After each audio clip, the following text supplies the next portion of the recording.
Okay, things are working, I hope. So, hey everyone. Let me set this up. Hey Unstoppable, J-Way, Hanon-kun, Eric, Salami, Phantom. How you guys doing?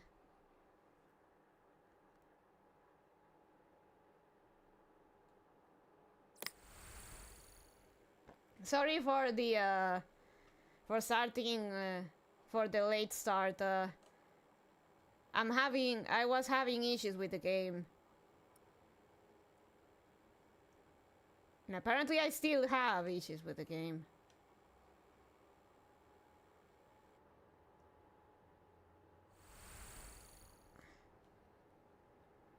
Okay, we good? We good, game? Not quite. I'm good, happy to chill with you. Nice.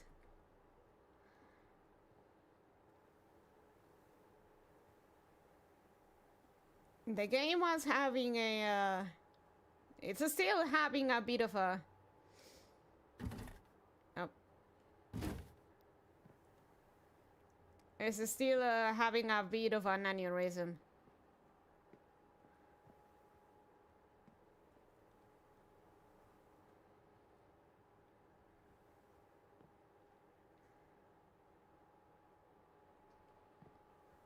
So, how was your week, guys?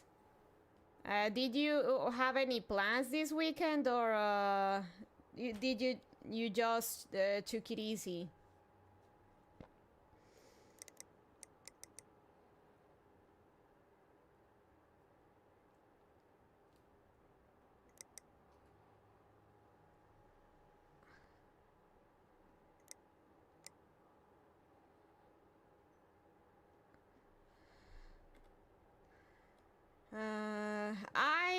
On my side, I've been struggling with the heat still. Not, but what can I do but sleep on the floor and shower constantly. Not the weekend yet, but I think I'll just sleep anon. That's always sleep a lot. That's always good, Anon-kun. So, before we get started, we need the specs for PS5 Pro, though that we don't have as much info on just yet. Let me see. PS5 Pro specs.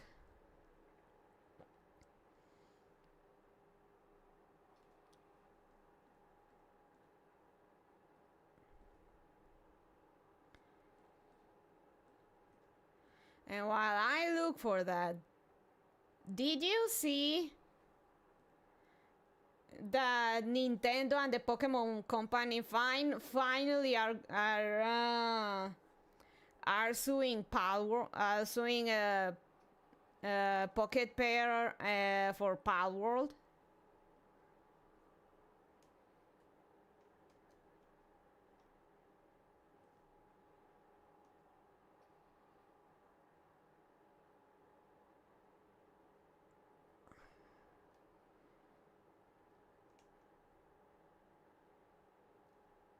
Not that I'm happy about it. I actually really like Palworld. I find it is stupidly fun. Let's see. Hopefully it doesn't screw them over or just kills the game. I really like Palworld is such a such a schizo fun shooting at Pokemon and shit.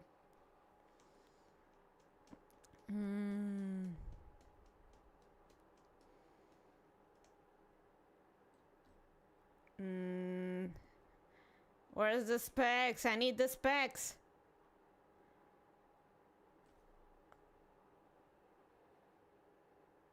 Well, we don't have the full specs, so let me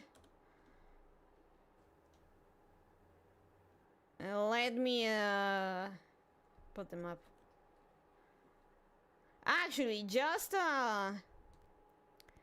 next stream will be Pal World. We need to go back to it.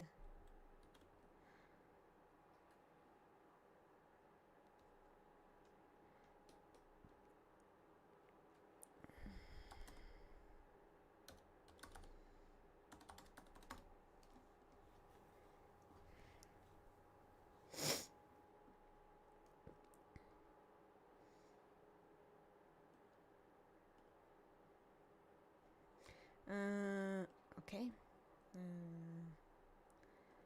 Oh, big.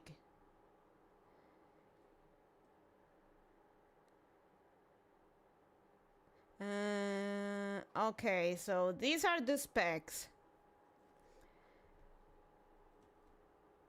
I should really play Pal World 2. I already bought it and installed it, but still haven't not even put it up.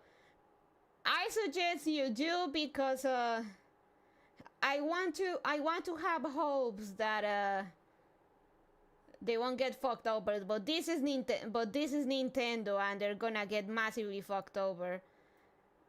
Like that one guy they put into debt for life. That is way too much. So people, grab your Pal Worlds and keep them while you still can, just to be safe.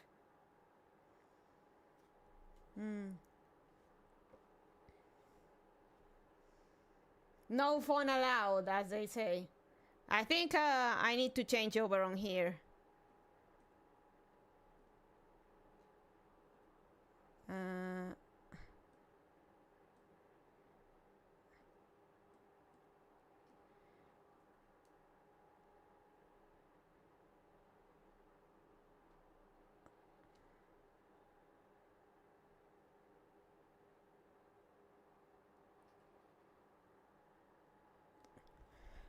There we go.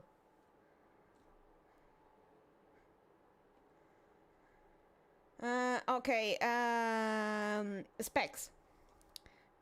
PS5 Pro has 8 cores, has 8 Zen 2 cores at 3.5 gigahertz.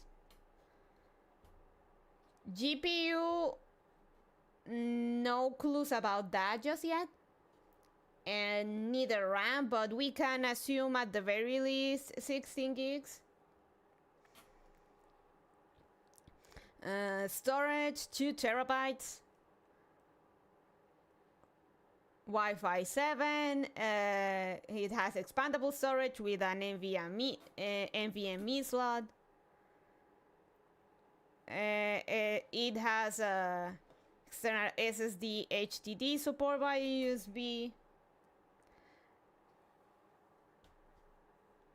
Optical UDH Blu-ray drive, not included, by the way. Not included. You have to buy that on the side. And $700. If you live in the UK, that goes up to $900. And a total grand if you want to buy it with the stand, and the Blu-ray drive. And the PlayStation Network,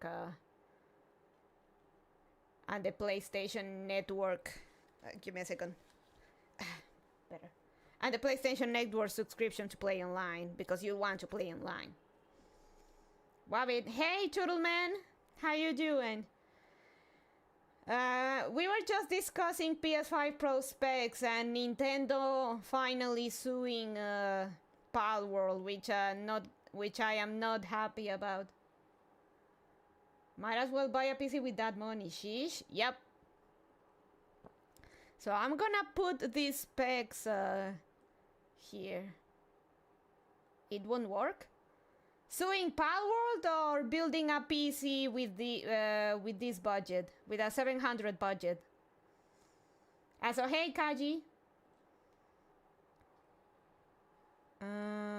Shit, where do I put these specs? Nintendo has failed almost every last of their they filed. I hope they do, because I unironically love Pal World. It's such a It's such a schizo take, and I love it. In which game can you throw fucking rockets at a Dragonite's face? Tell me. Hey, Bunny Waifu. Hey, Grog. Okay, I'll be taking on and off the PC, the Spro. You know, I'll just put them here if you guys don't mind. Sorry. Let's put him here. All right. Also, Pal World is sunny now. No, it has cute dress on today. You know, it's a swimsuit. Okay, PC parts, case storage. It won't let us pick. Okay, guys. Or remember, we have a budget of at least $700, but if we want to stretch it, 1,000 if we are in the UK. So let's try keep it 700. So we need a relatively cheap but decent case. Mid tower, MITS, 700, so less than a GPU. You can build a PC with $700, Kaji. You can. You definitely can.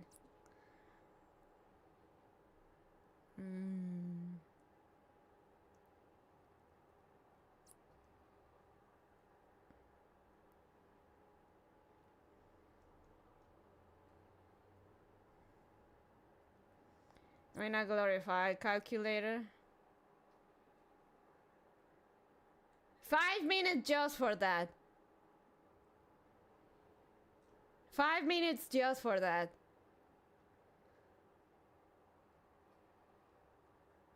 Because I pretty much had a PC build a. Well, technically I got it second hand, but I pretty much had a budget. Work with a budget PC for quite a while, and it's definitely possible.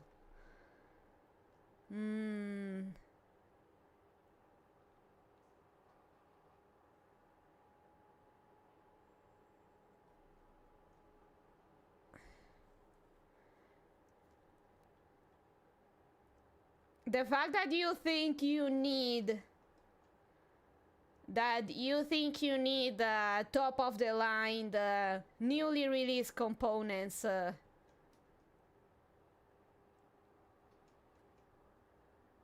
is not a good sign. You can definitely build a budget case.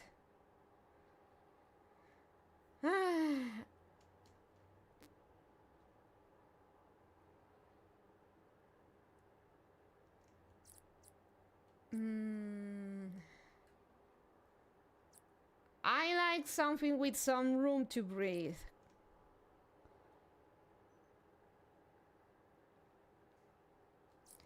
Being assumption much bunny tummy, yeah. Fractal design, meshify. I don't wanna go over 60 if I can help it.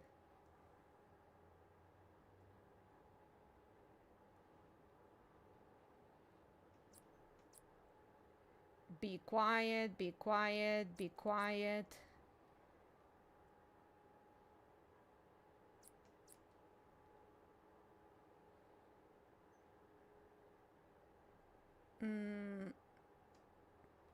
I'll buy it and we'll go with the MSI Mag Vampiric.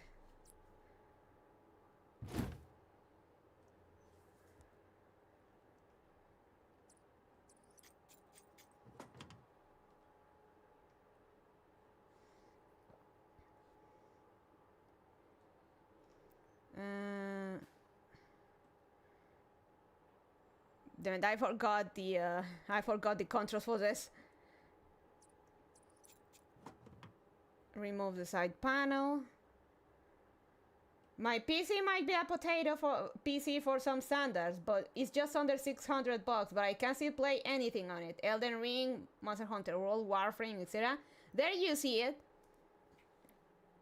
There you see.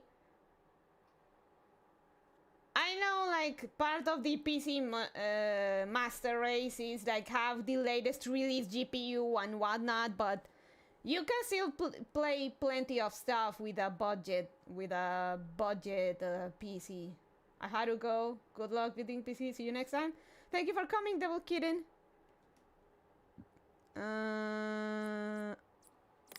Whoops. No.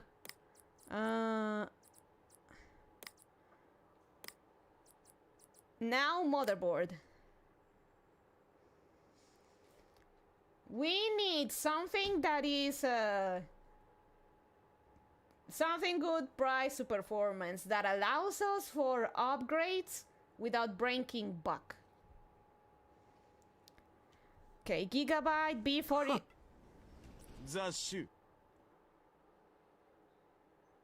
Oh, and thanks for the sub, Devil Kidding.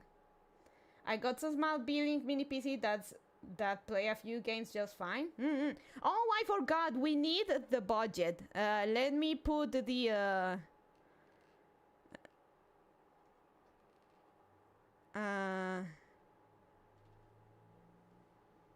let me put the budget. Budget.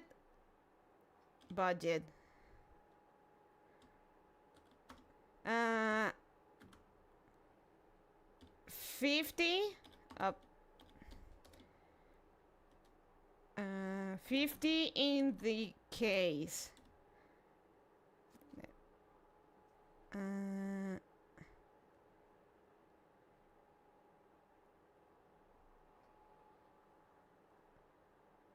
Oh, can you see it, or do I need to change the color? Give me a second. Okay, but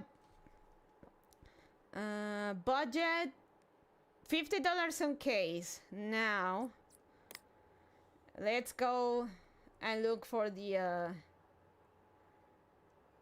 motherboard. Keep in mind, these are all new parts. You can still find some good or even better deals if you go for the used market or for open boxes. Going for open box stuff on Amazon, it's usually not a bad plan. It's literally just an open box. The thing wasn't used or anything, so if you can find something better for the same price and it's an open box, go for it. Gigabyte B450, Aorus M, RGB, AM4, DDR4, Micro ITX, max RAM speed 300 megahertz, CPU Crossfire SLI, PCIe slots too.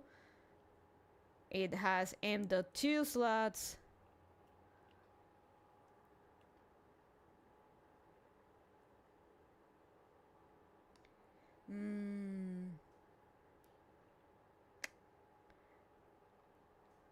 Steel Legend B for RGB, AM4. Okay.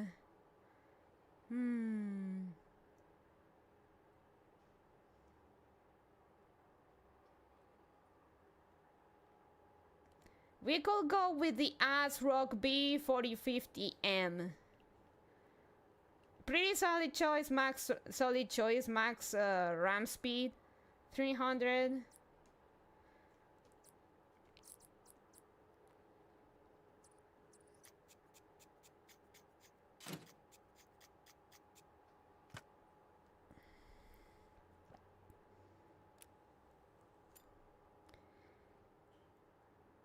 Oh god, this cable management is gonna drive me insane.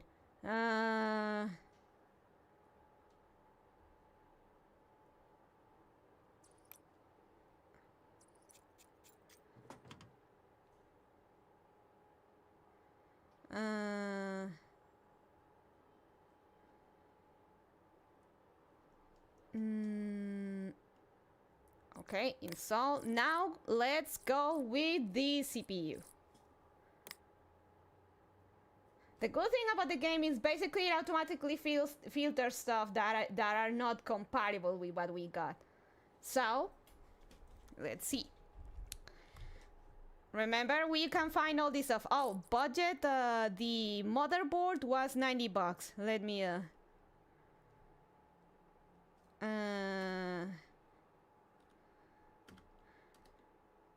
90 mobile.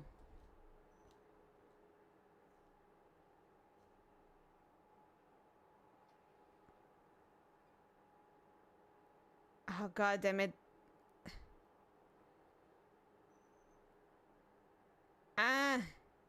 Okay, there we go. PS5 Pro didn't even get a better CPU, shaking my head. I think it might be easier for you if you just put the total instead. It's not a matter of putting, like, just that I'm not sure about the color, so it's visible, you know. It's the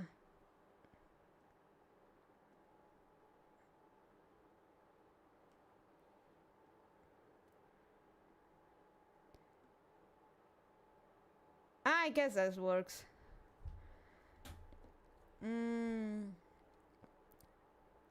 Okay, we got. Now let's go with CPU. Remember, depending on the CPU, and if you buy from Amazon, some CPUs come with a stock cooler. If you're on a budget, that goes a long way. If it comes with a stock cooler, that's more than enough, and that's money you can save. So keep that in mind. 4 cores. The PS5 has 8 cores, so we need big cores.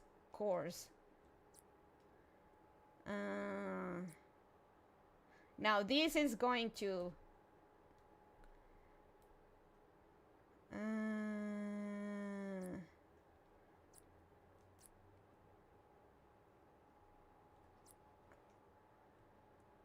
But now, and this is not counting deals, all right? This is not counting deals. Remember that used of particularly CPUs, it's one of the remember, CPUs are one of the few things that you can get second hand, and it's very hard to fuck up, or rather to burn or damage a CPU. And in AMD 4 in particular, it's if you mess with the CPU pins. But if you go with Amazon and you go for a CPU with a stock cooler that saves you some money, or if you go with some used or open box option, those are pretty good deals. So let's see.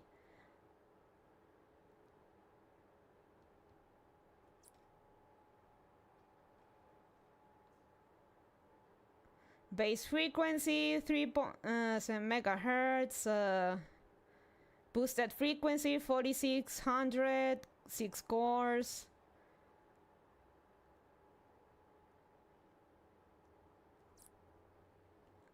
Now, the specs. CPU.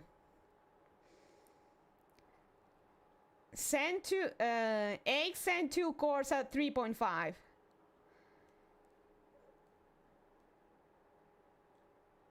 So,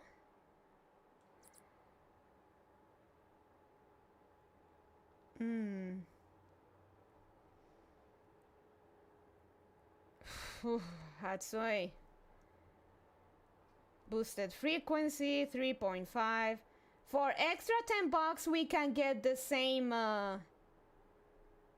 hell. For $15 we can get a bit extra with 3.6. So we go a bit out of the way. Use your CPU to brush your cat. It'll be fine.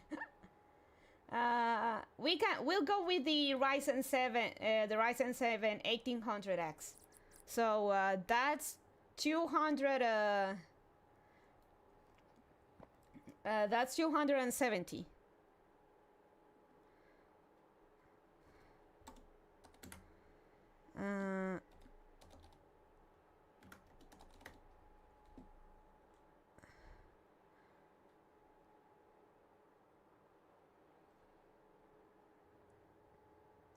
Ideally, you'll want to choose something that doesn't bottleneck the GPU, but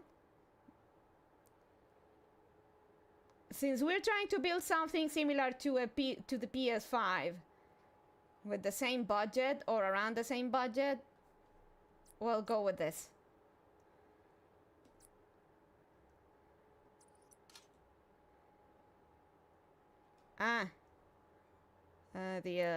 There we go. Niawa. RAM.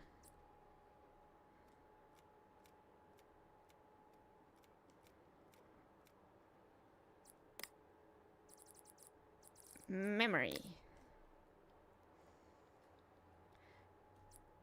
Okay. Stats say, or rather specs say, no announcement on RAM yet, but the PS5 has 16 gigs of GDDR6 RAM at 4.4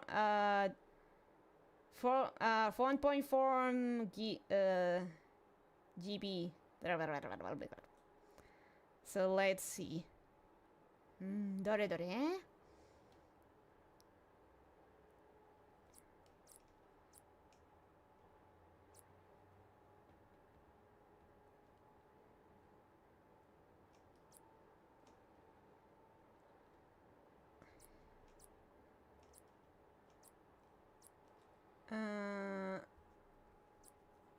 But is it just single sticks, or are they dual channel kits in this game? I wonder.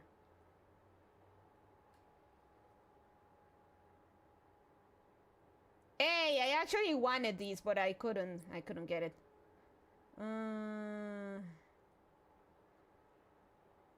And keep in mind, these are DDR4.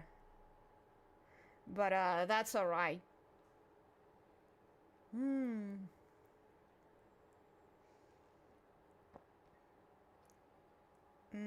There's no dual kits. That's a problem.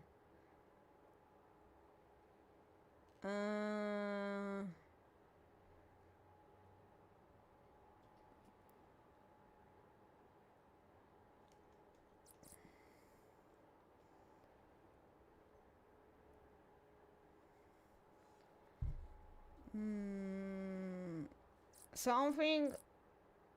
But remember, we're also on a budget, and I'm doing pretty fine. And I'm doing pretty fine with my DDR4 with DDR4,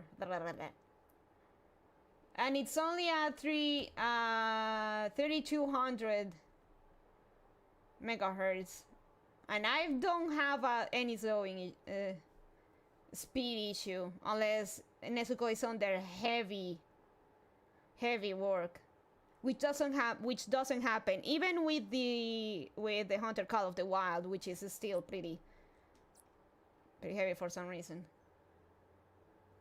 DDR5 is way too expensive still. Yep.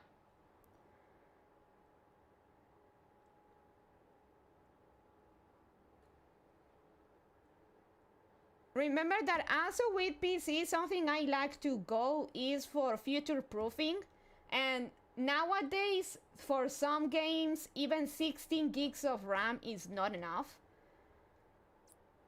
or rather you can get some micro stutters and stuff. So the best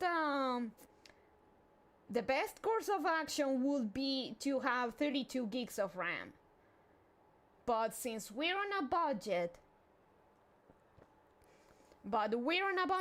and we can leave And we need to leave some money for the GPU. That's the important thing. So let's try to not break bank here. Let's see.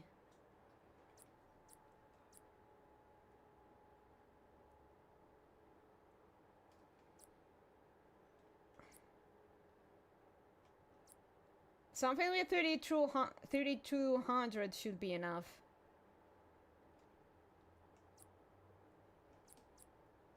Is that only see 3000?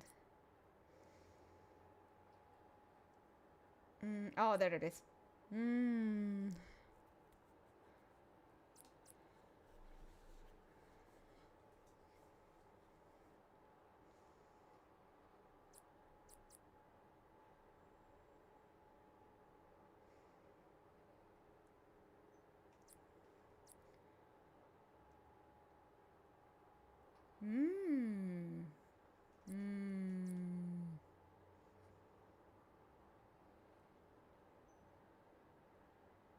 $2 extra, and we could go with the Adata XPG.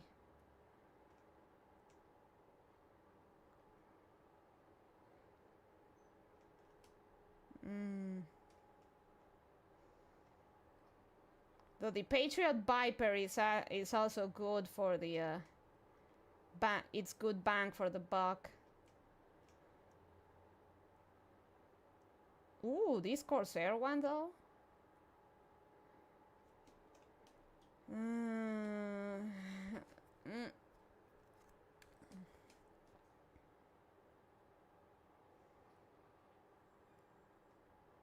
Oh, I didn't notice these were wait 4, not 8.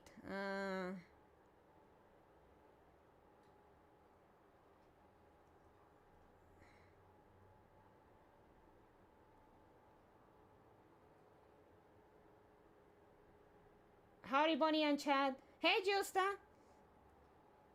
Oh, this is 4. God damn it.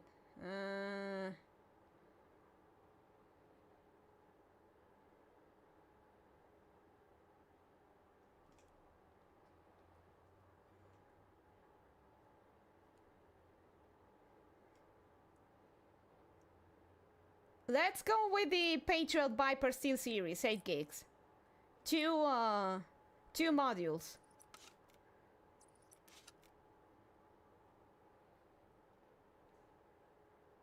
What was the price of this one? $24. 24 bucks. 8.48. 48 bucks. So 48 bucks RAM. Whoops.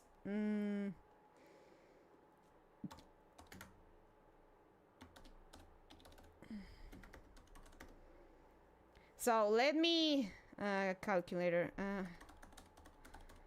Let me we are now at 458. Hey, thanks, Unstoppable. You know what? That's not too bad. 400 total, it should be 458. That's actually great.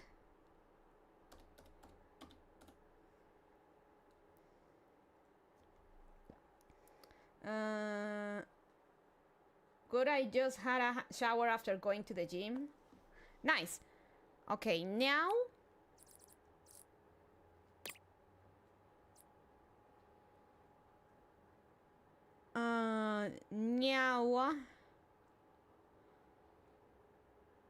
water cooling, or no, not water cooling. We don't need water cooling for this. CPU cooling. Actually, no, storage. We need storage.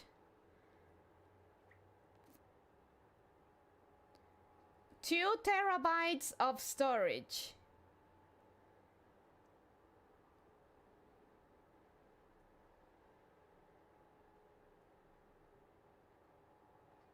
I have my reservations with hard drives. Hard drives should be for for itself, but solid. But I prefer SSDs always for games. So let me see.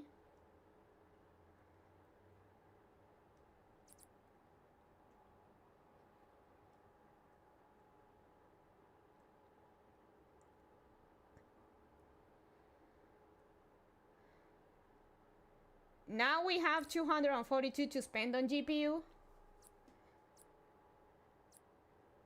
Keep in mind we still need some storage.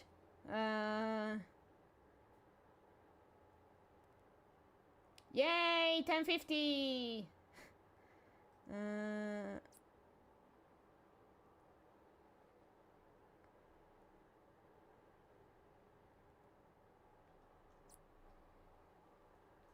125 bucks for that.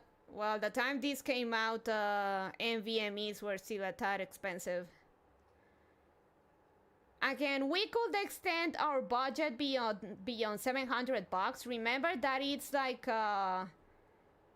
another 110 bucks for the stand and the Blu-ray drive.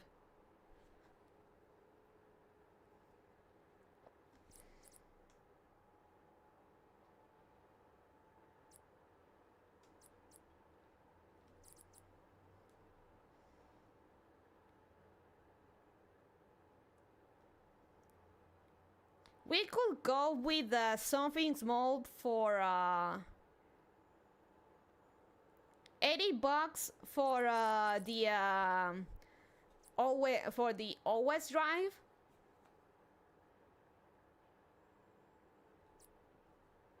Something small.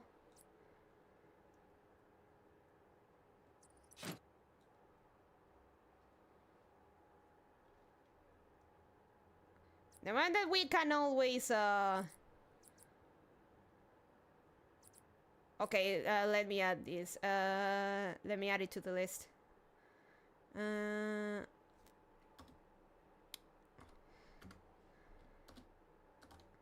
80 bucks NVMe.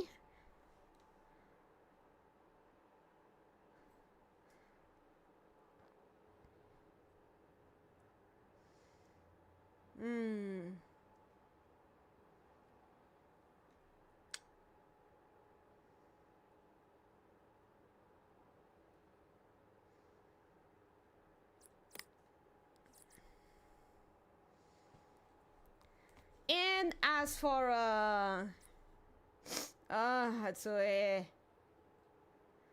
as for games themselves, we can go with 90 for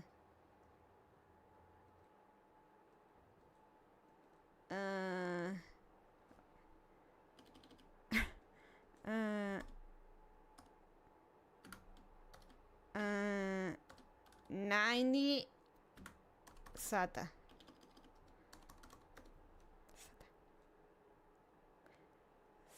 SATA, okay.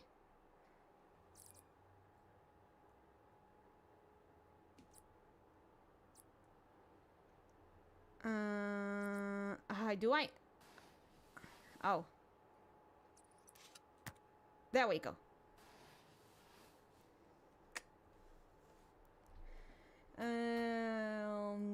Next.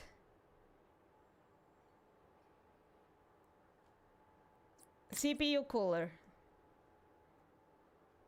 628, we're almost at 700.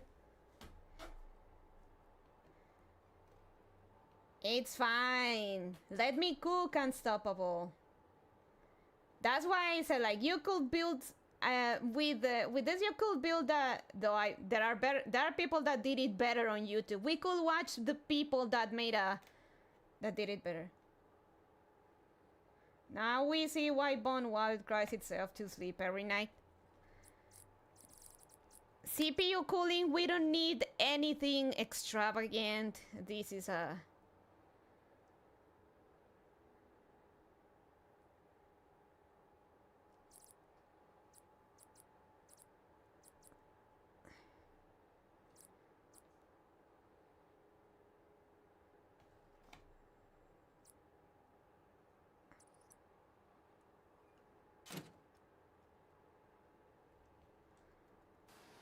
Damn, that's a chunky guy. What was the cooler again?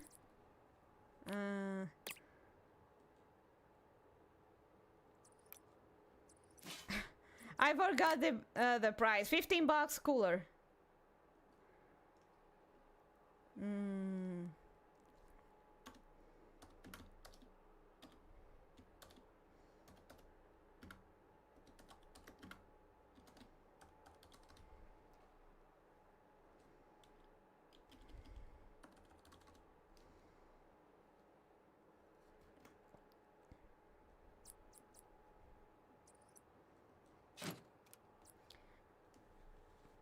Now, finally. All right, this doesn't have the.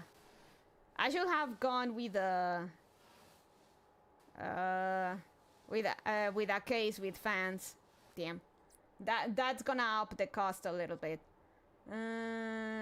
GPU.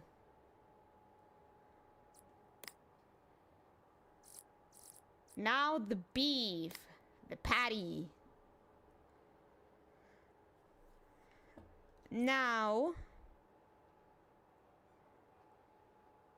for the specs, we have no custom RDNA 2 offering to the T-flops.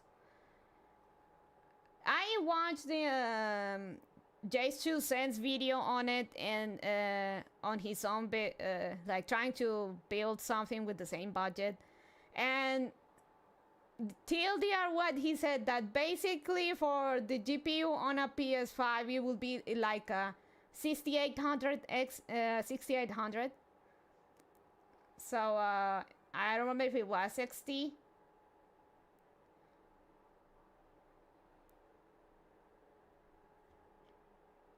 Doesn't tell a VRAM.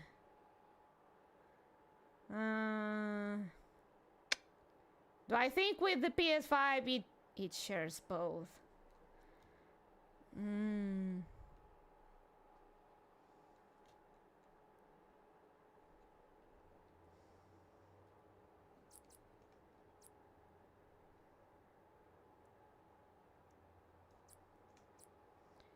I played for the longest time.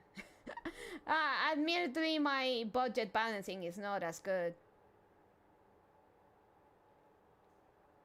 But once we finish this, we'll put all the parts in can you run it and see what games can we play with this setup. Even if it ends up being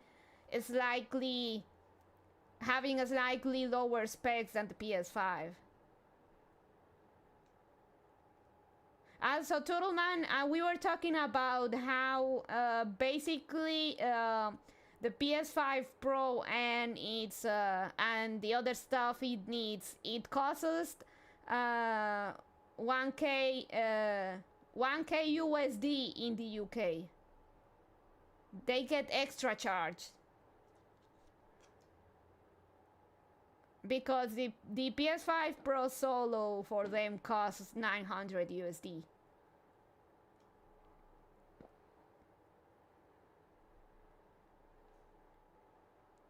So keep in mind, I was playing with a 10.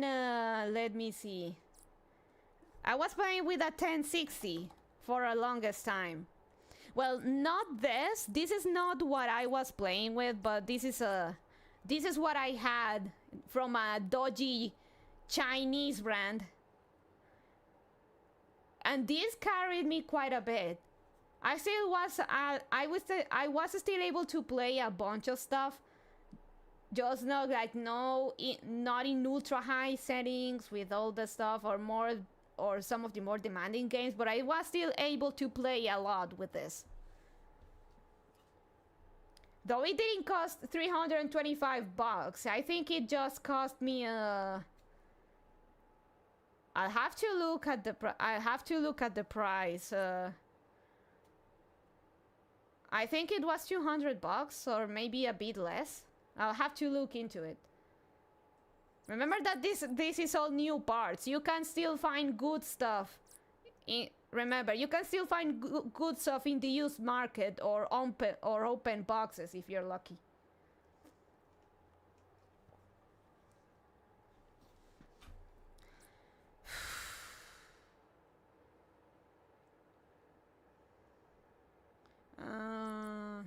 So 6,800.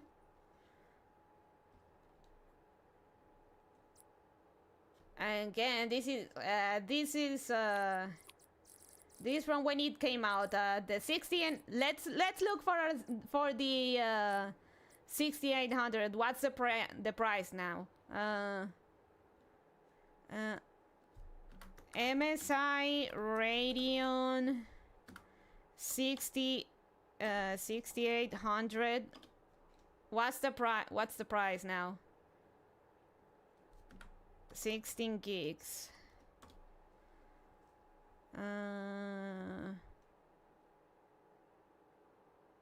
It's still 1,000. Well, it went down. Actually, Amazon is actually showing me a pretty good deal. Let me tell you what I was talking about. Oops. Let me do a thing real quick. So let me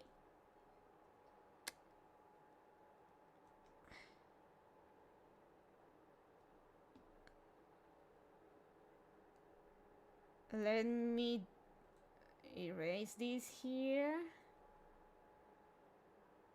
so it doesn't dox me.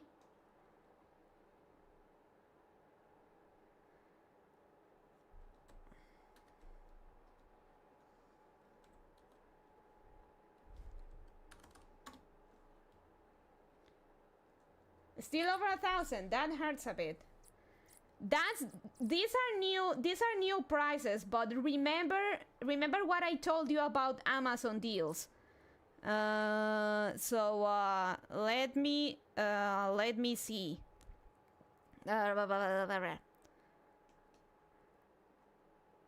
Image.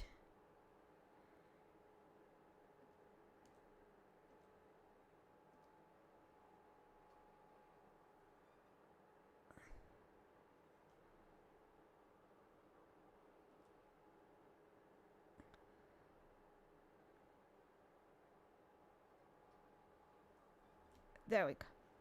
So this is the deal Amazon is showing me right now.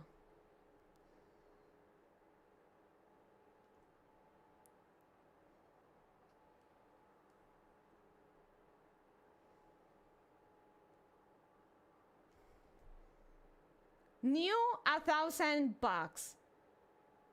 Used 400.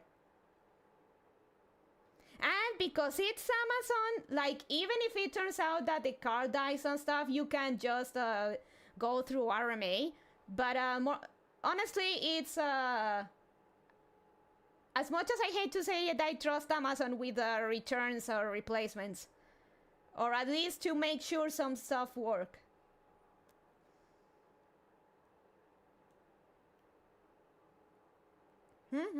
So we're not gonna put the price that's here. We're gonna use this MSI Radeon, but we're not gonna use the price listed here. Actually, I should probably change the prices according to what I find on Amazon.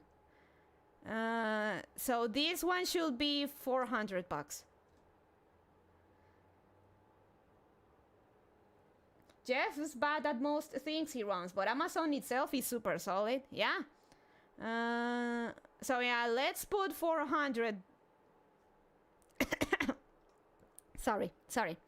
400.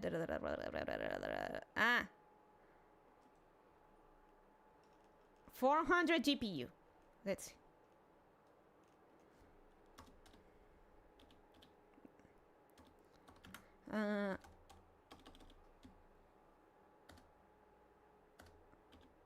$400 GPU.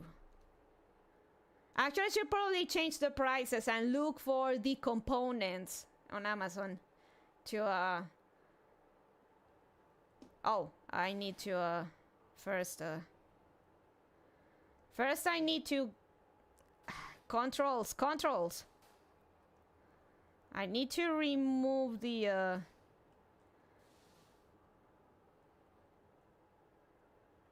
problem is that I fucking controls. How do I remove? Oh.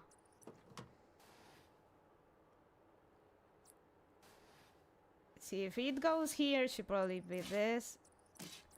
This. Oh, come on.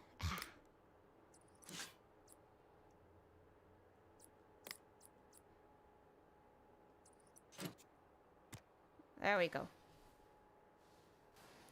Oh, and I forgot the power supply. Whoops. Power supply.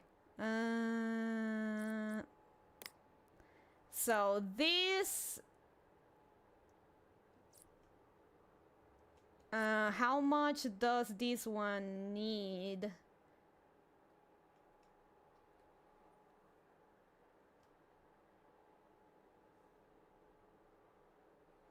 Should I go for a 600 one though? That one that big?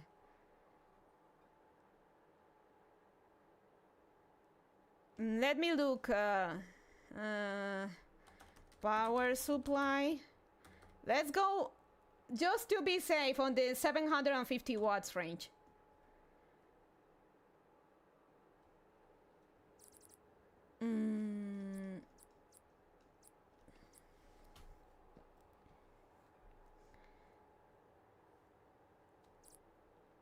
Right now, for example, the Corsair's modular power supply RM750E is $100. If you really want room for upgrades and stuff, the 16 gigs is already pretty good.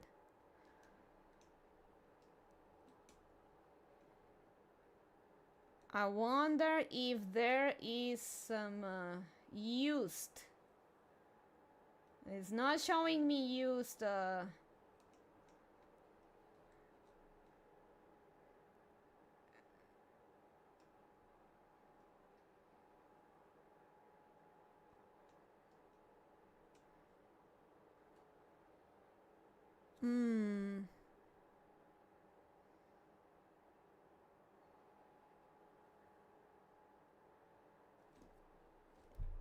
Let me check.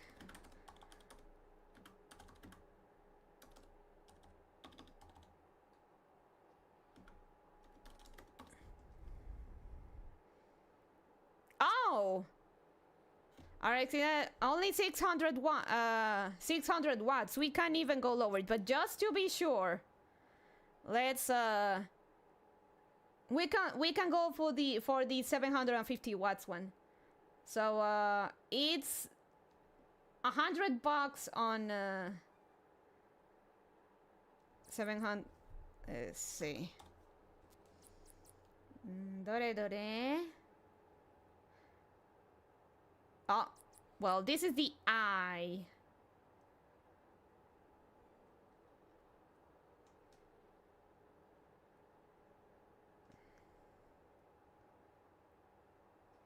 Antec Silverstone.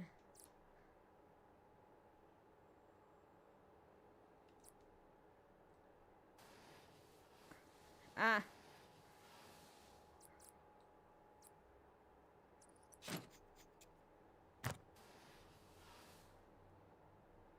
Incomplete case. I know. Remember, I just went with this case, but there are other offers on Amazon with cases that have that come with fans and stuff. For example, let me look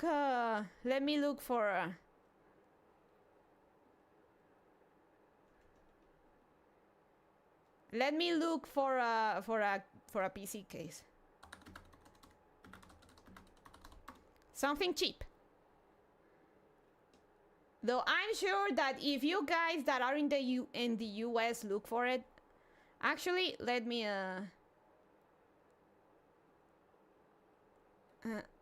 Let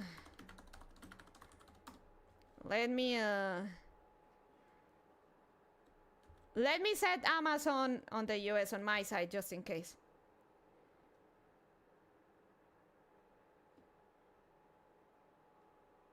Oh, for example, let me show you this.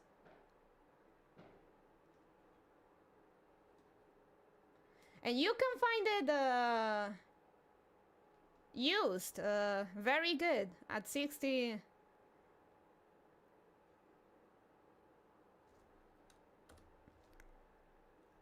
Okay. For example, this case.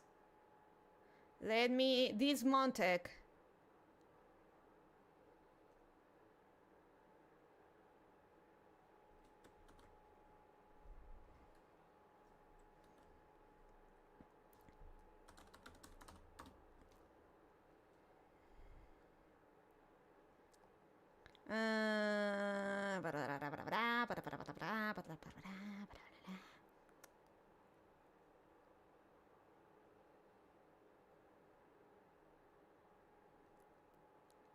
There we go. Montic.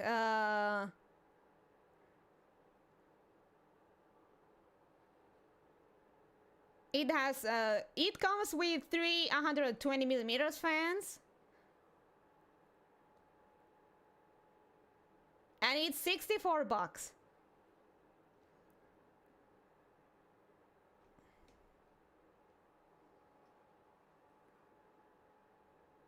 And there's a space to add another three fans.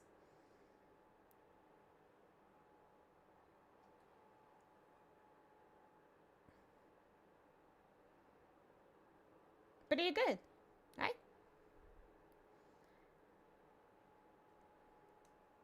Actually, maybe I could just do the entire list of components with more than prices, because these prices are outdated.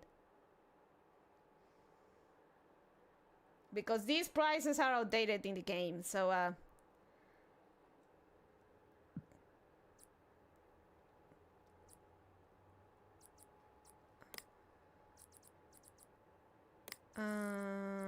removed components.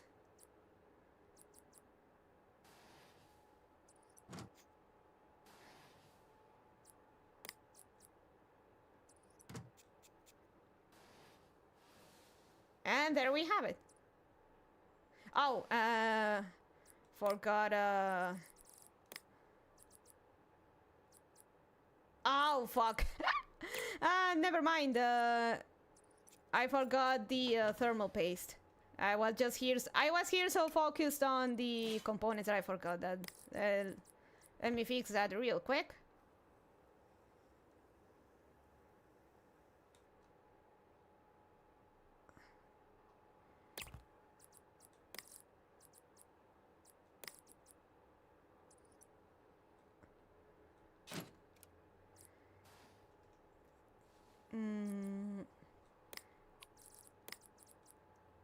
Now we put the glass panel and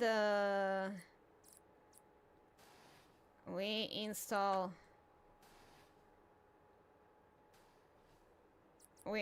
the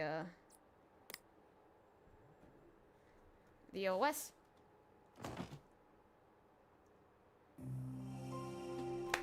And there you have it.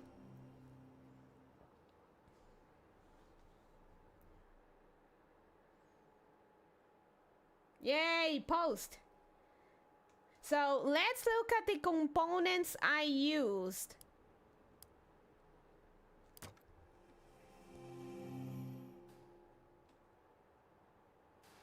Oh, come on.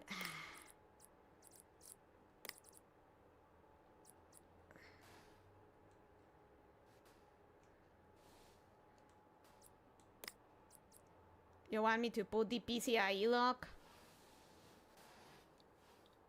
Ah, the fans. Okay, fine. I put fans.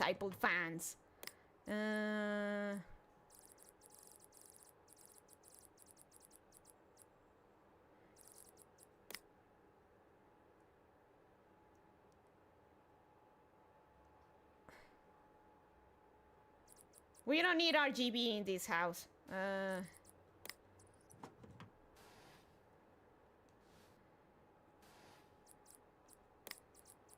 Oh, the case fan. This is free.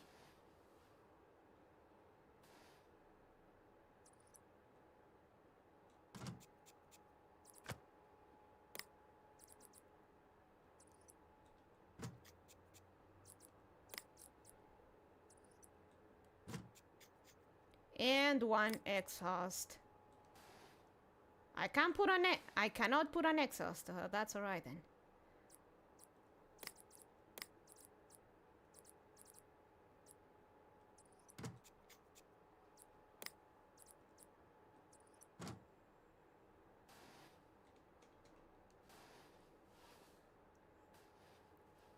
Missing cables.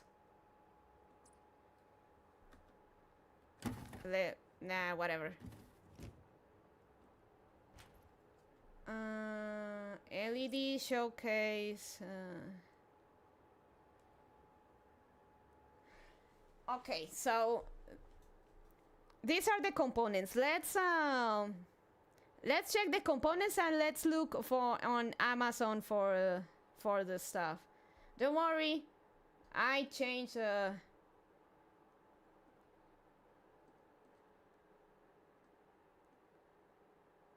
Hopefully Jeff doesn't dox me while looking for stuff.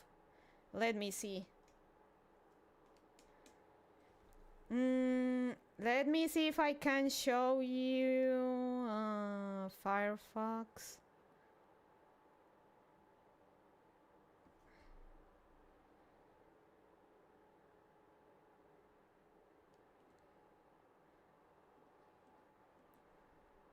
Can you guys see it?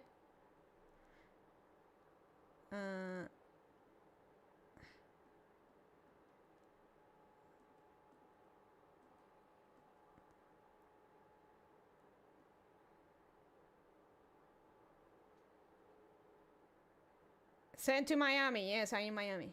Your browser? Yeah, we see it. Okay. So I'm gonna have the game in the background, but I'm gonna look for the we're gonna go through Amazon for the components and see if we can find the we can find it. So for example, the actually, let me change this. Just there we go. Let me add to the list.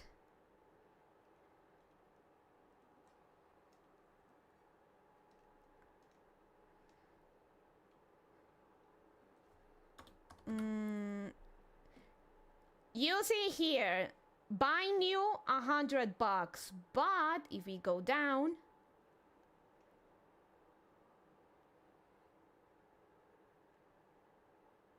$83 used, good. But I was in one thing you should skimp on for PC building. Amazon free shipping options, if possible. Hey Shingocho, what I'm trying to get at here is the, I wonder what's this good state. Yeah, bad PSU. Like, I suggest not skimping out on PSUs. So if really, but if we really want to but I wonder how good is this good. How I wonder is how good is this good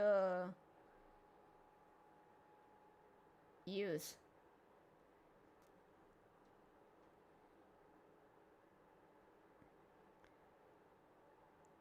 But again, I'll say, John, let's bite the bullet and go with a new PSU just to be safe. Like, one of the things you shouldn't skimp on and get something good quality is a PSU. So $100 PSU.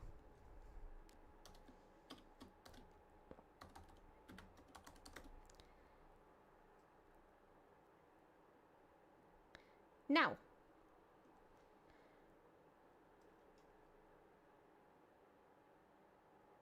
PC case. It comes with three fans, just in case. And I mean, it's a $4 difference. Used, very good. Small cosmetic damage during inspection, minor packaging damage. Now we can go. So case, $64.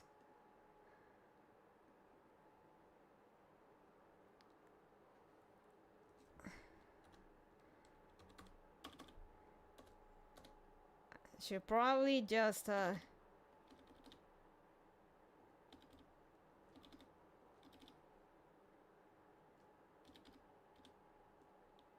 actually 400 GPU, yes. We should keep that.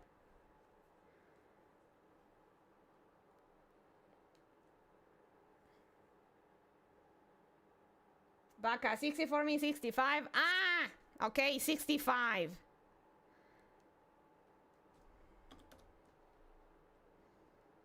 Okay, 65 there. 65 case.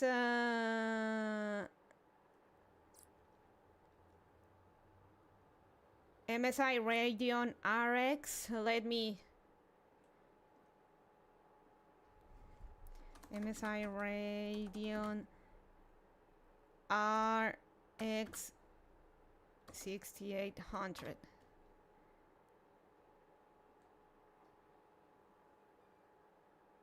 Use, very good. Why does it keep changing to Spanish? Yes, it's a trick. So, oh, $500. I misread. This one is $500. Still a pretty good deal. Where did it go the 300 one? God damn it. Or rather 400 one. You know what? Fuck what the listing says. We'll go with the 400 pricing.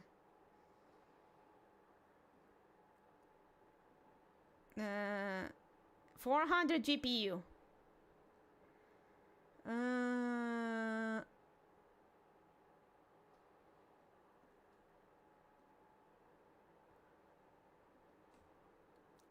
Now, motherboard. Motherboard was dore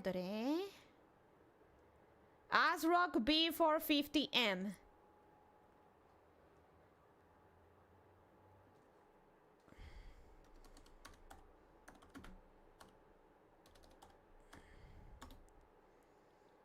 $60.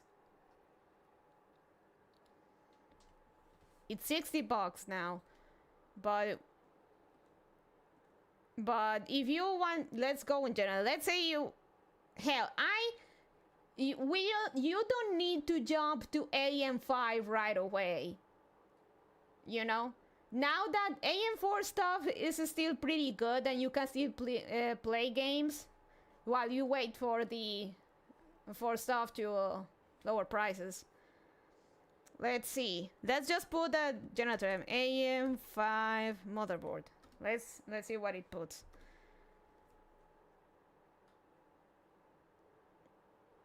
I mean, you could go with this.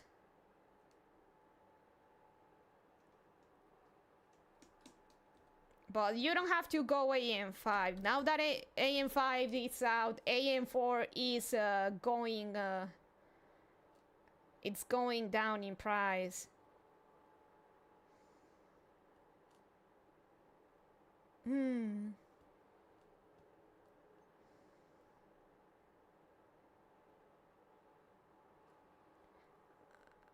So the question is, does this one come with Wi-Fi or a personal Ryzen series? Memory capacity. But this one only has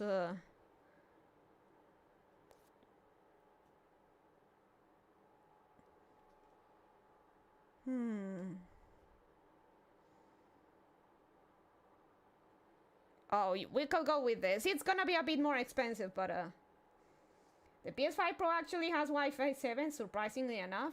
Yeah. No used no used. Actually, can we set the results for used? Condition renewed. No, let's go with used.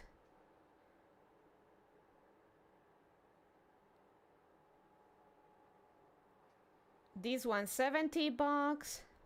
Ooh, oh, but that's 200. That's a bit too much.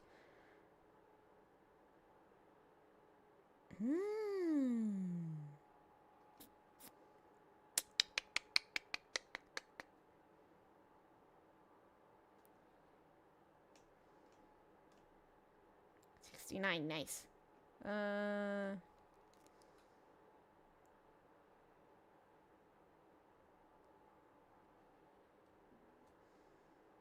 Let's see with this.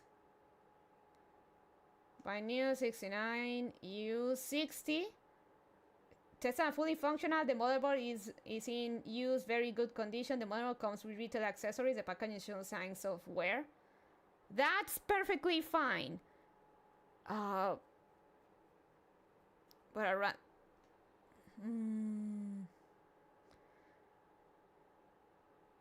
So I compare rises, specific layers.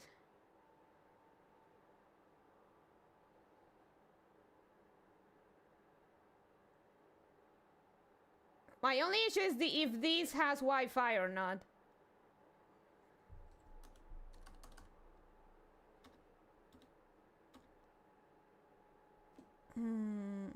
Card interface, integrated PCIe, wireless stand.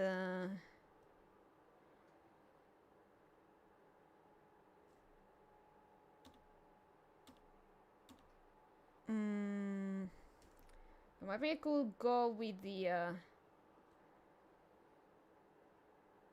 But that one is a tad pricier.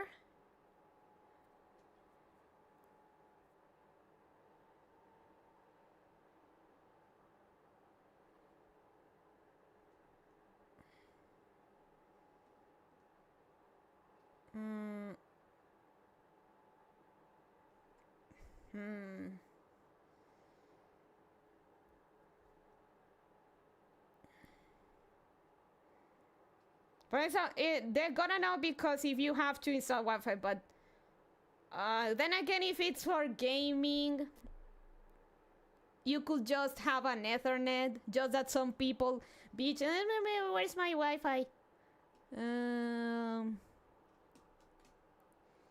You know what? Fuck it. Let's go with this. $60 you 60 bucks used. $60 mobile.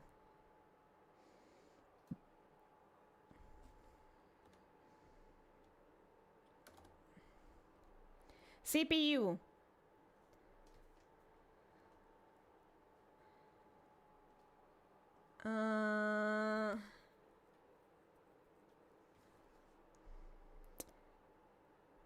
See, AM4.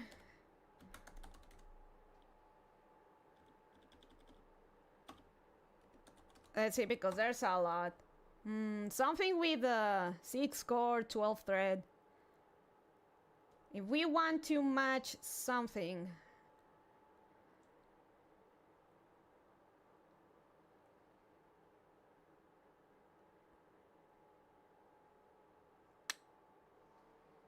Six-core, 12-thread.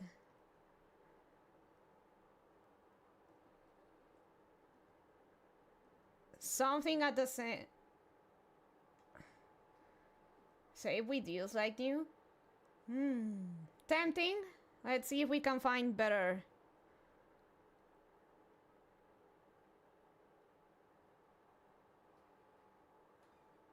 Six-core, 8-core.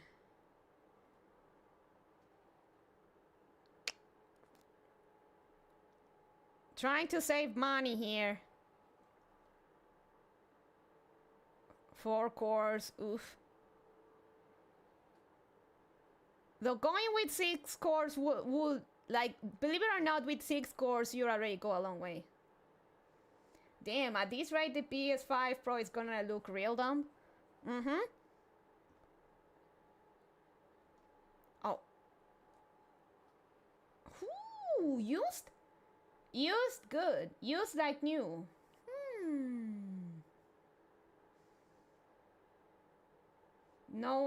No cooler included, no original box or manual. All CPUs have been tested and are working.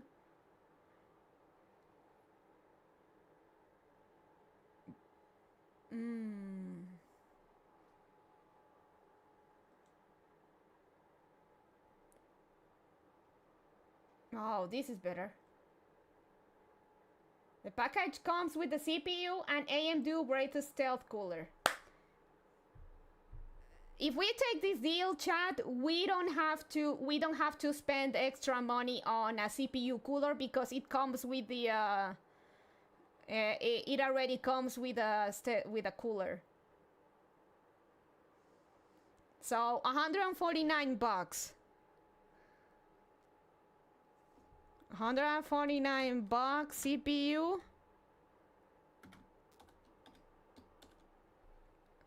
with cooler. So we can actually remove this from here.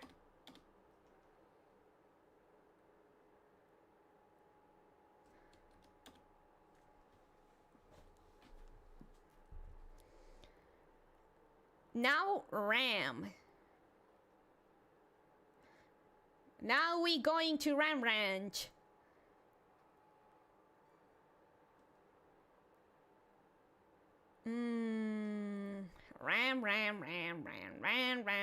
RAM. So how are the specs again? RAM? No info, but 16 gigs.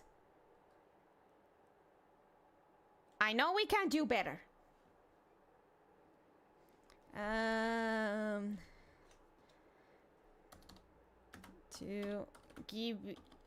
To give it RAM. Let's go. We can do better.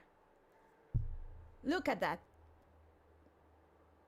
Corsair Vengeance DDR4 RAM 32 gigs for $52.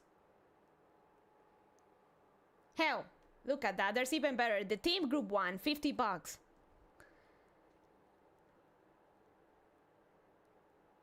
Even better. Silicon Power, $48.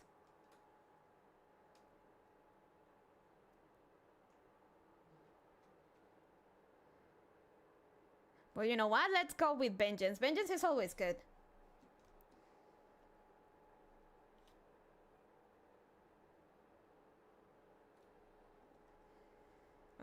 Yay? Yay what?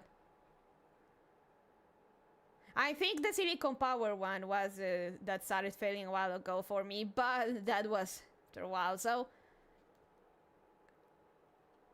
RAM Ranch? Ah, yeah.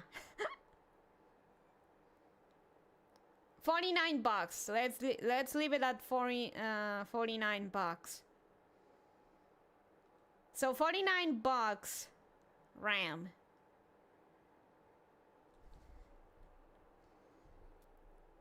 $49.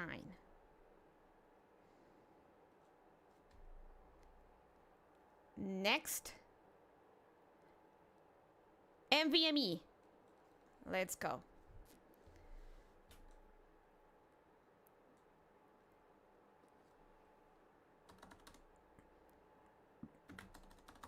Let's see. It said 2 TB. This one, though, if we go even for, like, if we just go down to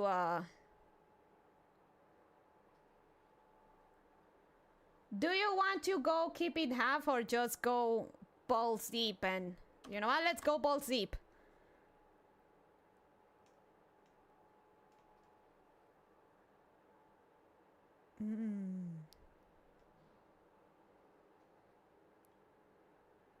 Silicon Power, not gonna lie, has been is the one I'm using for my OS, and so far it's been very good. Let's go with this.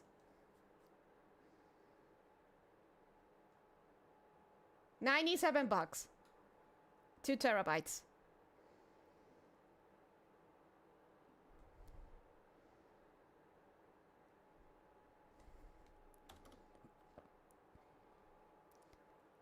And we can remove the SATA. We can always get more space if we want to. Now, for the GPU, no, the GPU we already have. So what's the budget's total? Let me move here so everyone can see it. Calculator. 65 plus 60 plus 149 plus 49 plus 97 plus 400. We went a little over budget, admittedly, but I mean, I could really have a skimped out on the NVMe. And this is the budget, if you are in the UK, remember.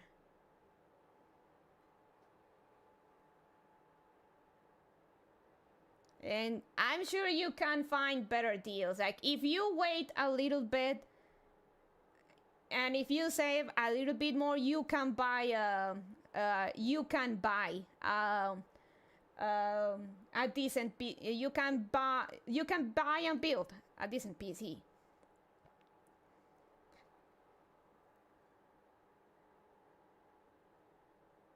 And if you already have a PS5, they also say that companies sell consoles on a loss and they just make up for it with game sales and stuff. Yeah. Usually manufacturers, like they'll sell consoles on a loss and hope to recoup with game sales. So that's why they tend to be cheaper. But now, if you guys give me a second, we're gonna watch videos of PC builders on YouTube, and they actually do a better job than me at balancing their budget. They do manage to stay in budget or not go overboard and have a pretty decent PC. But like, if you already have a PS5, you don't need a PS5 Pro. Like, the upgrades are completely stupid. They're not worth it. And if you do not, hold off for a little bit, save a bit more, or watch even a video how to build something within budget, and you can do it. Really. So I'm gonna get something to drink. Be right back. I really went overboard with budget.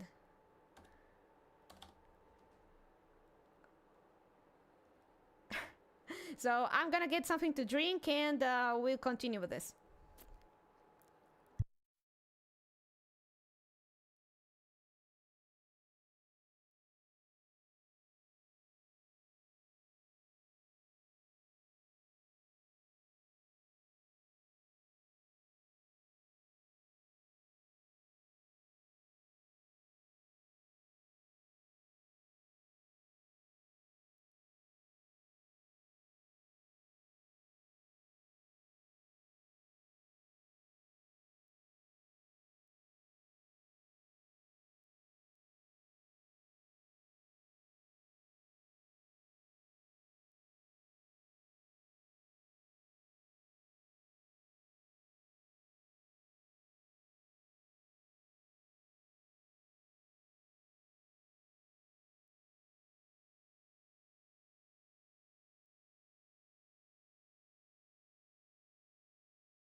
Okay, I'm back.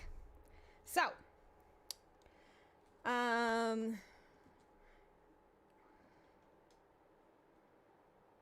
let me remove this. Let me remove this. So, now we're gonna watch some people actually be better at budget managing than me. Of course, because I went with a beefier graphics card, but even if you have something that's not as fancier, you can still game just fine. Like, I've gone over how pretty much I started my VTubing career getting scammed. And let me see, give me a second, let me do something.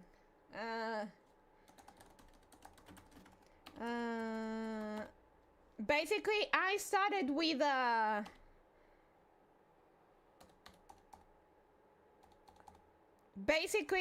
started with a $500 PC that I pretty much got scammed into buying.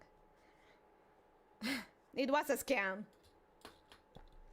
and I gamed on that for quite a while. I started as a VTuber with that, and somehow managed. And as time went on, and I managed to save money and stuff, I slowly upgraded my PC until what I have now. Like, so even you can get a second-hand PC or a relatively cheap preview, though I wouldn't recommend previews because even then they're overpriced, and then slowly work your way towards upgrading and get something better.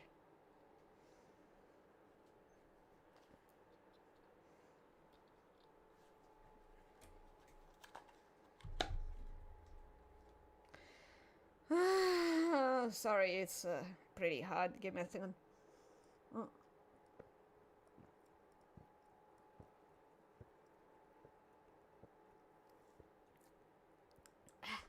So, we go into YouTube and say 1000 PC build. Yeah, YouTube already knows what's up. So I'll be linking the lads we'll be watching around here.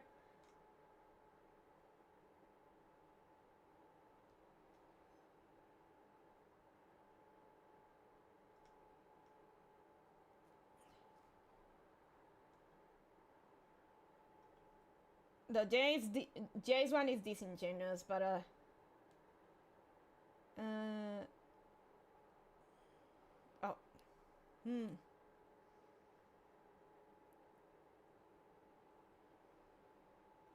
So let's go with Scatterbolt. Let me link you to the guy, and oh, let me move Firefox.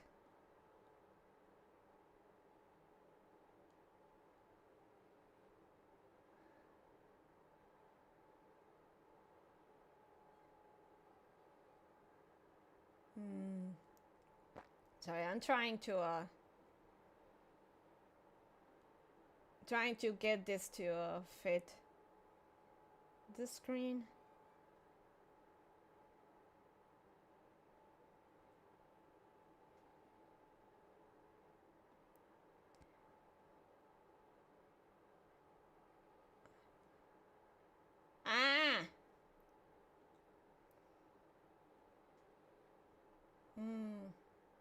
We're busy building. Hey, JC, yeah?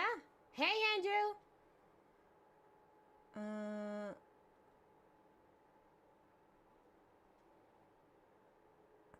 I'm trying to give everyone a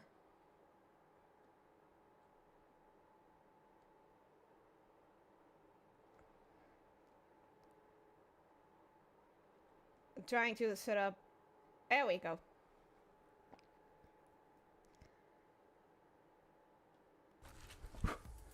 Hello and welcome to the Scatterville channel, and today we're going to be building the worst $700 gaming PC in 2024.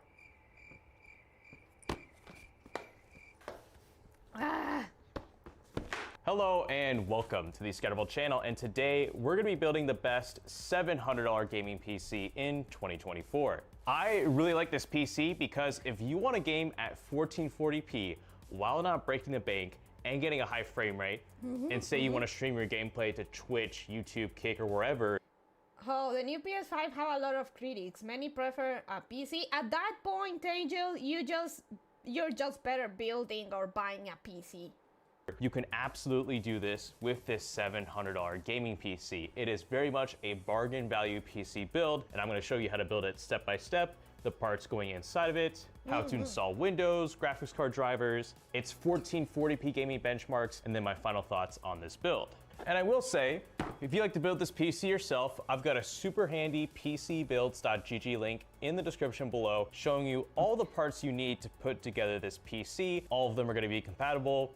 If some of them aren't the exact same parts that I use in this build, then that's fine. Don't follow my guide because I went over but that's budget, a really useful way to find the cheapest parts to make a build like this possible. So again, feel free to check out the pcbuilds.gg link, and let's get started. All right, so to build this PC, all you're gonna need is a banana, a pair of scissors, and an 8 GB or bigger USB flash drive for your Windows 11 bootable media device. When it comes time to actually install Windows on this PC, you'll plug this in, turn on your PC, and install Windows. But I have a full tutorial on how to create one of these linked in the description below. We'll wait until we get to that later in the video. But for now, for the processor, I'm going with the Ryzen 5 5600. This is probably AMD's best budget gaming CPU. I actually use the G version of this. PS5 got no games that too. I actually use the G version of this, the one that comes with integrated graphics, and that carried me for the longest time while I saved for a GPU. It is a very good. If you go for the G version, you don't need a graphics card. It is a good. It is good for budget builds. For the AM4 socket.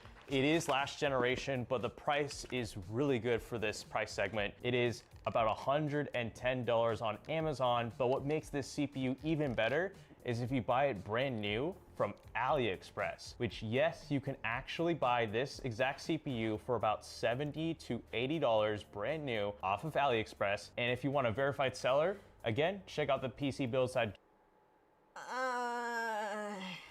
I wouldn't go with AliExpress, but you go there, buddy. GG link in the description below. There I'll have verified sellers for the Ryzen 5 5600 linked to my website, so you can get this CPU for almost $40 off, which is a really good deal. But 6 cores, 12 threads, and there's a decent upgrade path, although this is last generation because there are... Yeah, you don't need AM5 next generation. It's all good. It's good. It feels good to have the new generation stuff, but AM4 and 12th, 13th generation Intel, if I remember correctly, they're still very good. Very serviceable. There are some X3D CPUs for this socket that are really useful to upgrade to for even more performance. So there is some CPU upgrade flexibility with this. Tiny CPU, lol. So we're given a stock cooler. Do note, this comes with thermal paste. However, if you buy your Ryzen 5 5600 from AliExpress, like what I have linked in my pcbuilds.gg link, you will need your own kind of cooler. And you can use anything you want in this PC. It can be an air cooler, heck, it can even be a water cooler, it can be whatever you want, but I have my favorite budget CPU cooler linked again in the pcbuilds.gg link. And to pair up with this CPU, I've chosen the MSI B550M Pro VHD Wi-Fi. Really, you don't need this exact motherboard. It can be from Gigabyte, it can be from Asus, it can be from ASRock. Just the reason why I'm going with this one from MSI is because it has Wi-Fi built into the motherboard and it's black, which fits the theme of this build. Again though, whatever I've linked in that pcbuilds.gg link is going to be compatible with this build. Here's our IO shield. We will need that. Here's our Wi-Fi antennas. Oh, and not to mention Newegg deals as well. We didn't check Newegg, but I should have checked Newegg as well for more, but and see if there were better prices and stuff. We will need that. Now let's go ahead and install our 5600 onto the motherboard. All right, so go ahead and take out your Ryzen 5 5600. There should be a triangle located on the bottom left of the CPU, and you're gonna wanna line it up with the triangle on the top left of the socket. If you line these two up, the Ryzen name should be parallel with this black plastic piece here on the CPU socket, but we gotta open up this lever first. Open that up, drop in the 5600, give it a little jiggle. That is in there. Press this down, really easy. And while we're here, let's go ahead and take our screwdriver and unscrew these two black plastic brackets. Now, once again, if you order your Ryzen 5 5600 from AliExpress, like what I have in my PCbuilds.gg link, this won't come with a stock CPU cooler like this, unless say you order this from like Amazon or Newegg. But if you do need something aftermarket, this is where I'd go ahead and install that right now onto the Ryzen 5 5600. Use whatever you want, or you can use what I have linked in my PCbuilds.gg link, whether it be air or water cooler. It will work with this PC build and even this motherboard. Because check this out, we even have a pump fan header on this motherboard, so this can support water cooling. But for the sake of this tutorial, I'll go ahead and install the stock cooler, which, yes, this does include thermal paste. So you're gonna want the side with the logo on the left side away from the RAM. You're gonna line up this with the 4 holes on the back side plate. And then just one at a time, go ahead and press down the CPU cooler. I mean, yes, but at least if it works for him, because that's good, and if it works for someone else, that's good too. It's just that AliExpress is just a big gamble when it comes to this stuff. I wouldn't go with it, but hey, he press looked down out, the I 4 guess. legs into one side of the back plate, and then onto the other side. You want to get these 4 screws initially into the threads, but they don't have to be completely screwed in all the way. Just make sure there's contact, and once it looks like all 4 screws are going to go in, then you can go ahead and fully tighten one side, go to the other side, and just rinse and repeat. All right, that's fully in. And don't forget to plug in your CPU fan cable into where it says CPU fan. Pretty straightforward. Okay, so for our memory, we are using 16 gigabytes of DDR4 memory. Actually, I should probably close, let me close the game.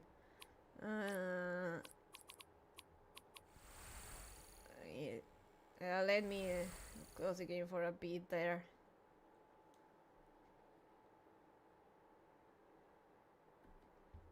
Quit. Yes.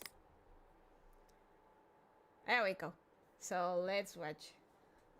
From Clev, the brand doesn't matter. This can be from Silicon Power, it can be from Team Group, it can be from Corsair, it can be from G-Skill, it can be from whatever brand manufacturer you want, or whatever's linked in my PCbuilds.gg link. But the speed does matter. This is running at a speed of 3200 megahertz with a casting CF16. That is perfectly fine for this system. It's a really good value RAM kit. But once again, whatever I've linked in my PCbuilds.gg link will be compatible with this build. 16 gigs is still plenty for gaming nowadays, and we're pairing it up with a 1 terabyte Crucial T500 Pro. Now, what I've linked in my PCbuilds.gg link may be. Well, then again, I went overboard with the NVMe. I could have gone with something cheaper. Could always get another terabyte of storage later down the line. Different than this one because the SSD could be cheaper, but trust me, it'll work just the same as long as it's a 1 terabyte M.2 PCI Gen 4.0 SSD. It will work in this system. The only thing you want to make sure you look out for is that the SSD has a DRAM controller, which, don't get me wrong, a lot of cheap RAM kits don't have a DRAM controller, but this one does, as does the one that I have again linked in the PCbuilds.gg link. Now let's go ahead and install these onto the system. Okay, so to insert our RAM into the motherboard, first and foremost, note that the 2 inserts here on the RAM are different sizes, which means this can only go in one way. I saw a video of someone trying to unplug a RAM module, and it just breaks. You know how it breaks. just breaks it. Ugh. I was shopping the other day and NVMe was actually cheaper than regular SSD. That's something I've noticed. SSDs are still kind of expensive, but NVMe's keep going down in price. To actually put the RAM sticks, these will always go into slots A2 and B2 on the motherboard. If you're ever inserting 2 sticks of RAM into a PC, they will always be in these 2 slots that are farthest from the CPU, separated by 1. If you don't believe me, you can just check the motherboard manual and figure that out yourself, or just follow what I say. There we go. That's gonna go in. Let me give it a firm press.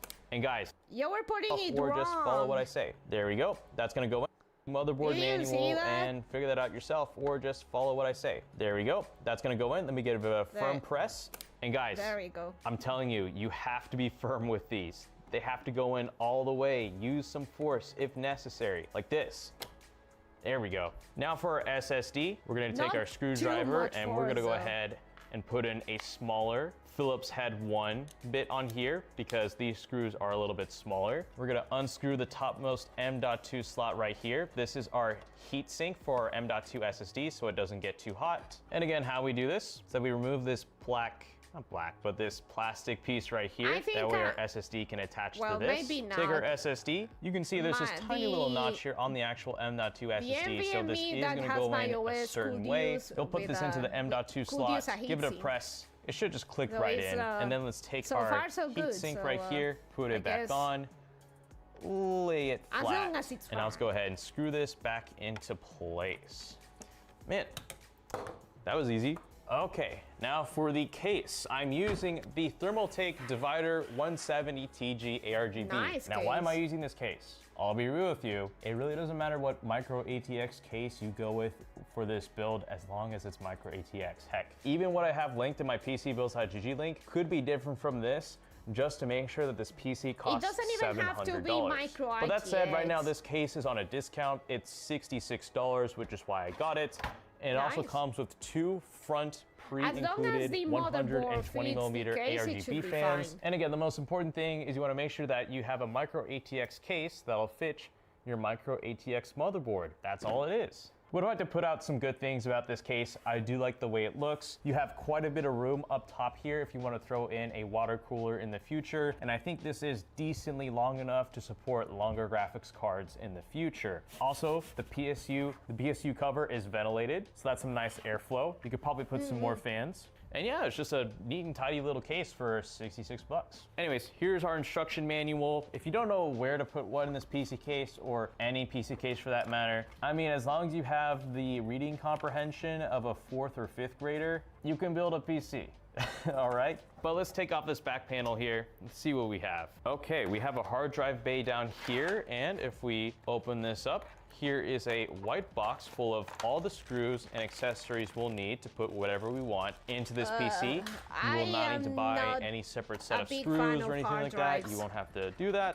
Mainly because I used one for the longest time and Palworld took such a long time to load in it. It's and really in just this good to plastic save, bag right here, we are given 2 additional PCI slot covers, the ones that we take off here for our graphics card. That's pretty neat. Games. Some extra zip ties for cleaner cable management. Oh, and this is neat. We're given a BIOS speaker for our motherboard. In case if anything goes wrong, it'll give us a beep signal telling us what is wrong with the system. And then all the screws we'll need to build whatever we want.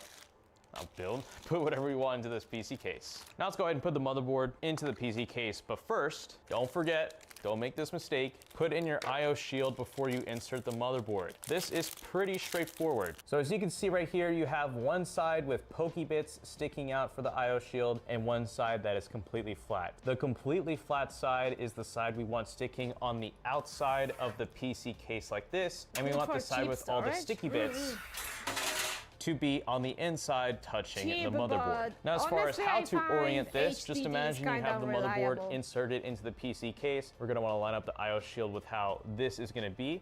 So it's gonna be like that. Let's bring this around, push it through, push on the 4 corners so they all snap into place. Make sure it's all the way in there, and there we go.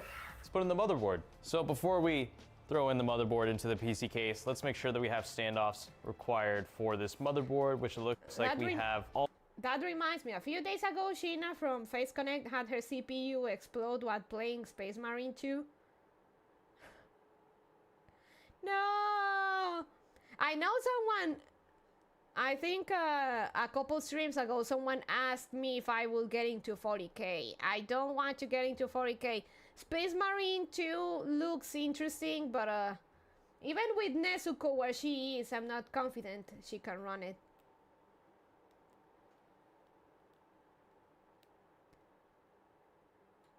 Also, the whole revisionism with the Warhammer lore. No, gracias. All of these ready. Go ahead and double check. If we were to put this down, we have 1, 2, 3, 4, 5, 6, 7, 8 holes to cover for the motherboard. And we have 1, 2, 3, 4, 5, 6, 7, 8 pre-included standoffs. That is good. We are all covered. Let's go ahead and drop this in, and using the screws that you see here on screen, or as designated by the case manual, we'll go ahead and screw these into the standoffs one by one, but don't completely screw these in. You're gonna wanna leave them 3/4 of the way screwed in. First, we wanna populate all the standoffs with screws for the motherboard 3/4 of the way in, and then once they're all the way in, then we'll go ahead and tighten all of the remaining screws. That way we put equal pressure on all sides of the motherboard. All right, we've got screws now, 3/4 of the way in for all of the standoffs. So now let's go ahead and go to one screw, completely tighten this one all the way into the standoff. Go to a corner of the motherboard adjacent from it, tighten this one up, do a little crisscross formation here, and fully tighten all the remaining screws. And with that done, let's go ahead and put in the power supply. Okay. For the power supply, we are going with this MSI Mag A650BN. Now, Nice. I'll be real with you. Whatever I have linked in the PCBuilds.gg link will work with this build. It may not be this exact MSI model, but at the very least, it'll be 80 plus bronze and have somewhat of a good ranking according to the PSU tier list modular. from psucultist.com or .net. I forgot which extension they use. But this one here from MSI is pretty good. I like the Mag series because they're a good blend between affordability, value, and Well, you know what? overall Yeah, it's specifications. affordable. But really, 68 what's going to bucks. matter most is making sure you have enough wattage for your PC. So 650 watts is plenty for this PC. For our Radeon graphics card and Ryzen 5600, that's going to be plenty. Non-modular is But if you cheaper, at but all the wanted problem to is that say it is put in a non-modular, so future you'll have graphics a card bunch that of take more cables you don't power, use maybe you want 750 laying watts. around Again, you've got that cluttering flexibility space and whatnot. as far as what power supply you ultimately want to choose. Anyways, here's our power cable for our power supply. We'll need that when we eventually turn on the computer for the first time, but note, we've got these screws right here. This is what we'll use to screw in the power supply into the back of the PC, which let's do now. So here's our power supply. Again, it's fine if this is on the 0. It'll need to be a 1 when we finally turn on this PC. But for now, let's keep it at the 0. Fan side, facing down, bring this in, line it up with the PSU bracket right here. Take your 4 screws, put them in. Okay, and let's get this final screw. And well, bam. It's not the game's fault. Maybe she didn't do the proper maintenance to her CPU. The minimum required is NVIDIA GeForce 1060 and Radeon 580 and Intel Core i7. Okay. So how's Sheena? We've got the power supply in. Now let's go ahead and start Did plugging she in our front survive I/O, the explosion? power cables, and our neat little RGB and fan controller into the motherboard. So first, let's go ahead and take care of this RGB and fan comes with controller, which integrated fortunately fan we only controller, have just a nice. singular RGB connector going out from Well, this. RGB But we do fan have to power this up with a controller. SATA power connector, which we can take care of through the power supply. And I think right here, yep, this is our singular fan header that is going to control our 2 front fans. We'll also have to plug this into the motherboard. So let's go ahead, put these 2 things into the motherboard first. Okay, here is our fan header from our fan and RGB controller. We'll put it into one of these fan sys headers right here. It really doesn't matter which one. It's not like your PC is gonna explode if you put it into the wrong one. And then here is our RGB connector from that RGB and Oh, I remember, I think I watched a Greg Salazar video of him trying to fix a viewer's PC, and I think one of the problem was that the guy connected stuff the wrong way, and that completely fried his PC. It's a painful watch, all things considered.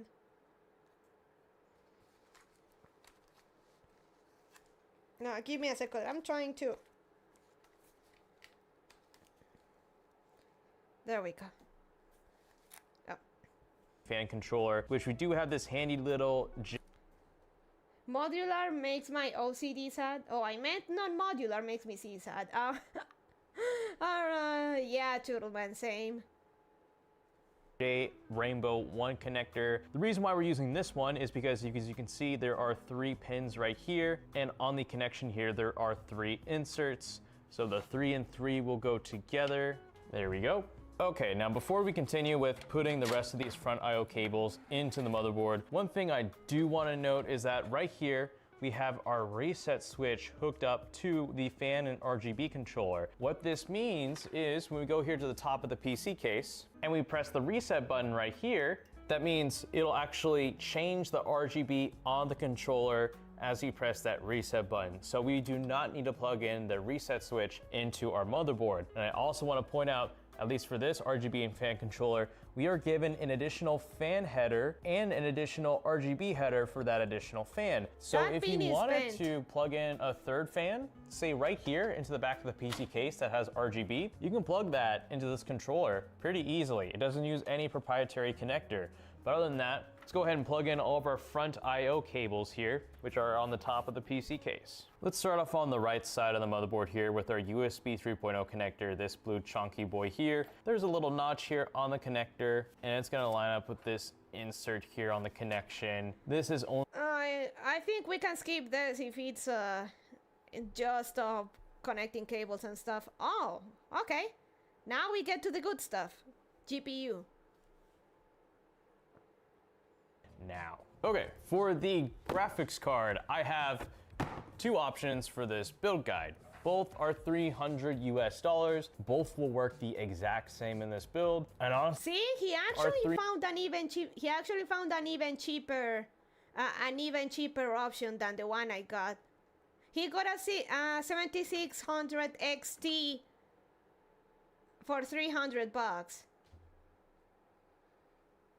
I almost fried my RGB from the water cooling. Motherboard had a little red thing to move, but was to have 5 volts to 12 volts. You know, if we go with this guy's option, let me if we go with his option, we can even find a $300.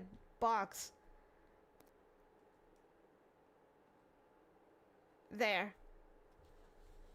Oh, I didn't.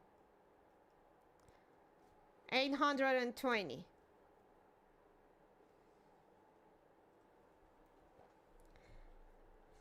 But I was scared, so I read everything in the manual, so the little note I saw saved me. Nice, Shingocho. Remember, $800. And the PS5 is $700 plus 80 bucks for the Blu-ray drive, and I think it's $30 for the stand. So that's another $110. So $810.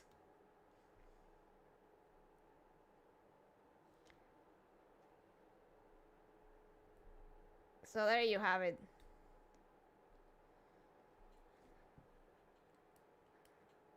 Eh? Oh, I muted it. Whoops. Now. Okay, for the graphics card, I have 2 options for this build guide. Both are $300 US.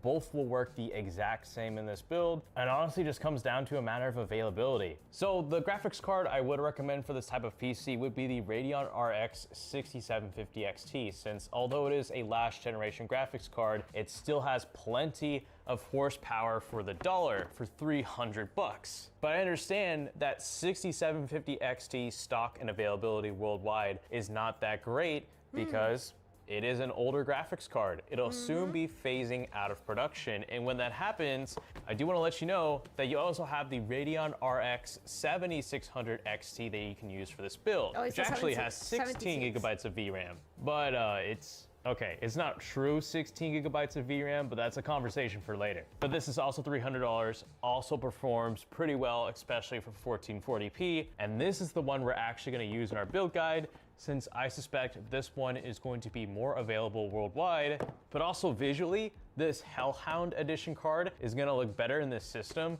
than this bigger Red Devil edition card. That aside, like I said, both graphics cards will be perfectly compatible in this build guide. It can be from PowerColor, Asus, MSI, Gigabyte, Sapphire, XFX, it doesn't matter. As long as it's one of those two cards, it'll work in this system. And for the 7600 XT specifically, it is a budget 1440p gaming graphics card, because remember, this does have 16 gigabytes of VRAM. So if you wanted to pack on any games that'll utilize high memory textures at higher resolutions, this card can do it. Anyways, make sure you take off this little piece here from your graphics card, this PCI cover, before putting this in. But to actually insert it, we're gonna wanna unscrew this little panel here from the PC case, move this out of the way, and then we're gonna go ahead and rip off the slots where our graphics card is gonna occupy, which will be these top two most PCI slots. Here we go. And now if we look to our baggie full of screws that came with this PC case, we're actually going to use the same case screws that we used for installing the power supply earlier into this PC case. These thicker black screws right here. You'll only need 2 of them, and we'll take our graphics card, bring it in. Oh, remove this guy right here. Well, bam. All right, now bring this in. Line up the PCI slot with the graphics card. This is probably gonna go in, so I'm gonna go ahead and give it a firm press, and I wanna hear it click, like that. The graphics card is fully inserted. Now let's go ahead and screw it into the PC case. Let's move this latch back into place, and now let's screw this in. Okay, and final thing we're gonna do is we're gonna go ahead and take our PCI power cables and plug these into the graphics card. Make sure that's fully inserted, clicked in all the way. This is just gonna use a 6-pin connector here on the other side, so we don't need this additional 2-pin right here. Line up the latch with the notch, press it in all the way, and there you have it. But there's one final thing we gotta do. Remember our Wi-Fi antennas from our motherboard box? Let's go ahead and put those into the back side of the motherboard here. All right, and with these, we are completely finished building this PC. Congrats. Now let's go ahead and plug this into a wall outlet and see if it turns on. All right, let's go ahead and turn on this PC for the first time. So let's go ahead and do our pre-boot checklist. Now, first and foremost, this power cable that you got with the power supply, plug this into the back of the power supply and plug in the other end into a wall outlet, and then flick the switch from the 0 to the 1. And that'll prime the PC, so when you turn on the power button, or when you press it, it'll actually turn on. Next, and this seems pretty obvious, but of course, plug in a keyboard and a mouse into your PC. Okay, and then here is the part that, like, every first-time PC builder somehow messes up, but you aren't going to. All right, so this is your display cable. It can be DisplayPort, it can be HDMI. I didn't fuck it up. It does not matter. For this tutorial, I'm using DisplayPort, and I'm plugging one end into the graphics card down here.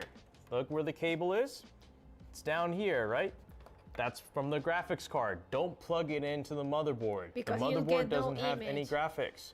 Your graphics card does. So plug this one end into the graphics card and the other end to your monitor. And then when people seem to get that right and nothing still works, they forget to plug in the power for their monitor. So don't forget to do that either. All right, and with all of that plugged in, the final thing you're gonna wanna have is that Windows 11 bootable media device on any 8GB or bigger USB flash drive. I have a full video tutorial linked in the description below showing you how to create one of these for free. You're gonna wanna plug this into any USB 3.0 port. And now with that, I'm gonna go ahead, make sure, yep, we're on the 1, press the power button, and we wait. You're just gonna wanna be patient.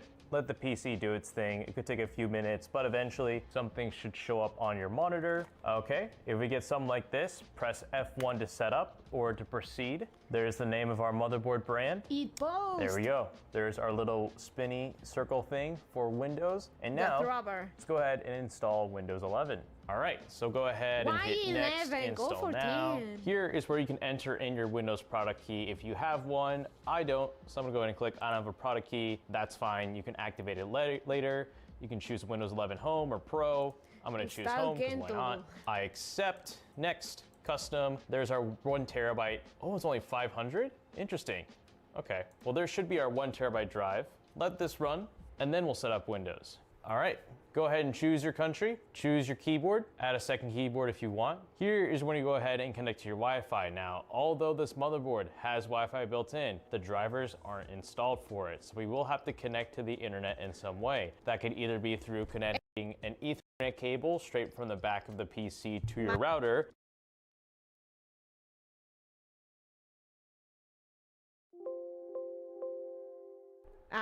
Can you hear me? I bumped my mic and and it disconnected, sorry. Let me see. Or what I have here, I have a spare USB Wi-Fi adapter, which I'm gonna go ahead and put in the back of the PC and connect to the internet that way. There we go. There is our Wi-Fi. We here? Hit Nice. next. Now let's go ahead and name our PC, which I'm gonna go ahead and skip. This is standard stuff. Install drivers. Oh, this we should watch. This part is important. All right, once you get to the Windows home screen, here you'll find this useful little driver utility installer. You'll see something like this from MSI, Asus, Gigabyte, ASRock, doesn't matter. This is the one for MSI. We can go ahead and select what things we want to install for this PC driver-wise, excluding the graphics card. So Dropbox, we don't need that. MSI Center, yeah, that's for RGB purposes, but all these chipset drivers, network drivers, Bluetooth, Wi-Fi, we obviously need those, but what we don't need is Norton, we don't need CPU-Z, we don't need ADA64, and we don't need wallpaper. So we'll just install what is necessary, hit install, and while that's going on, let's go ahead and download the graphics card drivers for our Radeon graphics cards. So just type in AMD drivers into Google or Bing or whatever. It's really straightforward. Here we can go ahead and download some auto detect drivers, AMD but software. since we already know what graphics card we're using, we'll just go ahead and select Helper graphics, with the RX, drivers and stuff. 7000, 7600 XT, submit, Windows 11, download, done. We'll go ahead and open up that. Now, I don't know why people seem to make a big deal about this, but installing graphics card drivers could literally not be any easier than what they are. So yeah, we're getting this installed, we're letting our chipset drivers install, and once this all finishes, we'll go ahead and restart the PC, enter the BIOS, and do one more important thing. Okay, our graphics card drivers and our chipset drivers have finished installing. I'm gonna go ahead and finish, and then we will restart. And in order to enter the BIOS, we're gonna go ahead and spam the delete key once the brand name of the motherboard pops up. Okay, there we go, we made it in. And the only thing we're literally gonna do is go ahead and click AXMP Profile 1. I'm gonna hit Advanced, Settings, Save and Exit, Save Changes and Reboot, hit Yes, and then we'll get to gaming. All right. Okay, now let me show you something real cool before we get to the benchmarks. Now, one thing you can do really easily if you have an AMD CPU and GPU in a system is that you can overclock the CPU and GPU straight from the Radeon software without having to do it through the BIOS. Or in terms of the GPU, if you're one of those people who wants to save on your power consumption and save on your power bill, you can actually undervolt the GPU straight from the software. And I mean, takes a few clicks, boom, done, there you go. But yeah, this is just a free way to get. I've been debating if I should undervolt my stuff or not. My electricity bill came for $70 this month. Though $15 of that is from $15 from that is to pay internet. The rest is electricity. Though from my intel, that's actually a pretty good deal. Get even more FPS out of your PC if you'd like, just to get the most out of it. And again, if you care about power savings, you can undervolt it. If you want more FPS, you can overclock. Heck, you can even overclock the VRAM, but there's plenty you can do through here. I'm gonna run this with overclock GPU and overclock CPU. And now let me go ahead and show you guys the gaming performance. Okay. You can even overclock it. Yeah, my electric bill this month was 380 because AC and my internet bill is a separate 80. VRAM, but there's plenty you can do through here. Ite.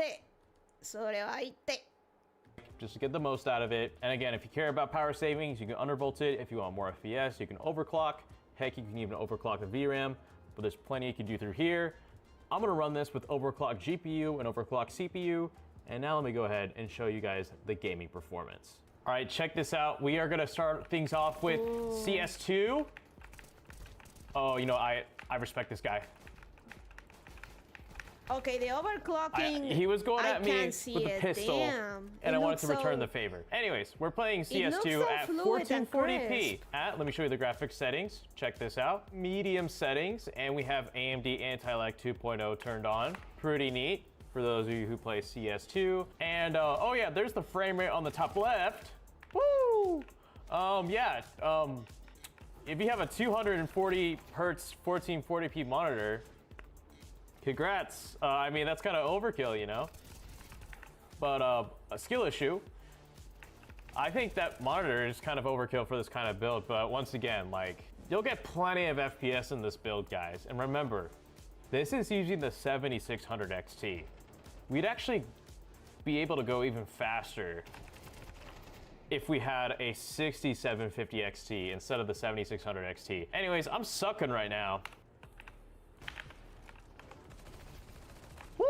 See, he actually got a decent build. He DC'd. Hey man, dude, I got no complaints about the FPS. People who, I mean, it's 240.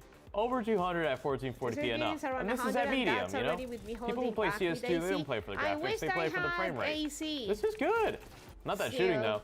All right, now before we get to our final esports game, I think we should play a... The problem is with the sites he used, results may vary a lot. Yeah, that's the issue. I wouldn't gamble that hard on AliExpress, and I've gotten stuff from AliExpress.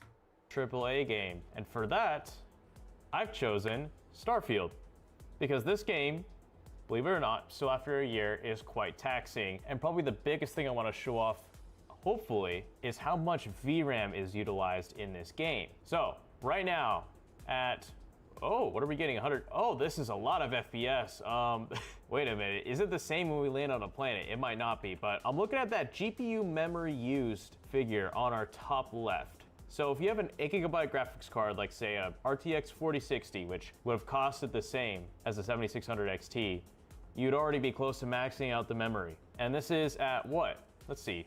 High settings, 1440p. Anyways, this frame rate is actually a little too high right now. I want to see if it changes once we get into this tower. Okay, there's going to be some mines right there. Is there anything as too high, let's see if we trigger any of them. Frame rate? But we're getting over 100. What? Oh, I know why. Because we've got frame generation on. Duh. Let's turn it off. Let's see what happens when we turn off frame generation.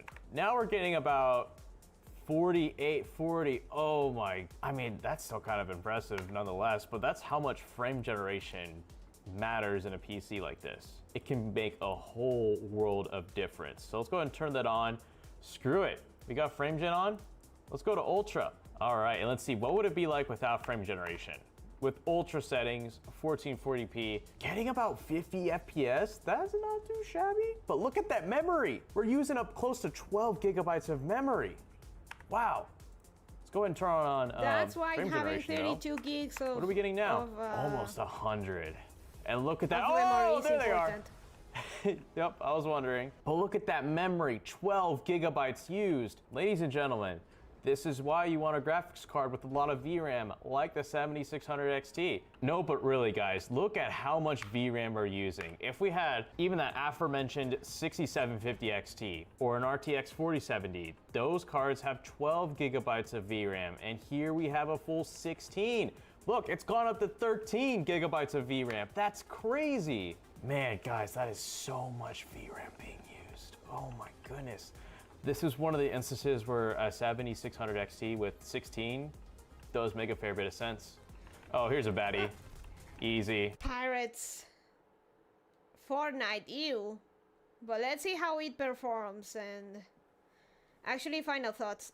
I probably want to finish watching this and call it Okay, a what night. do I think about this $700 gaming PC build? It's definitely faster than my last one. My last $700 PC build guide I released like way back in March or April of this year went a bit of a different direction. There I prioritized the CPU a bit more over the GPU, and while that 7500F is nice, the motherboards for that price segment are more expensive for Ryzen 7000, and DDR5 RAM is still fairly expensive. But Yep. for a more budget PC like this, going with the Ryzen 5 5600, I don't think it's going to be that much of a knock versus the faster 7500F, because in exchange, we can get a cheaper motherboard with cheaper memory at DDR4, No Fortnite. and then in No turn, Fortnite. be able to afford a much more expensive graphics card, which absolutely showed in the benchmark section, especially in AAA games like Starfield, where you can completely max out the graphics settings with frame generation turned on and see. I have a 4060 with 8 gigs. I'll update it if I need to, but I haven't had any reason to question the 4060 yet. I didn't even have any need to question my 1060 just yet. But making the jump from that to Sakura, honestly, pretty good. It's just that the problem with PC Master Race is that they have you have to have the many have this mentality that you have to have the latest released GPU, the latest mobile and what have you, but you can still get a lot done with budget stuff, or with stuff that's a bit older. Oh, sorry. That you're I don't have enough kidneys for a 4090. That won't be useful until it's obsolete. You're eating over 12 gigabytes of memory on the graphics card. So to that end, for those of you who are wondering, should I get the 6750 XT or 7600 XT, because both will cost about the same, if you are someone who's going to be playing more esports oriented titles, more first person shooters, if all you care about is pure frame rate, get the 6750 XT. But if you wanted to dabble at all into any AAA games at really high graphical settings with frame generation turned on, like Starfield or any other AAA game that's going to be graphically taxing, there I think the 7600 XT with its 16 gigabytes of memory can make a world of a difference. In either scenario though, I would not recommend the 4060. As you saw, you're going to be pushing that 8 gigabyte VRAM buffer on the 4060 above its limits, and in 2024 I just can't firmly recommend it. For the also because I know price, some of you guys are going to ask about it. Yes, I changed the CPU cooler because I had a spare AMD Wraith Stealth cooler lying around, so that's what I wanted to use. Wraith Spire, I think that's what it's called. And I also had some spare black extension cables for the power supply cables, so I wanted to use those as well. And I think as far as this case goes, it's not bad. It's definitely cheap, but it's not bad. The 2 included front fans will be enough. A third one in the back would be nice, but you can use just about anything. And as we saw when we opened up the back side of the PC case, you can fit a third fan into that fan and RGB controller.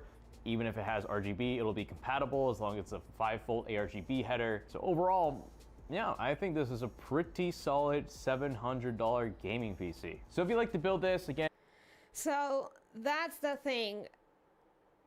Going back into my budget for my build, or rather what we did today. Okay, maybe you're not keeping mind. Okay, maybe you'll get the Blu-ray drive, but you won't get the vertical stand. That's fine. But remember that you have to pay $80 to play online. So that's another $80 that you have to add to your budget. Or if you're not gonna get the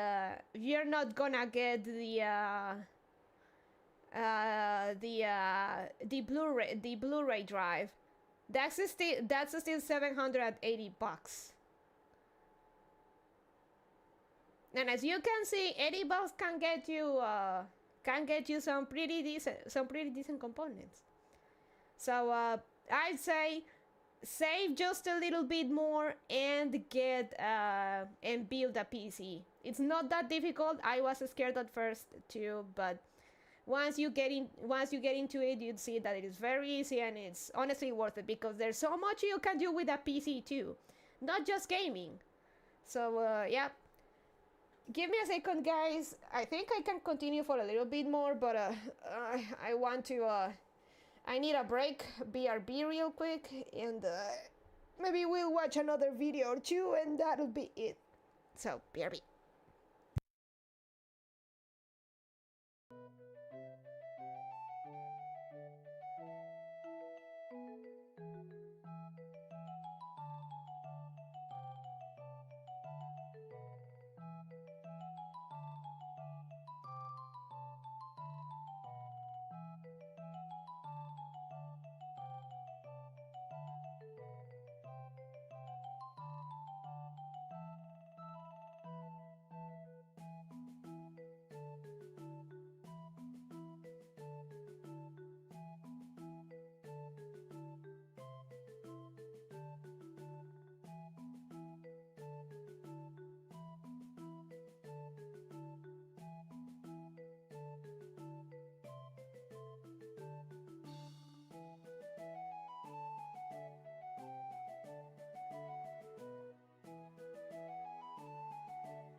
I'm back.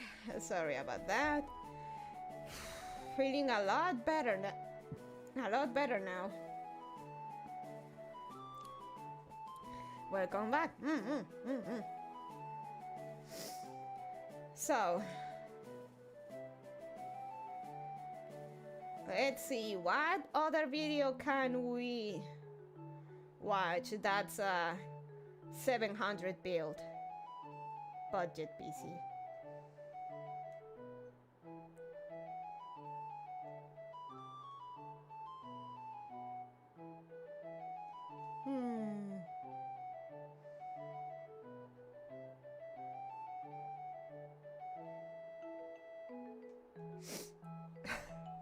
Hopefully, Kaji, if you're still here, don't take it too personal, but really, sometimes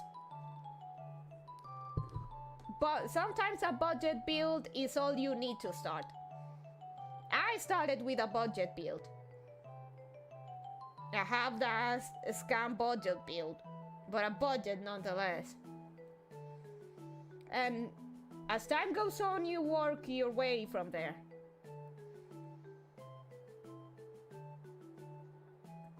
How about we do the opposite and what's the most you can spend on building a PC? Easy? Ooh. I've seen like $10,000 builds. Why even bother with less than a 4090?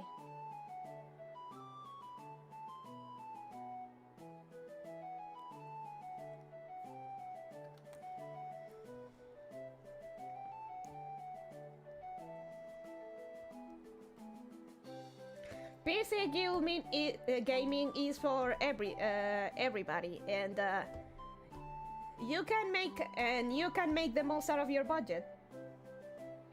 I just have a potato laptop that's still fighting on low. A video of someone destroying a PS5 Pro with a hammer. Didn't like Kai Cenat or iShowSpeed did that? I think it was iShowSpeed the one that destroyed a bunch of PS5s.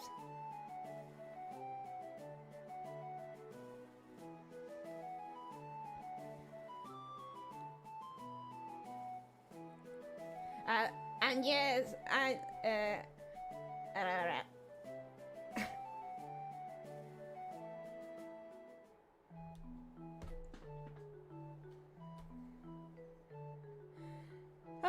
would say so. Given how hard those were to get for a long time, I just consider that a dick move. Yeah. Let's watch this one by Toasty Bros. You may.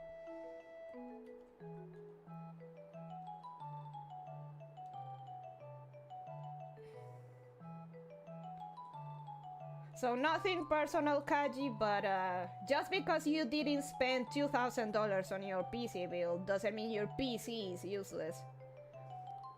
Especially now that you can build some good PCs on a budget.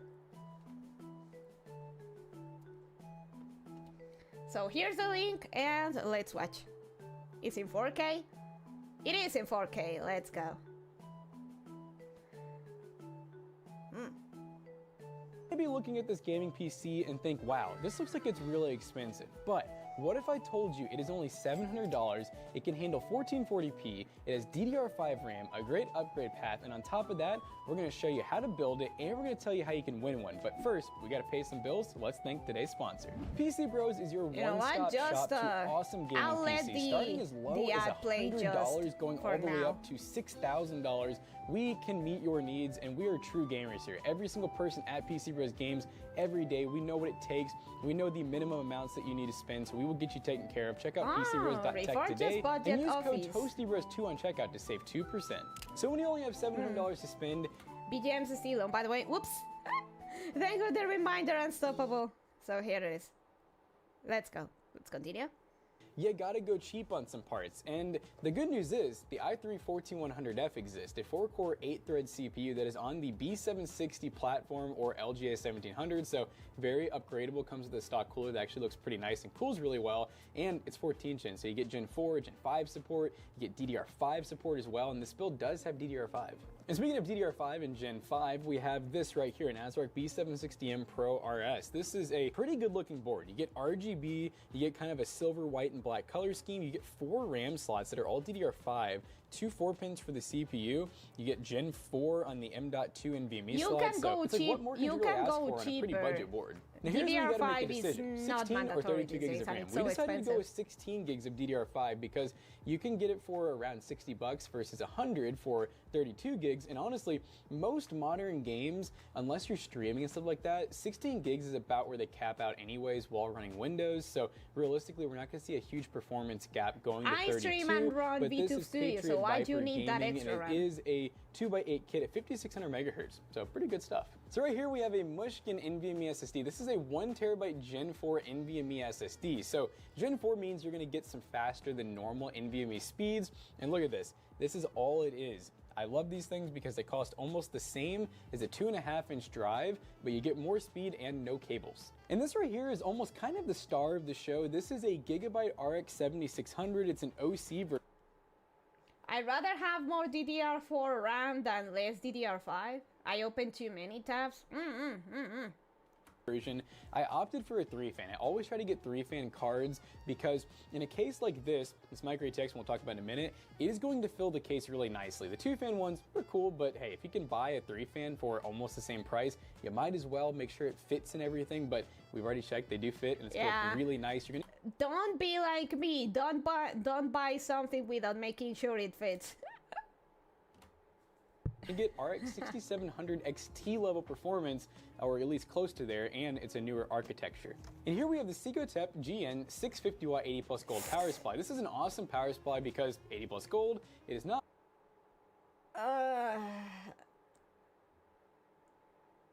I haven't heard good things about Secotep PSUs, but that's alright. Modular, but the cables look pretty nice, and I love it because it comes with all the connectors you could ever need, and it has a really good upgrade path. Yes, you can definitely upgrade on the 650W, believe it or not, because you're not going to pull that much power with these parts at all. You're not even going to use half of this unit.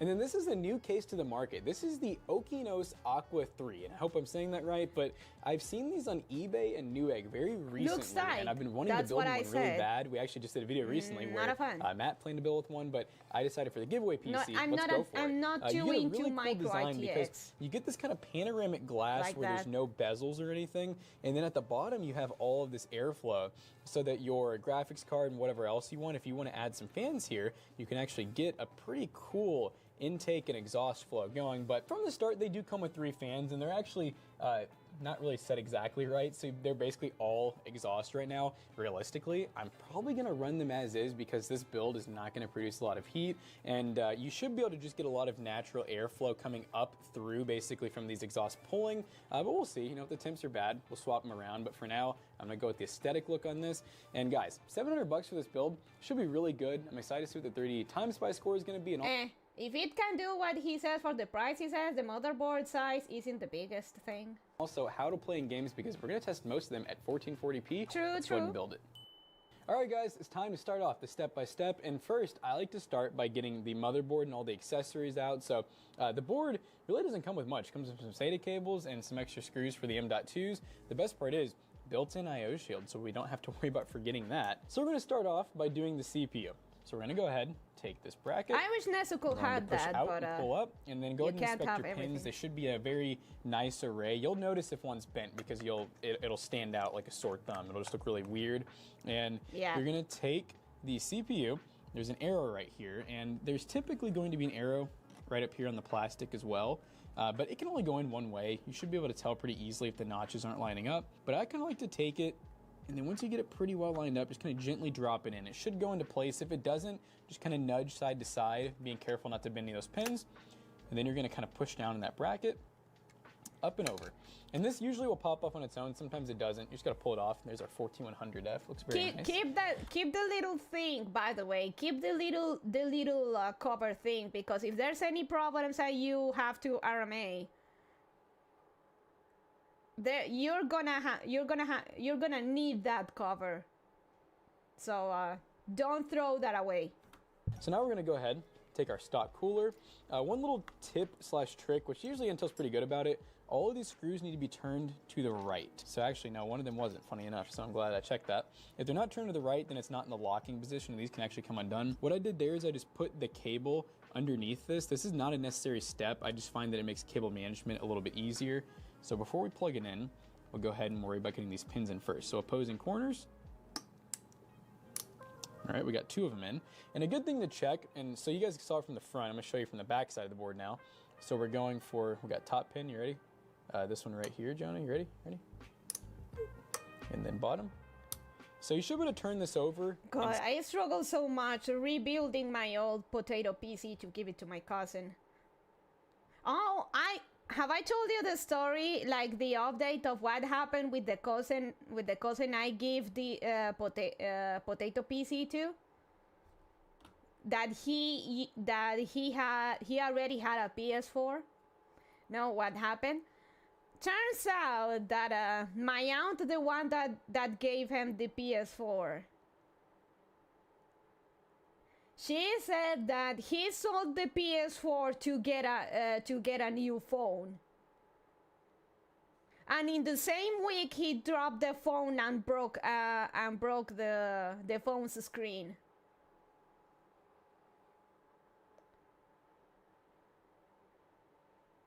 So no PS4 to play.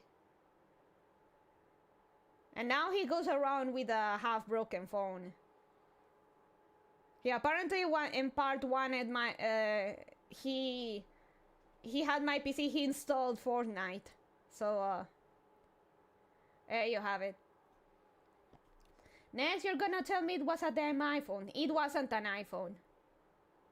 I don't know what phone it was, but it wasn't an iPhone. It was one of those budget ones of weird brands that are showing up here that I have no idea where they come from. That's like Oppo or Corn. Yes, there is a budget phone called Corn. Wait, my latest former whipping mule has to run Fortnite now? Oh, how the mighty have fallen.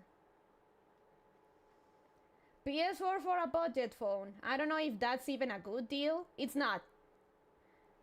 It's very not.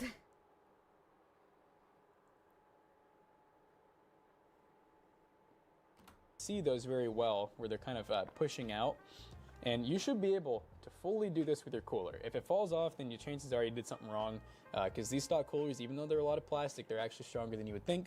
We're going to take this CPU 4-pin and plug it into the 4-pin header that's labeled CPU fan 1. So now we're going to go ahead and install the RAM. You'll notice it actually tells you which ones it wants you to use. This is very general for all boards, so B2 and A2. And that's going to be pretty general for all boards. I always just tell people do the one furthest from the CPU first and then skip a slot. There you go. So I call it like 1 and 3. Some people call it 2 and 4. Doesn't really matter. This will only go in one way. You'll notice the notch lines up there in the middle. So we're going to apply equal force to both of them. Try to make sure that you don't wiggle too much, because you literally could fold a RAM lane over and then your motherboard's done. And here we go with the second one. So we skipped the slot. But and he's a dumb kid. What else can you to push expect? These slots closed. If you have to, there's a good chance that it's not in all the way, and you're going to end up not posting. So yeah, that is one of the first troubleshooting steps I would always try. We're going on the M.2 now. So that's how we install our NVMe SSD. But you technically could use any of the slots in this board because they all should run in Gen 4, but let me check we something want to use this real top quick. slot because we got a nice little heat sink here that'll actually help it run a So little bit cooler. depending on how the stream is going, I So may go ahead have and peel this off. This not that I'm basically gonna make reveals much our of this, but reusable thermal pad, which will help us with the heat transfer. demonetize my Pop it stream in an because angle, you'll notice it kind of sits something. in at an angle. You'll then push down on it, and you're going to put this back on the same way. The text obviously will be facing down because that's how it'll sit in your build. And this part's a little bit tricky because you feel like you're not getting it, but my favorite way of doing it is basically lay this on first, and then just real slowly Try to go straight down as Okay, you can. monetization is still And but, I've never had one just like after pop out stream's done, randomly or I'll anything. demonetize. I'll turn off monetization just in case. Demonetize your stream? Okay, hold on, let me pick a good slur. I'm more worried about getting a strike for watching and reacting to stuff, you know? Definitely get that screw started first. And these are PH1s, by the way. You can use a PH1 or even a PH0. PH2 Phillips will not fit in these screws. And these are just, you know, nice and just finger tight. You really don't need anything more than that. These do not need anything serious. And you can actually kind of see that it's in there. You know, it's straight. You can look and not see it like protruding out on one side. But at this point, we got a built motherboard. Like I said, holding it from this, we're looking pretty good. We can go ahead and take this peel here off. We're not gonna need that. And nice. now we're gonna go ahead and throw it into the case. So now we can go ahead and put the motherboard in. You could put the power supply in first, but it really doesn't matter. Since this is a good micro ATX case, it actually, very, very good fitment. So we have not much extra room in here, which is what I personally like to see. Hey, I don't like a WTF. ton of extra space in a case. So I want to make sure that We're all of our watching, standoffs are here. And I noticed that there is budget one. builds for and it's going to be really PC. hard for the camera to capture, but you Are see you building a new PC, by the way? spot for a No, screw, we're but then just here there's not one. I want to make sure there's not an extra stand. We played the PC building sim for a bit, and we tried having our own PC build in a 700 or so budget. I want to, hey, Dark Knight.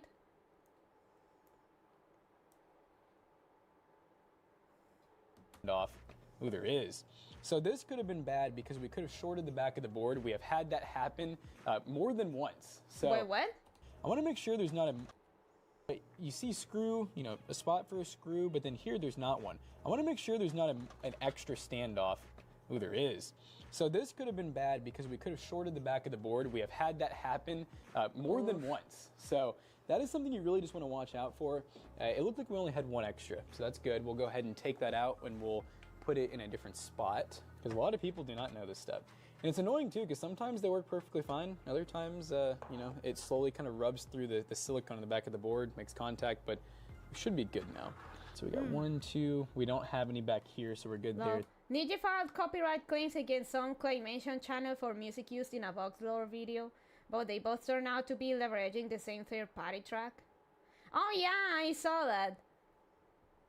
Basically, they just bought the same music, and Niji got two lawyers happy without looking into it first. They're trying to withdraw their claims, but they accidentally did false copyright shit. Classic Niji, classic Niji. And for a Vox video of all things. 3, 4, 5, 6. All right, we're looking good now. So for these screws, your case is going to come with screws.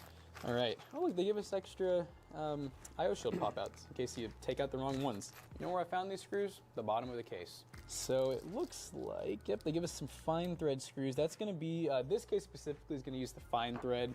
So to show you guys the comparison difference, because I know that that can be kind of important. So we got a coarse thread screw right here, and then a fine thread screw here. Fine thread is typically going to be motherboards and SSDs.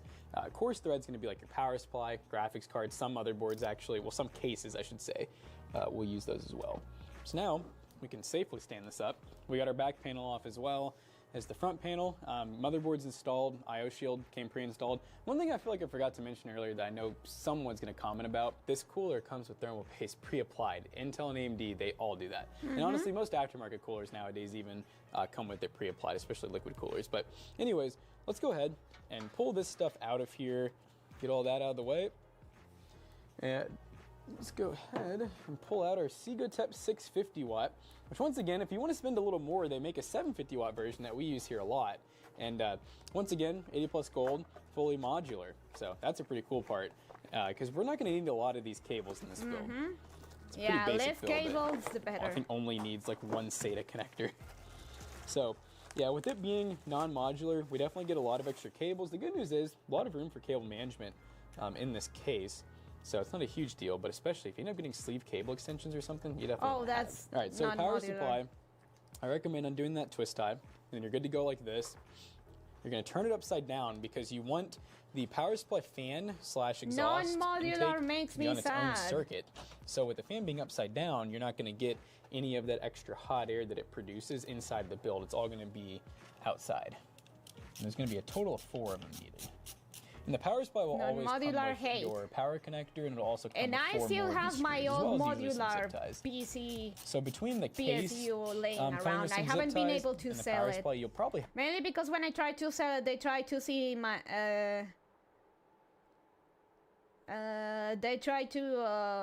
they seem to think I'm a fucking idiot that don't know the value of the shit I have, and they try. And last time they offered me like $30 for an EVGA power supply that costed me around double that, and much better quality than the other shit. Well, yeah, they look at you and they see a teenage girl. Of course, they think you don't know. That PSU could go into a very into a decent build. have enough to actually cable manage the build without needing to go buy some. EVGA PSUs are really good. Now, everyone's favorite part. The part that, this is usually where most people mess up, so I recommend following along pretty well. We're gonna show you guys how to plug in each individual connector. All right, guys, it is time to plug in some cables. I got my handy dandy helper, Jonah, in the front there. Yep. But this right here is the 24 pin coming off the power supply. It is the main power connector.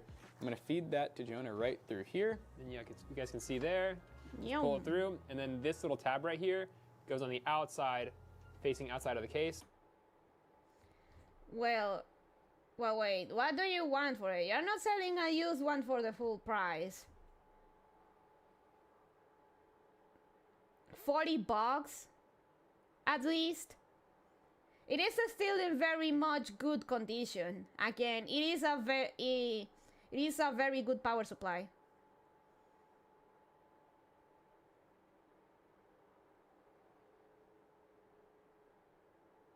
But I see if I can squeeze more money out of it if I do get to sell it.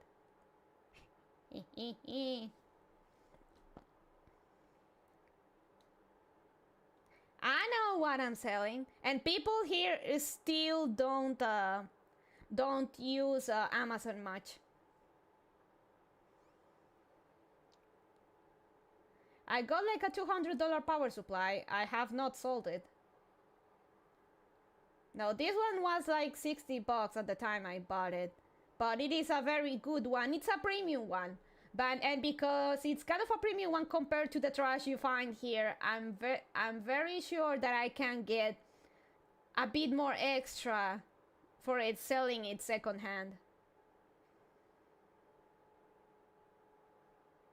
Hey, don't understand. I'm actually pretty good in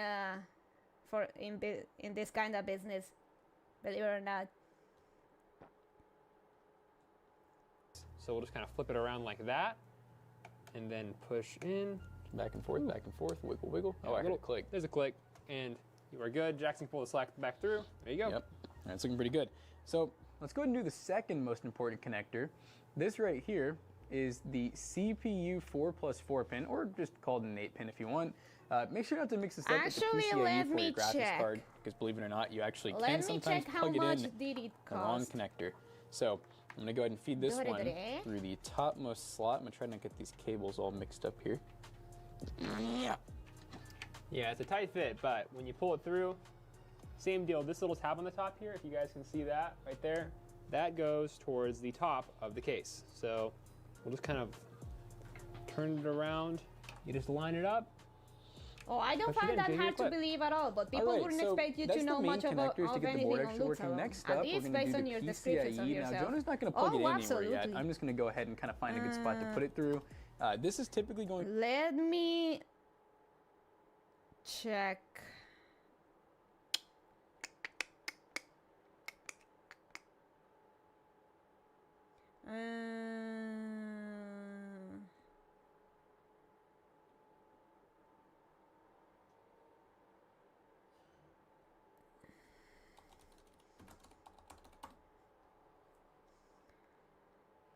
Okay.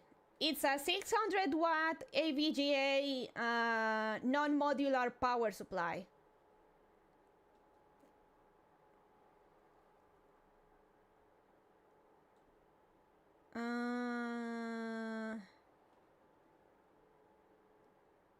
Order details. View order details. Oh, I was wrong. Actually, I was wrong. It did cost around $100.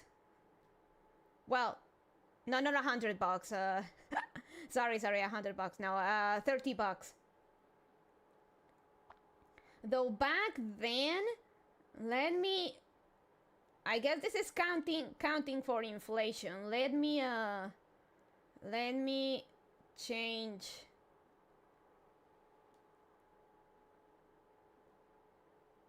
Because back then I do remember that thing being very expensive.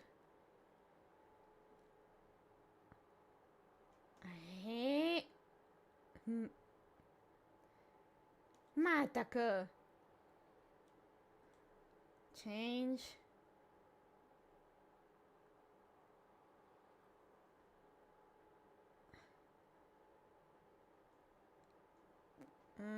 It's only showing me in USD though, that's a problem. Oh, here it is.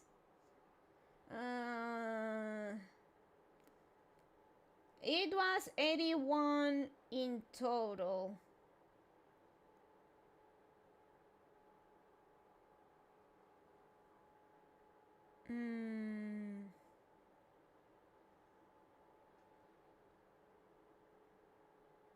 Yeah, it would be around 35. Like, not counting for inflation, it would be a little bit more. It would be around, yeah, 30. Around $35 or so. Maybe 40 pushing it. Damn, that's some inflation.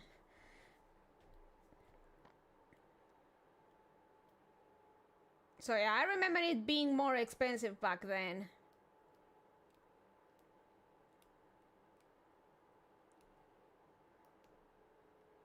So now it seems I did bought it for $35, but I'm still hoping if I can sell it for 30. I think the guys were actually offering me less. It was 100 actually.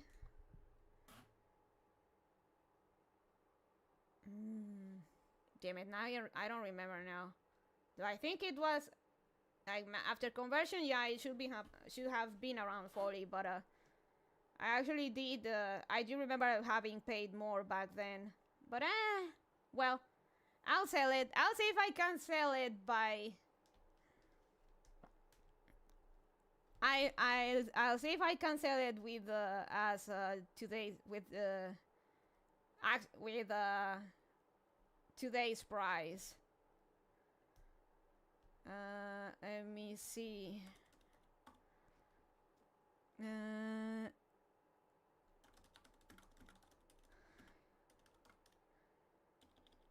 EVGA.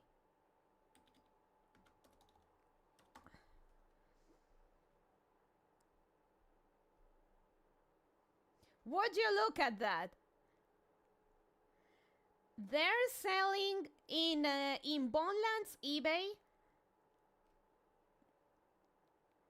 In Bonland's eBay, they're selling an EVGA 600 BQ. No, it's not the one. I think. Wait, what was the? No, the mine was. Let me.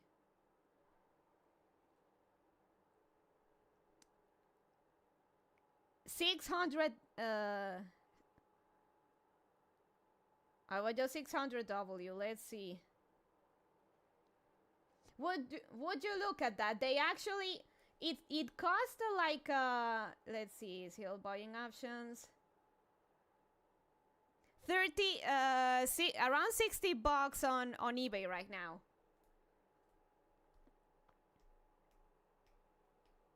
which honestly it is more or less what I bought it for.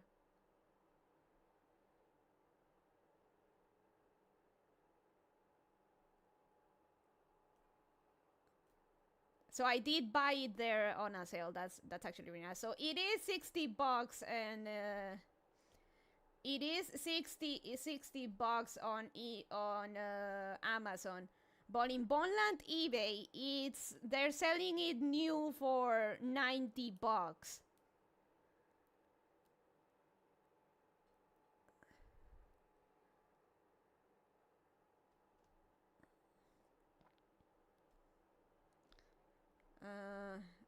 Let me change it back to USD.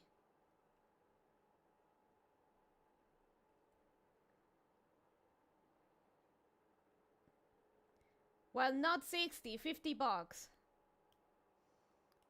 50, 56. Their listings go around 50, $60. So I wasn't as lost. I knew I wasn't imagining things.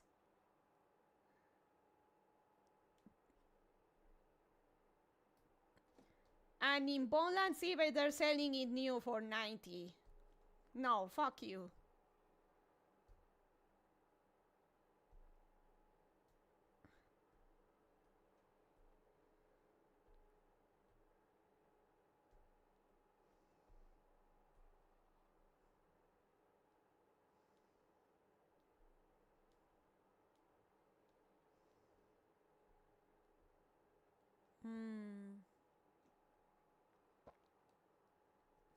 Okay, back to the video, sorry.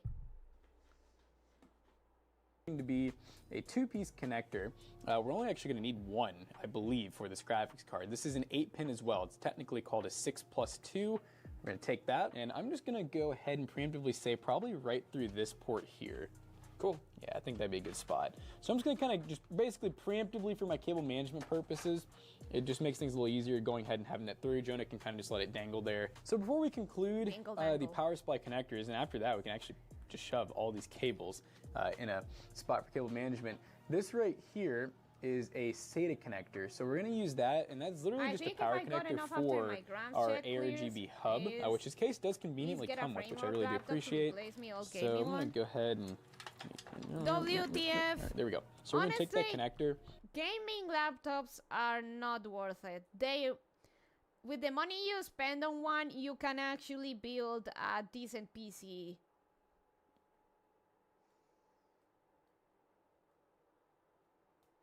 They watch too much Pawn Stars. Best I can do is $20. I didn't know that 10-ish years ago. Oof.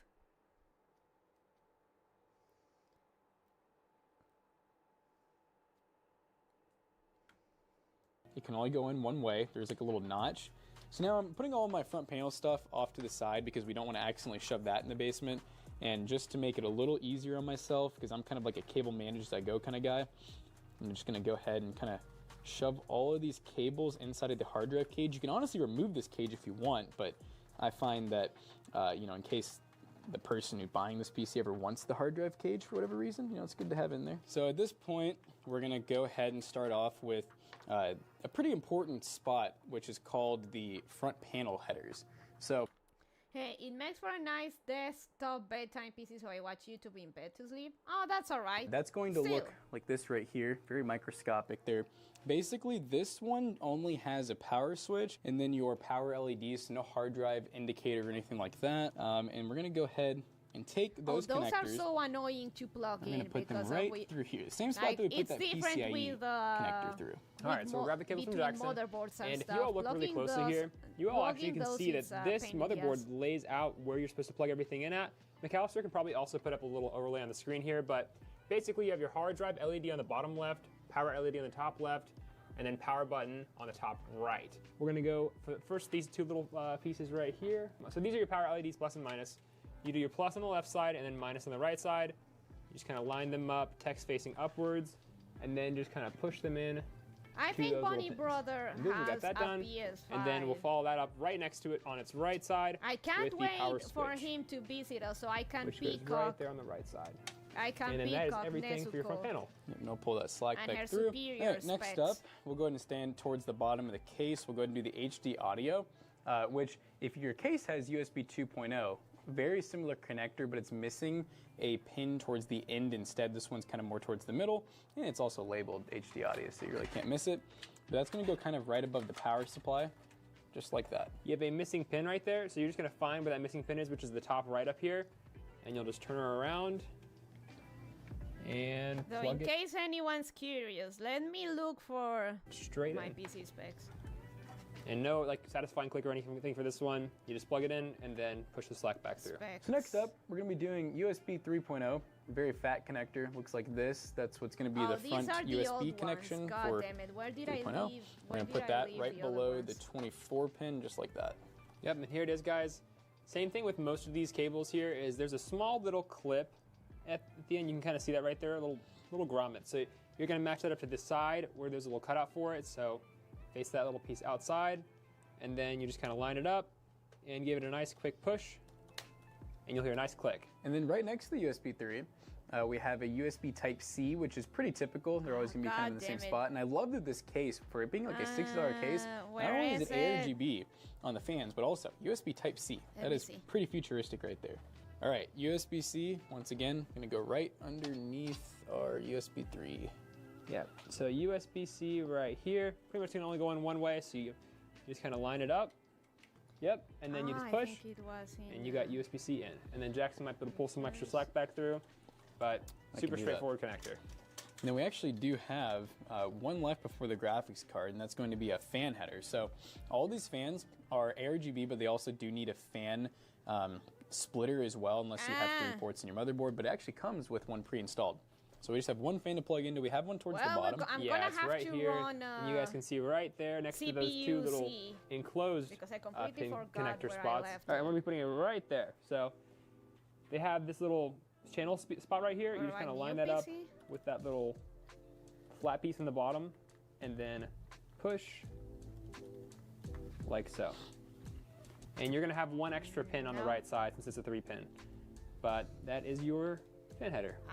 All right, well, let's go ahead and get GPU installed at this point, the fun part. We're gonna be doing the GPU install here. So first thing you want to do is pull off this little protector pin, or protector cover. This will protect your pins. And then you have little covers for little peels for your fans. I like to peel those off beforehand too. And then you also have these little covers for your display outs. I like to pull all of them out as well, just I may because have to that way you can redo know my if you line up specs, goddamn. these slots here at the end perfectly. So with that being done, you're gonna wanna push this little piece out right here.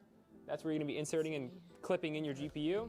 And then on the other camera, you're gonna see here, these are your 2 PCIe slot covers, and it looks like when I'm lining them up, I bought a GPU not we're well going to pop informed. out the Tried to top install it with the 2 fans pointing slots. up, and I was and now like, these oh. are pretty it was just like- straightforward. You just kind I of was like, wiggle them out. oh no. But you're gonna take a screwdriver, It worked? loosen this one right here, Oh, and then you can move this no, back. clumsy And then pretty rabbit much just misplacing watch, her you know, those specs. resistors on the motherboard and everything, but just kind of slowly I, get 'em going. I think I posted Wiggle, on wiggle, Twitter. and then just Let me, yoink it like that. Let me look for There's it real one. quick. Yeah, just take your time so you don't break anything on the motherboard. But this has some pretty good clearance, so you should be okay. And 2. Bring you guys in a little closer. And again, you just kind of line it up. And just kind of push forward. And then when you're pretty much ready, lined up and ready to go, you just kind of brace yourself and push. I think you're in. Yeah, you don't always get There this you go. out. There we go. There's the click. Yeah, you should hear a nice little click, and you should see that notch in the back kind of move forward on its own again. So before you plug that here it is. PCIe power cable No, in, not it you're going is. to take 2 coarse-threaded power supply screws, Oh, I think I haven't done. and you're going to screw them in to the little I slots. haven't done an the spots that are open update. back here. Don't be cheap, guys. Use both. Use both, don't use one. I've been seeing graphics cards fly out of PCs if you only use one. And then for a lot of GPUs, you're going to kind of have to like, So you know, let move me- that bracket I up a think little bit, though so I it's think nice I did show and on I stream. just try to get probably it like to where the forgot, but, slots are like you can almost not get to them. yeah, you want it pretty straightforward, but you want to be able to still be able to plug in Since each the one of upgrades? these How's love ports. eliminated? So that's really important when you're screwing that in. Just make sure it's lined up correctly. We're gonna move this back and tighten it. It's a thumb screw, so you can just kind of tighten it like that. And then lastly, your PCIe cable. You're gonna want to, if you have something like this, you're gonna want to use this first one right here, not the one that's coming off the side. Just line up this top lip here and just push, and you'll see it latch on the top. So there you guys go. You'll later on in cable management, we'll just get a zip tie and kind of tie that up so it's not, you know, sticking out like this. All that's left to do is cable management. All right, guys, it is everyone's favorite time for cable management. So we're gonna start off where Jonah left, and that was the front. So really the front, honestly, looking pretty good, but we're just gonna put one zip tie, maybe two. Yeah, we're gonna do two. We'll put one here, get it pretty tight. And I like to use the thicker zip ties in the front. I just think they look a little more aesthetic. You could even get some Velcro if you really wanna get fancy with it. So the second one, I'm gonna get all the way at the bottom. Yeah, that looks pretty good. And then we're gonna cut these zip ties. And if you really wanna go the extra mile, after cutting the zip ties, you can kind of even like turn them a little bit just to make sure that they're not as easy to see the It's spot gonna that you take cut. me a bit, so bear with me. That looks pretty good for that. Now I'm gonna go ahead and flip the case around. Oh God, that looks so bad in the back. This looks like it needs love. All right, so it needs love and a lot of zip ties. We got a lot of zip ties, and I have some passion for PC building, so this works out. All right, so I'm gonna go ahead and I was kind of struggling with this earlier. That hard drive cage it's a very small hard drive cage. It's only meant to fit one drive, it looks like.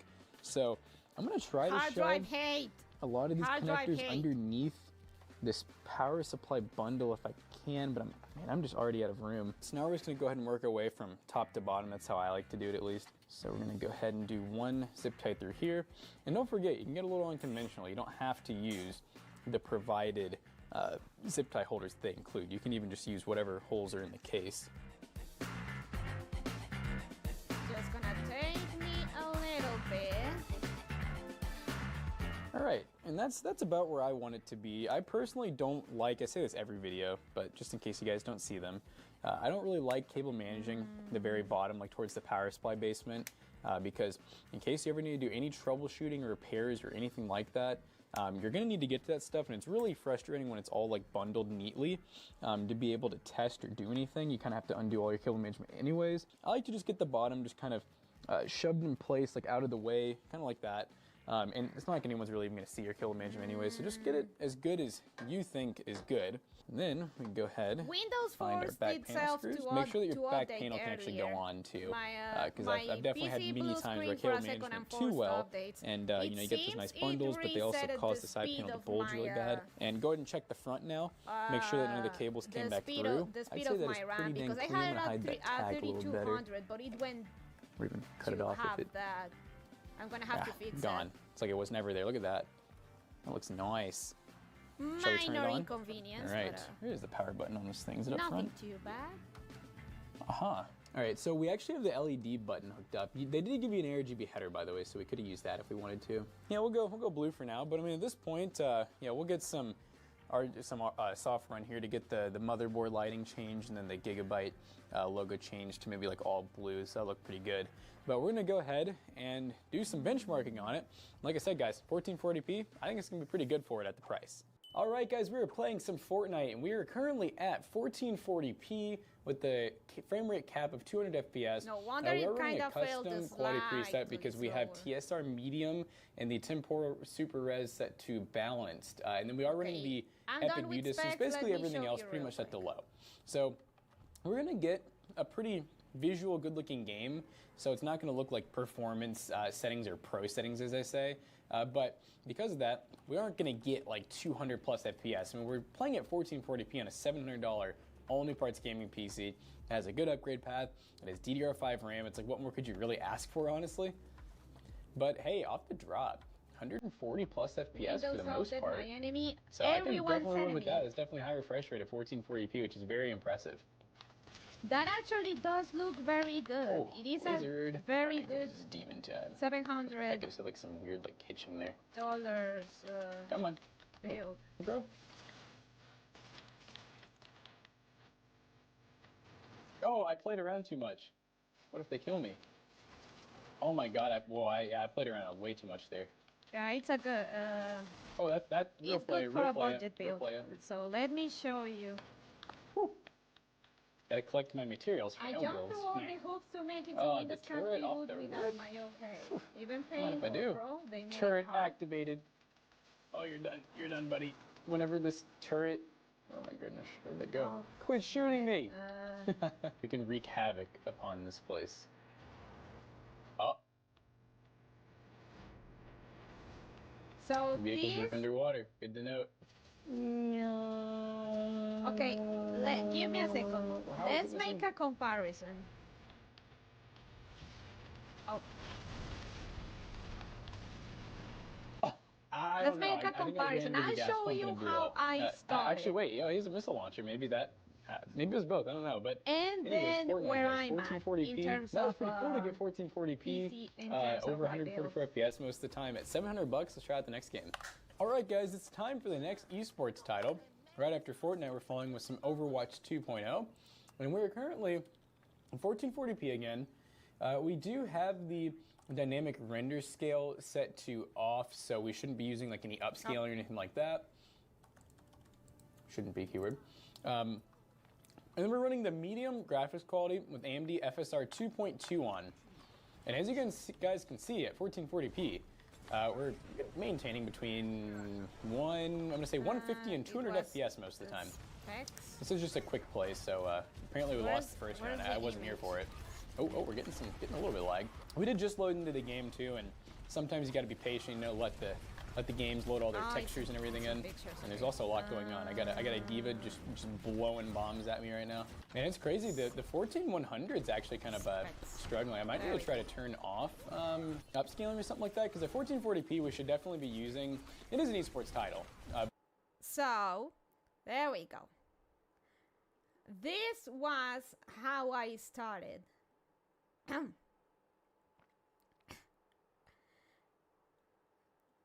This was how I started. Oh, god damn it.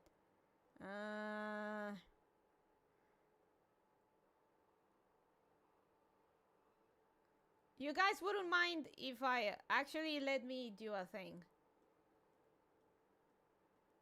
Let me move to this side.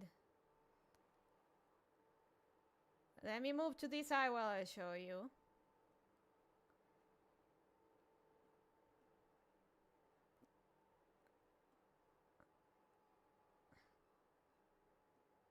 Rabbit. That's too much. I don't even know where to look. I'm trying to set it up. Give me a second. So, there we go. So, I started out as a PNG tuber, not even as a full-blown L2D, just as a PNG, because my PC couldn't handle it. Couldn't handle a game and running VTube Studio along with it. So, CPU, AMD Athlon 200 GE.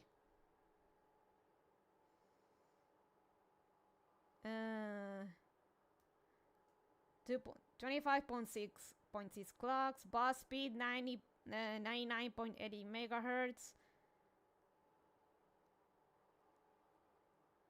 I don't remember how many cores it had. I think it only two cores. There you go. 2 cores. 4 threads.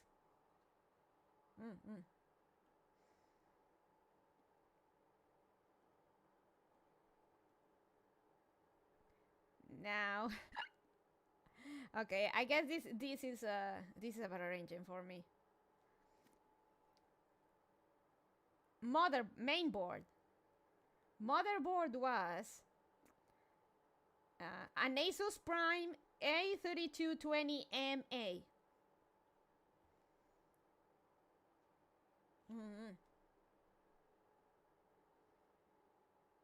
Next,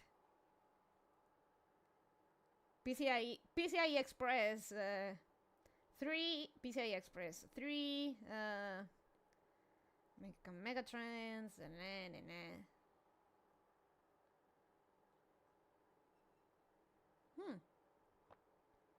Memory.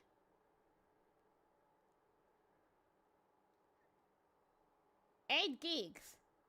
8 gigs of RAM.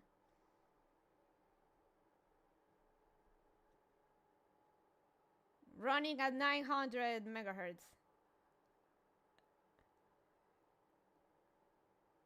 8 gigs of RAM. Single channel. No dual channel. Single channel.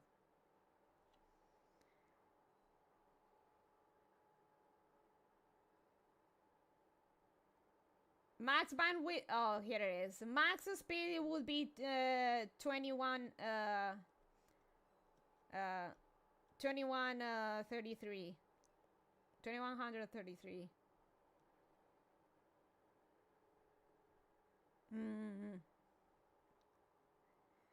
Now this part of, let me move back down here. Graphics, no graphics card.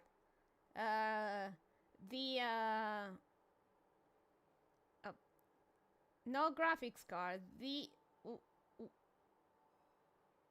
Wrong one. There we go. Graphics card. It did not come with a graphics card. The Athlon 200 GE comes with integrated graphics, as you can see from the name there. AMD Athlon 200 GE with Radeon Vega graphics.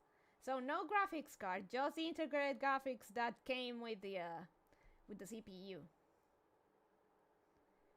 There's just the bench. I didn't run the bench.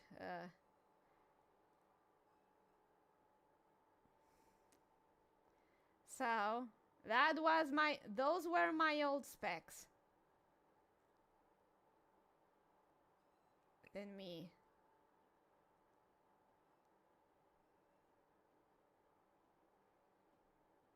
Let me go back.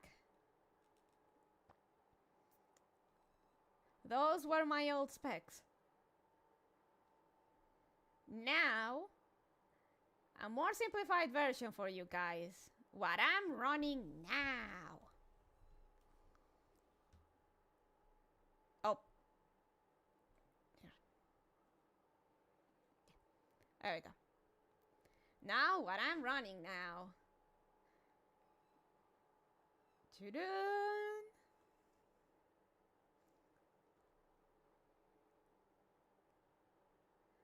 So sorry if I'm blocking you, chat.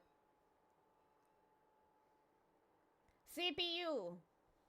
AMD Ryzen 7 5700X. And wanting to upgrade to I want to upgrade that down the line. Maybe in 1 or 2 years. Maybe. So AMD Ryzen 7 5700X. 8 cores, 16 threads.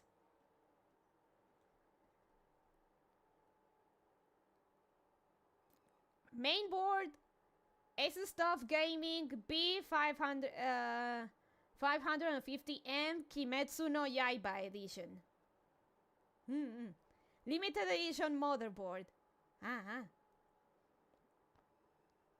PCIe Express 4.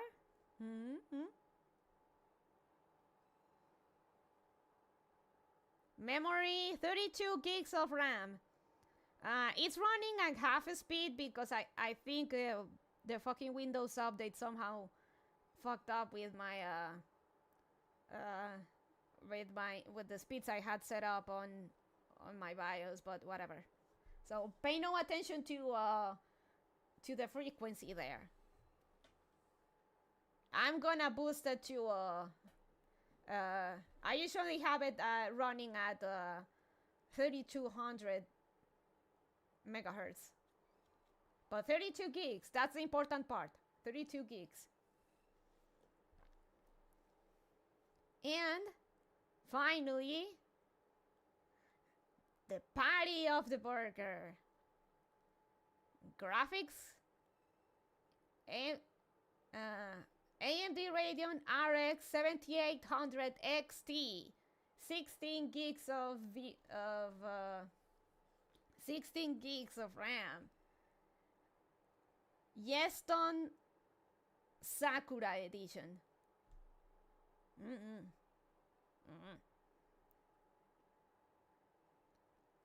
That's what I'm running right now compared to what I have before. What I had before. No XDs here, only XDs. Yeah. Just to give you an idea how shitty my initial build was.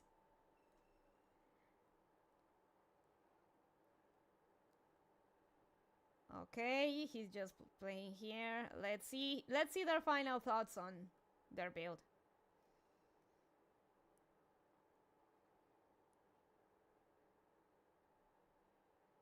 Before we get on the $700 PC, I got faith that's gonna be a pretty decent simp per point, but we gotta find out, and it looks great. Let's go ahead and wrap this video up. All right, guys, I'd say this PC was pretty successful for some $700 1440p action, especially in those esports titles, and even the AAAs. If you're willing to lower some settings, you can actually get some decent FPS. Now, we managed to get a 3D Mark Time Spy score of 10,024, which is 7 cents per point, which is pretty good. That's what we like to see here, and on top of that, it just looks great. We didn't have to sacrifice any looks for the performance that we got, and like I said, fully upgradable. You guys can really add any other hardware you want to. The 14th Gen i3, actually pretty good, and you don't get any of the issues that you would get with like the i7s or i9s with the weird instability issues. And once again, don't forget, we will be giving away one of these gaming PCs, and if you miss it, it's all good. Every second Friday of the month we... Alright. What do you say, guys? Do you want to watch another $700 build, or could we look for that Greg Salazar video on the PC that got killed by not plugging stuff the right way? What games in your old PC you played? Genshin? I could run Genshin and Action Taimanin.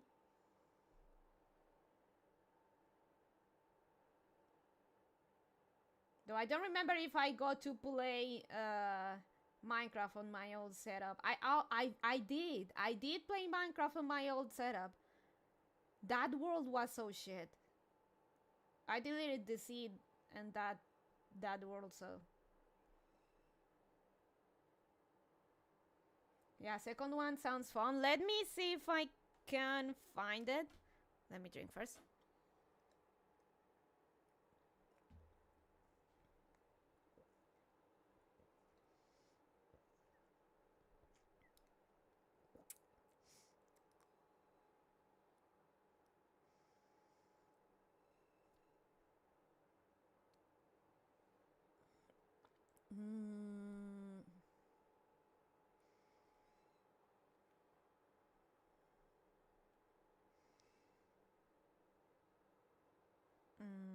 No, it was from...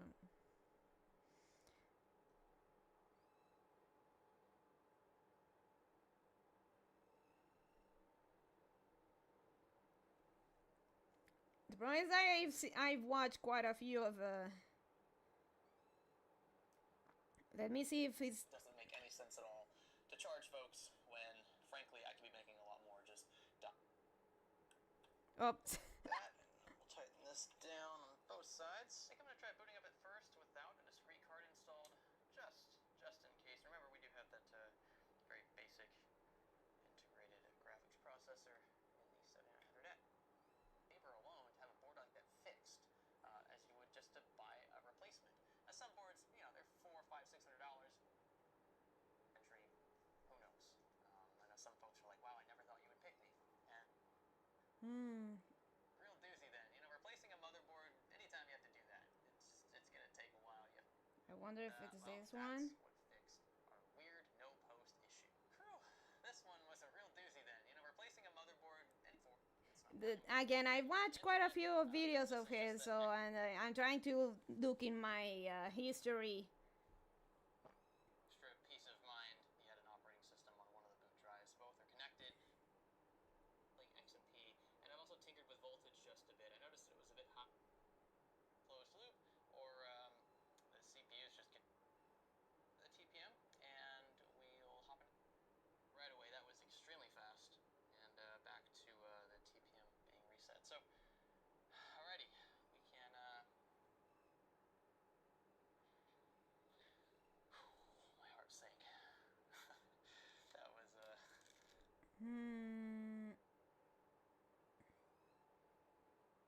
Was I it this just one? recently got this PC from a friend and decided to swap out the AIO, but from doing this, just stepped away from the rig. Brought to a 750 Oh, it's this one. Okay, let me. It's season 5, episode 18. Okay, so Salazar fix or flop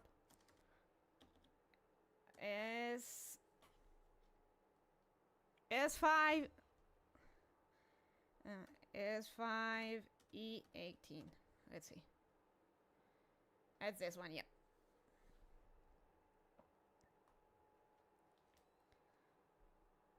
I just recently got this PC from a friend and decided to swap out the AIO, but from doing this, the PC now doesn't even turn on. The only thing that happens is the GPU fans spin for a second, then stop. It's previously worked before. I have tried everything I could find, but can't find the solution, hoping you'd be able to help. This here is that viewer's broken gaming PC, and in this video, we're gonna try to fix it. I don't think this is something a friendship will be ruined over because the system was given in good faith and for free. He didn't pay anything for it. I suspect something either went wrong with the AIO install or the motherboard removal and reinstall. It's very easy to get just small things wrong that can prevent systems from posting outright or even powering on. Maybe a wiring issue, maybe there's some other major component that's just not connected properly. We're gonna dive deep into this one, hopefully have it back up and running by the end of this video, and of course not charge anything at all because this is fix or flop. Are you ready? Stay with me. If you're planning your next PC build, then consider checking out our sponsor, VIP SCD Key. Their Windows 10 and 11 OEM keys sell for a fraction of retail and will unlock the full potential of your OS. They'll also remove those pesky activation watermarks. Click the links below to get started today, and be sure to use our special offer code SKGS for a sweet discount on a variety of options, including Windows 10 and 11, Pro and Home, and more. There are a couple of things I want to clear up with this one before we begin troubleshooting. Firstly, the specifications. So this rig's sporting an Asus Prime Z690 motherboard, an Intel Core i9-12900KF. It has 32 gigs of DDR4, so this is a DDR4-based 12th gen Intel platform, not DDR5. That shouldn't be a problem though, and an EVGA RTX 3080. The power supply, I believe, is from EVGA. It's a 750 watt unit, but something about this rig is kind of sort of rubbing me the wrong way already off the rip. And that would be these cables here. Now, I initially saw the EVGA logo here next to one of the 8 pins, okay, so it's probably an EVGA power supply, but then the one next to it doesn't say EVGA. In fact, one of these sets is wrapped in a mesh and the other is not. Are we using two different cable sets here for this power supply? I highly advise not doing something like this because you can run into an issue like we did with our old school NZXT Cam RGB hub that we thought we wired with the correct set of cables for our modular power supply. Holy Turns shit. out that cable set specifically for SATA power. Greg is right, guys. Never play mix and match with cable sets for power supplies. Never do that. And the other is not. Are we using two different cable sets here for this power supply? I highly advise not doing something like this because you can run into an issue like we did with our old school NZXT Cam RGB hub that we thought we wired with the correct set of cables for our modular power supply. Turns out that cable set specifically for SATA power was from a different power supply. Turns out that cable set specifically with the correct set of cables for our I see it. Is not doing something like this because you can run into an issue like we did with our old school NZXT Cam RGB hub that we thought we wired with the correct set of cables for our modular power supply.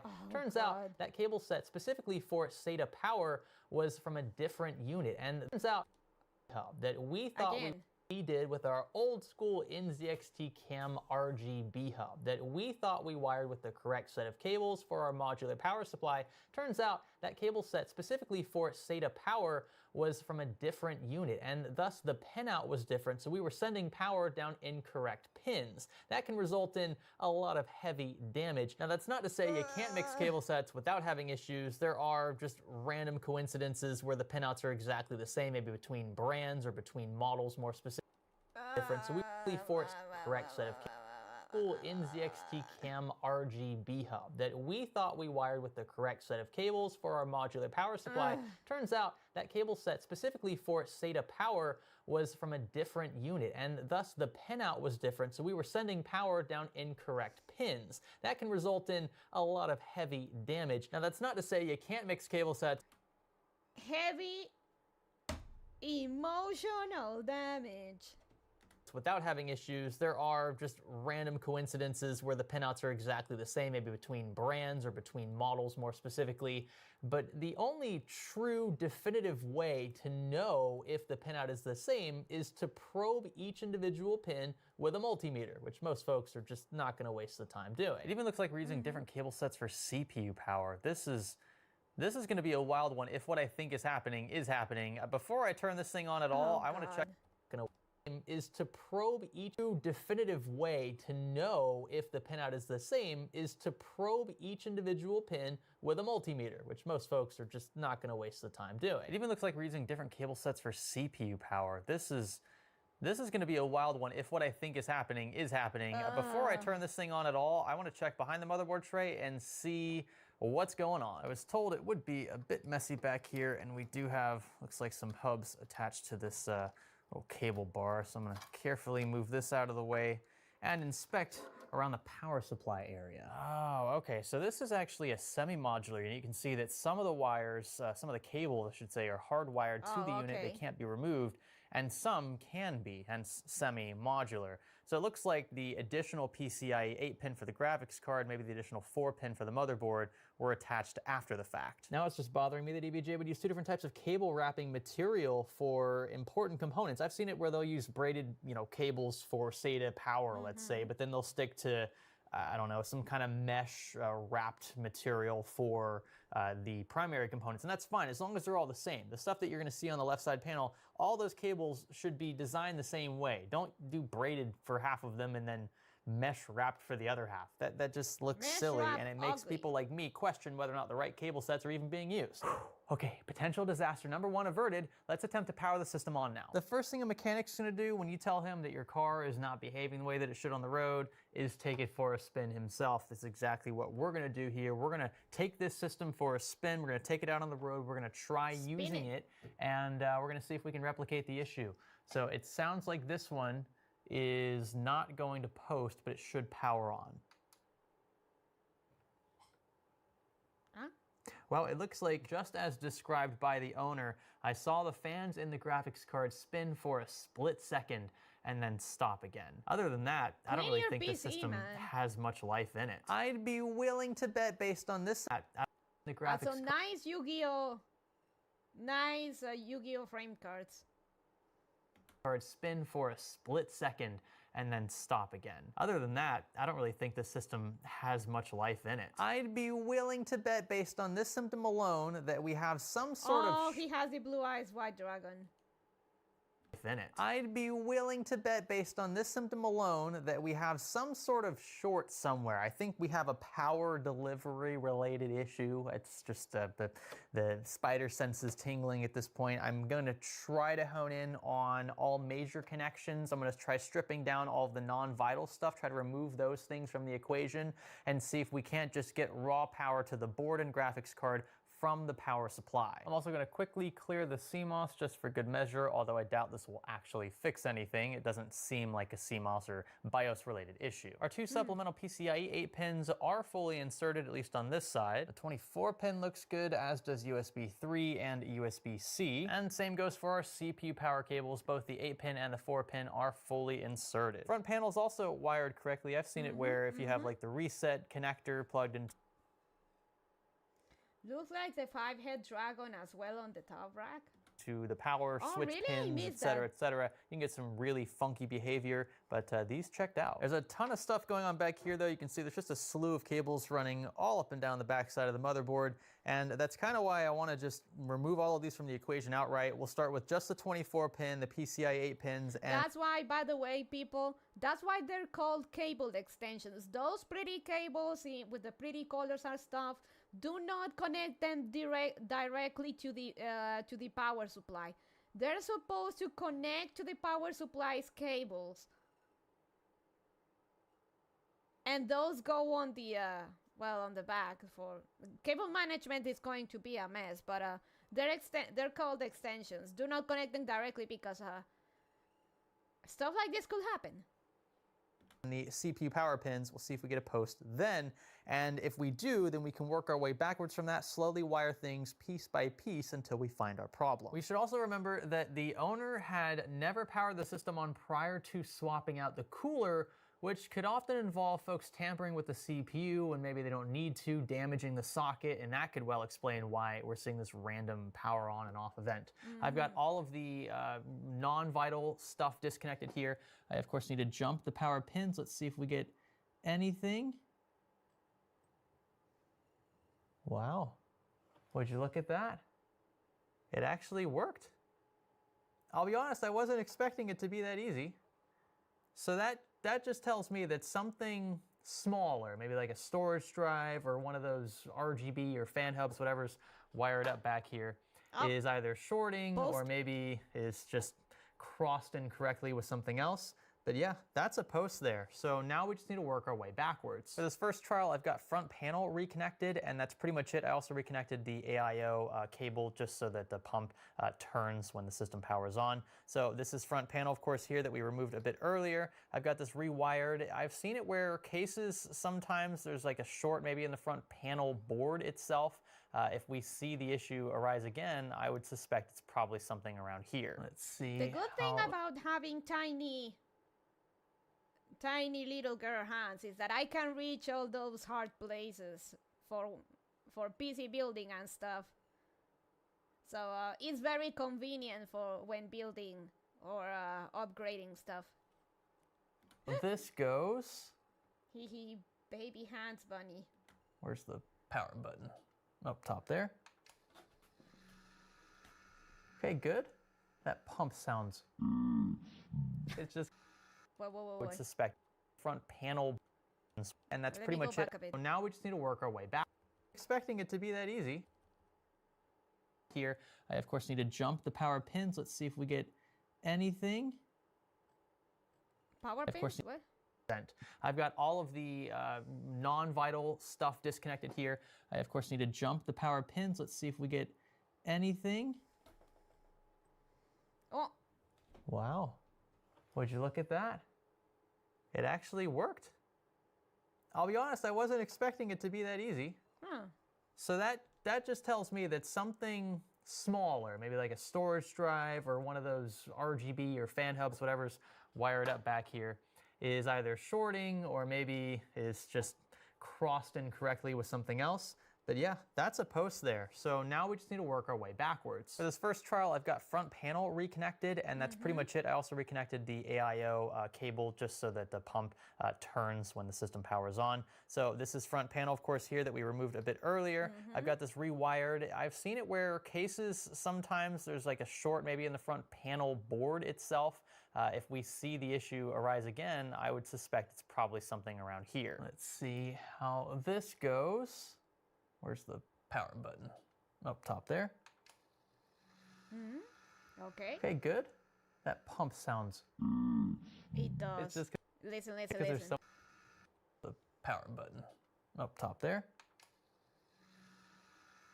Okay, good. That pump sounds. It sounds like my fan.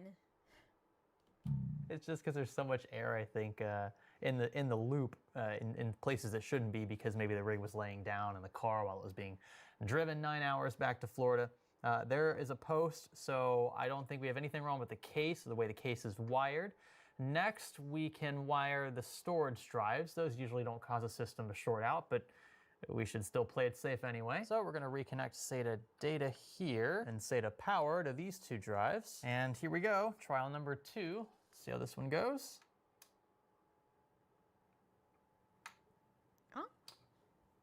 Okay. It's the exact same thing that I did at the beginning of the video.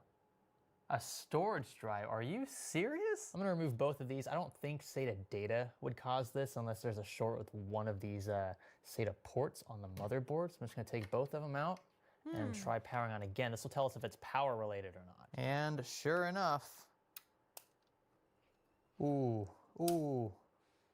Now it's not turning on. Just heard a pop. I don't know if that pop was electrical or if that was just something sliding around, but Those pops are not good. Actually, check a second there. Let's go back for a little bit. boards. I'm just going to would cause storage drives.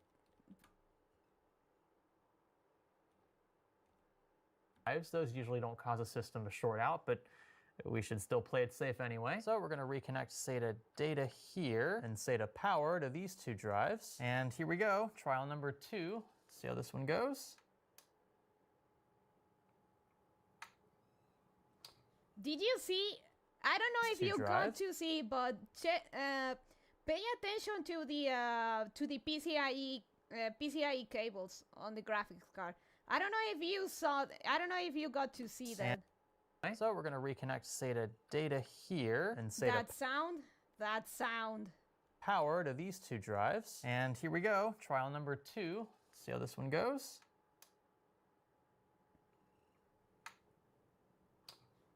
Did you see that? Did you see that?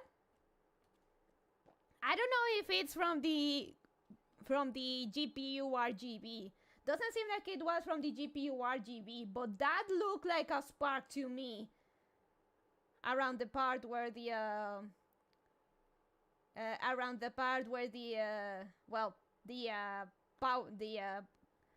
power for the where the PSU is connected, like the PCIe cables. Check again. Power to these two drives. And here we go, trial number 2. Let's see how this one goes.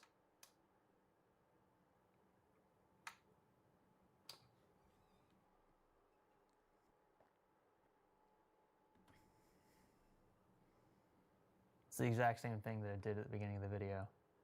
A storage drive, are you serious? I'm gonna remove both. That was RGB for sure, it was red. Electrical sparks are never red. Oh, okay.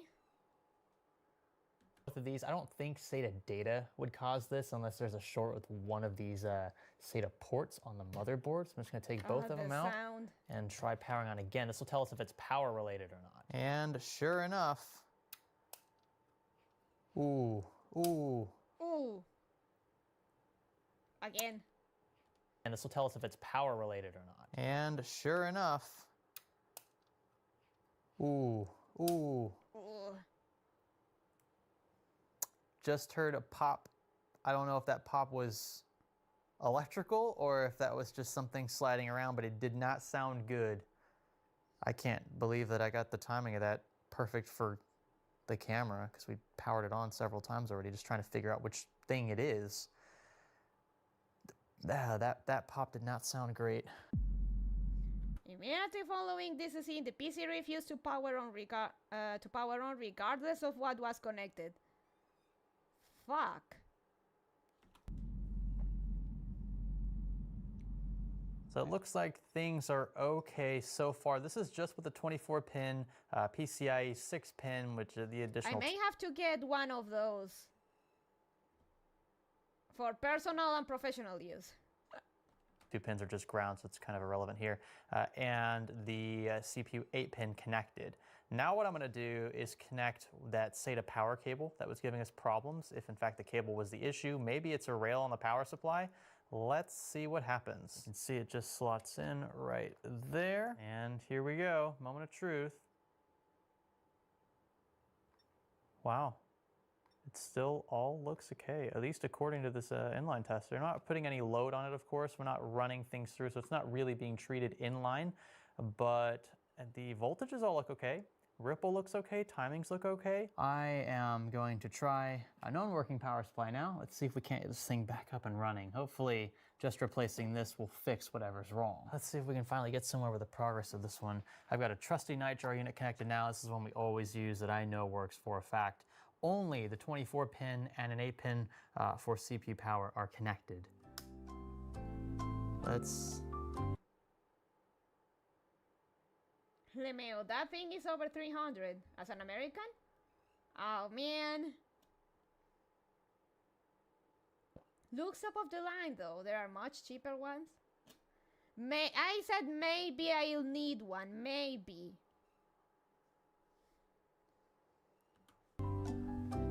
Let's hope this works. Uh-oh. Nope, fam, I think this board is cooked. I have no other explanation for what we're seeing here.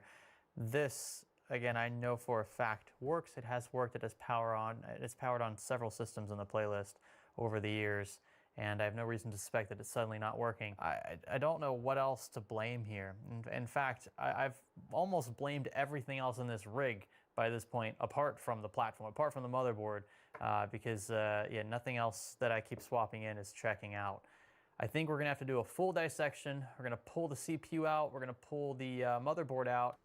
Yay, necropsy! Maybe do a swap there and just try again. That's pretty much all this is. This troubleshooting here, where you're just getting led in so many different directions only for them to lead to nowhere, is just sometimes what troubleshooting is all about. So, out she comes then. At first glance, the CPU looks to be okay. Remember, this is LGA, so no pins on the chip itself, but the pads look to be very clean, nothing obstructing any contact. And same goes for the socket. There's no bled over thermal paste covering pins. There's no bent or missing ones. This all looks in pretty good shape. I also don't see any burn marks, including where we were connecting all of our cables earlier. At this point, I just have to keep moving forward. I've got a replacement motherboard here, Z690A, which is very similar to his Z690P, I believe is what it is.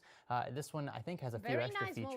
Also has a bit of white to match the case. If this, in fact, is the thing that fixes our problems, then it won't look too bad in his rig. I'm gonna go ahead and install his 12900K into this board and hope for the best. This new board, I should also mention, requires DDR5. I don't have a DDR4 Z690 board around, so that's something else we're gonna have to throw his way if, in fact, this fixes it. So I'm gonna power the system on. Just gonna check to make sure the chip isn't getting too hot. We don't have a cooler attached. The chip is not getting hot. Like at all. It's not warming up, it's not receiving power. Do we have a dead CPU? It's not warming up, it's not receiving power. Do we have a dead CPU? Is this motherboard actually okay? I'm gonna toss in a known working Core i5-12500 this time around. So let's pull this one out.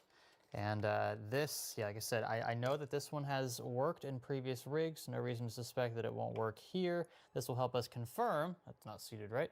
This will help us confirm whether or not his original CPU is in fact broken. Power on there. Power on here. Right away, that chip is getting hot, which is exactly what it's supposed to do. And there we go. If you can see on camera, we can safely assume at this point that his CPU is completely bricked. It literally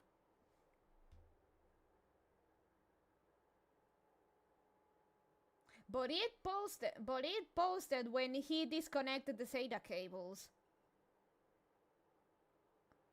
It's something electrical, and during the process of testing it out, that whatever it is ended up also killing the CPU. That's not good.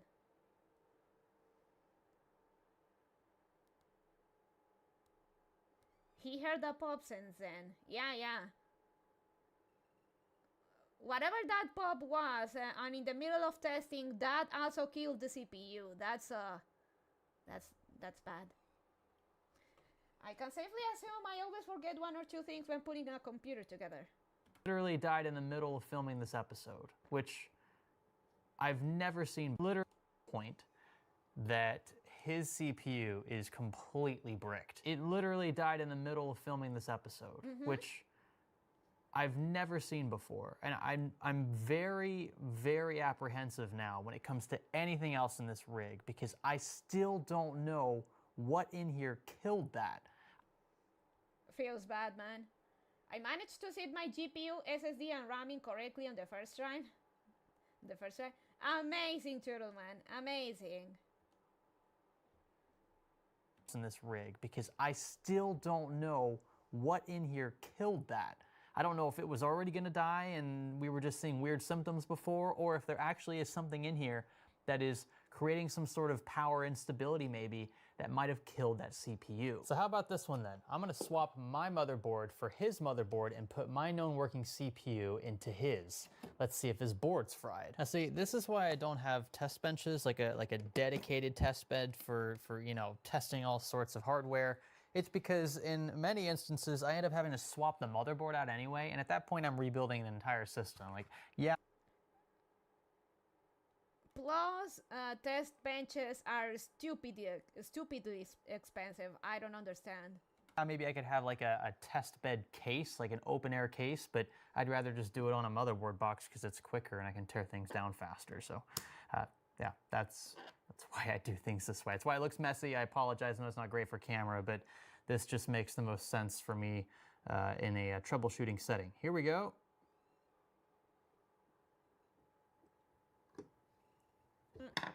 Are you serious? So the motherboard and the CPU are both dead. And we have a power supply that supposedly checks out and doesn't have any issues. I'm just gonna take his DDR4 out.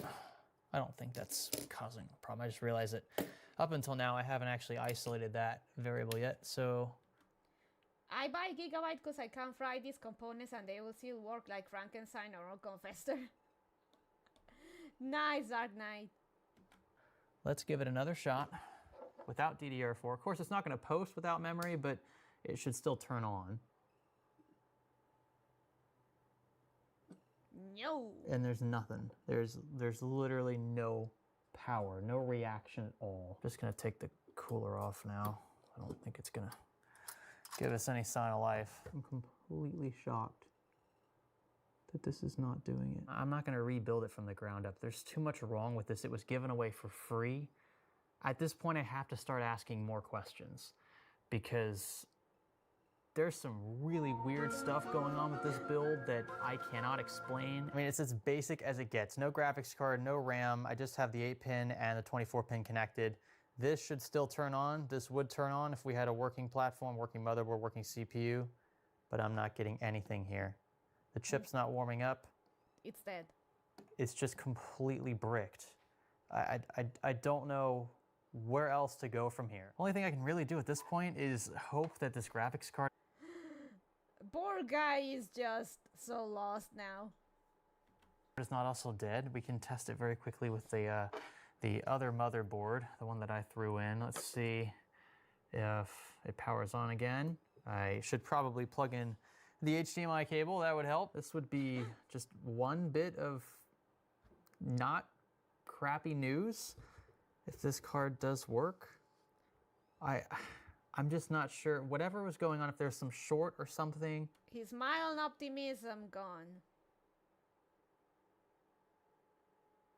No matter how much of an expert somebody is, there will always be that one day where crazy shit happens. I just hope that that short didn't travel all the way through the board into the card, if that is indeed what happened.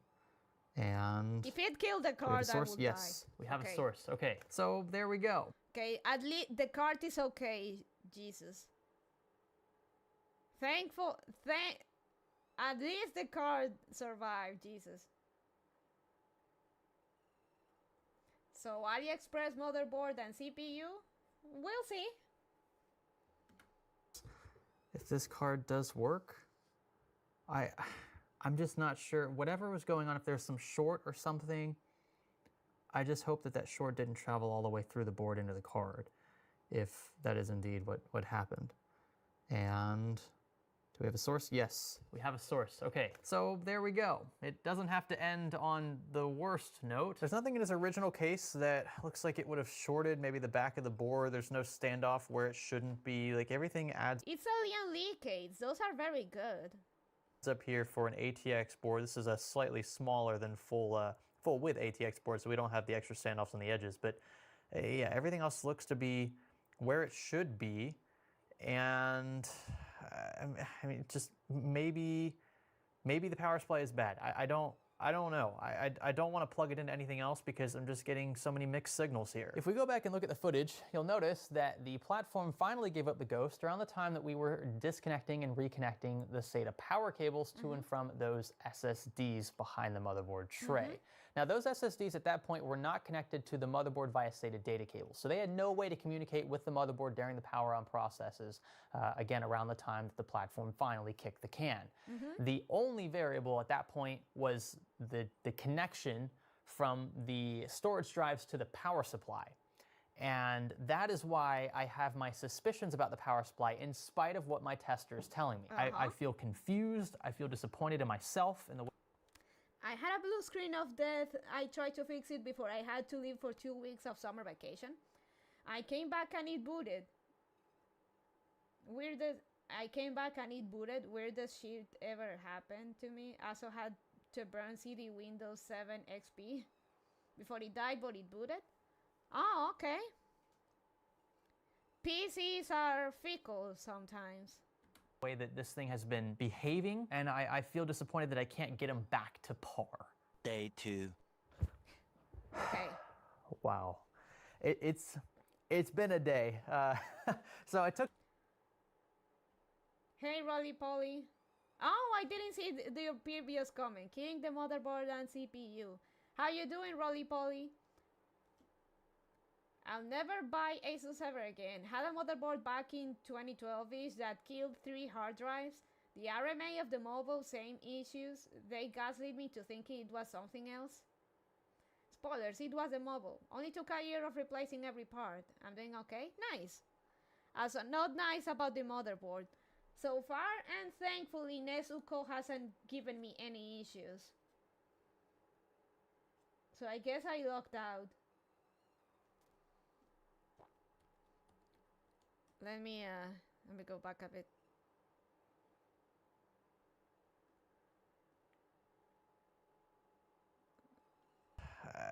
I mean, just maybe... I'm telling you, PC components aren't fickle, they are something out of this world. They work, they don't work, they are Schrodinger's PC components. Maybe the power supply is bad. I don't know. I don't want to plug it into anything else because I'm just getting so many mixed signals here. If we go back and look at the footage, you'll notice that the platform finally gave up the ghost around the time that we were disconnecting and reconnecting the SATA power cables to and from those SSDs behind the motherboard tray. Now those SSDs at that point were not connected to the motherboard via SATA data cables, so they had no way to communicate with the motherboard during the power on processes, again around the time that the platform finally kicked the can. The only variable at that point was the connection from the storage drives to the power supply. And that is why I have my suspicions about the power supply in spite of what my tester is telling me. I feel confused, I feel disappointed in myself in the way that this thing has been behaving, and I feel disappointed that I can't get him back to par. Day 2. Poor guy. Wow. It's been a day. So I took some time, just stepped away from the rig. I was gonna wait until the next day to start reassembling everything. And overnight, I asked the owner if he could think of anything else that might have stood out to him, anything that he maybe did or used that was just a little different than what he started with. I just find it so hard to believe that 3 things died out of the blue. Like, why would a power supply suddenly go bad if in fact that is to blame here? Why would it kill 2 major components in a system? And I think we have the answer. He told me that he used SATA cables from another power supply for this build, the one that we've been working on in this video. So what was that other power supply, you might ask? Well, it turns out they were both 750 watt units, which is maybe why he thought that he could swap them out since the wattages were the same, and they were both from the same manufacturer, both EVGA. The problem is one of those units was a GQ unit, and the other, the one that's in this rig, is a BQ. Now, EVGA's website specifies which power supplies share pinouts. Conveniently, the BQ unit that we have here, the 750 watt, does actually share some individually sleeved cable sets, which means, in theory, you could swap a cable from one of those units with another one that is supported above. There are other BQ units, however, that don't share the same pinout. For example, a 700 watt BQ has a different pinout supposedly than a 750 watt BQ, which is just bizarre. I have no idea why that's a thing. But then on Why will the 700, 600, and B100 ones be compatible with but not this between the 700 and 750, 100?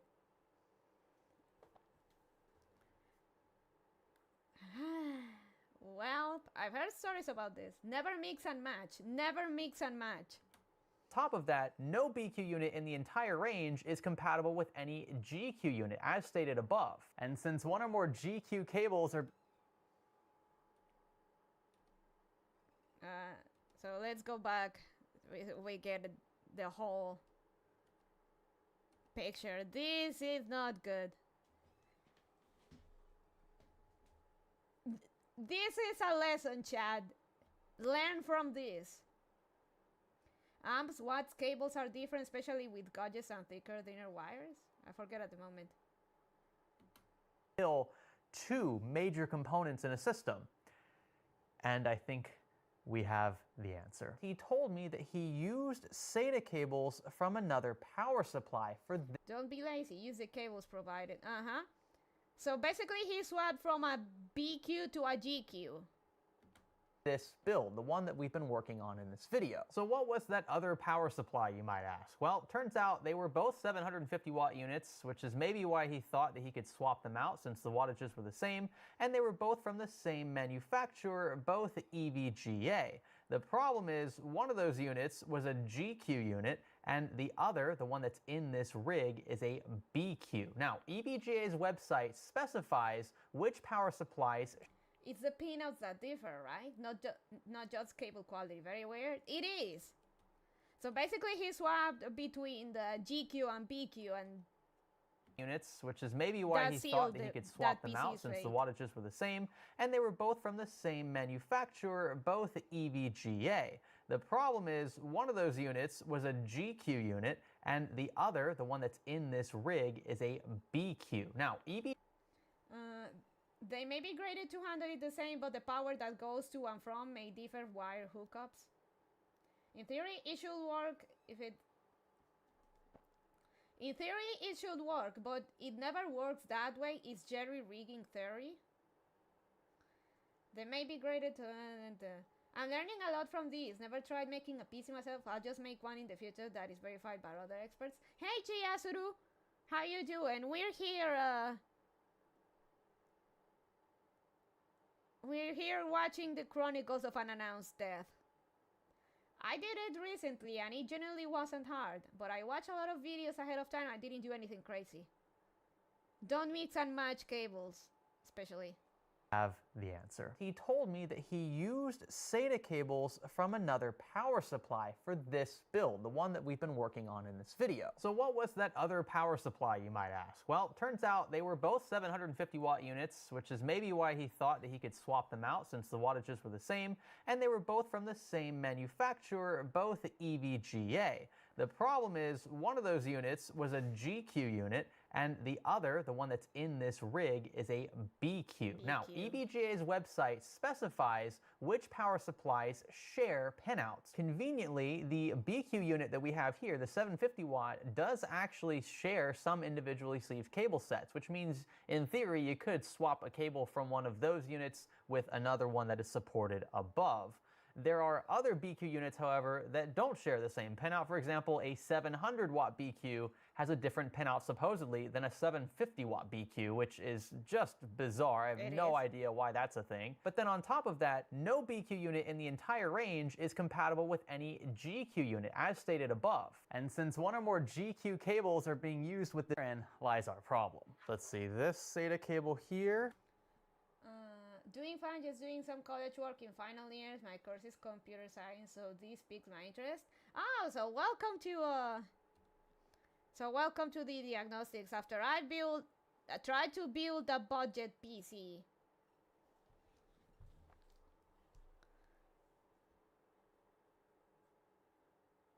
We're now watching PC building stuff. That was by Mayor. Mm-hmm. My lady here is IT certified too. Then on top of that, no BQ unit in the entire range is compatible with any GQ unit, as stated above. And since one or more GQ cables are being used with this BQ power supply, therein lies our problem. Let's see, this SATA cable here, actually, the answer is staring me right in my face. So this one actually is labeled BQ. It this was one, right there. The answer was right there. I see. Is Sakura doing fine? Sakura's doing fine. Fine. Sakura's doing fine. Let me see how her temps are. A bit hot at 56 degrees, but otherwise she's doing fine.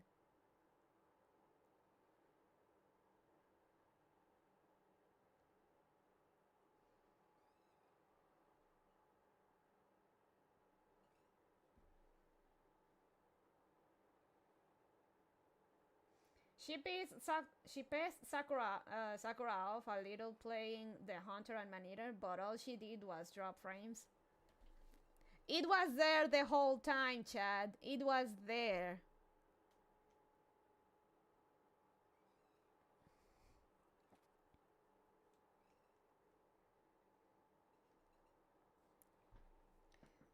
Like, the answer was there the whole time. which is just bizarre. I have no idea why that's a thing. But then on top The first thing he said but discarded it was. Such is life. of that, no BQ unit in the entire range is compatible with any GQ unit. As He took the client at his word and that all the cables were the originals. His mistake was trusting an army. Cut him some slack. He's doing this out of he was just trying to help. Though, yes, he gave an army too much credit. Stated above. And since one or more GQ cables are being used with this BQ power supply, therein lies our problem. Let's see, this SATA cable here, actually, It's right there. the answer is staring me right in my face. So this one actually is labeled BQ. This one, I assume, unless it was taken from like a 700 BQ or something, this one should work with this unit. So we'll set that one aside. I'm curious if any of the other, let's see, this one here is a BQ as well. Let's see what the Molex, if it'll focus, there we go. GQ. Yep, there you go. There it is. There it is, GQ. It was Molex power. It was this thing. We were sending not good power to, what is this, it's like a thermal take hub or something. I don't know what's in here. Sorry, the camera's static. I'm trying to move this stuff around. It's just a clump of cables. Yeah, we were sending the wrong power to this. I think this is the only thing that was hooked up to Molex power. So, yeah, it just goes to show you.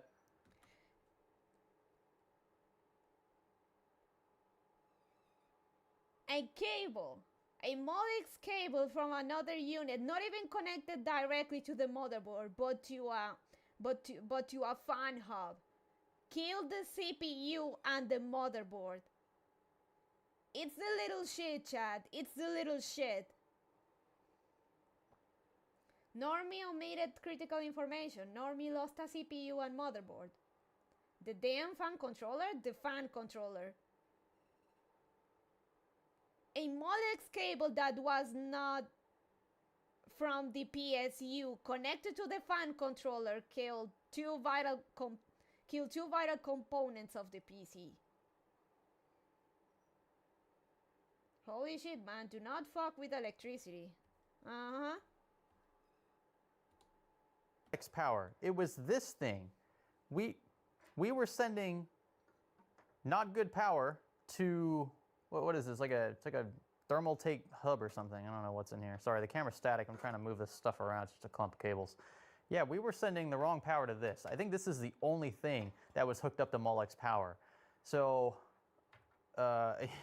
yeah, it just goes to show you when you run the wrong power through the wrong cable sets, you get you get big problems. Now, a standard Molex pinout should have 12 volts running down the far right pin if oriented this way here. We should have 2 grounds in the middle, and then we should have 5 volts on the far left pin. I've got my multimeter over there. I want to see what we actually are getting through these pins. I've got the power supply jumped right now, so it is on, and we're using, again, that incorrect cable. Ooh, would you look at that?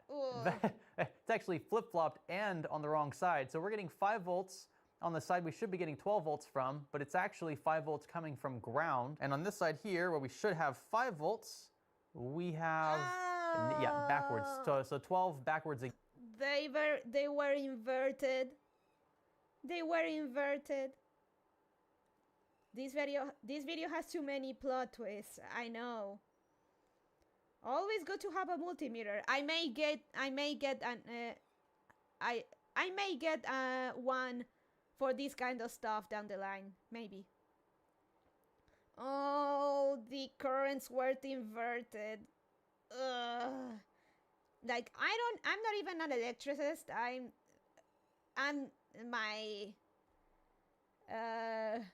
My area of expertise is into electricity and cabling and stuff, like electricity in that way, but holy shit, even I know that's bad.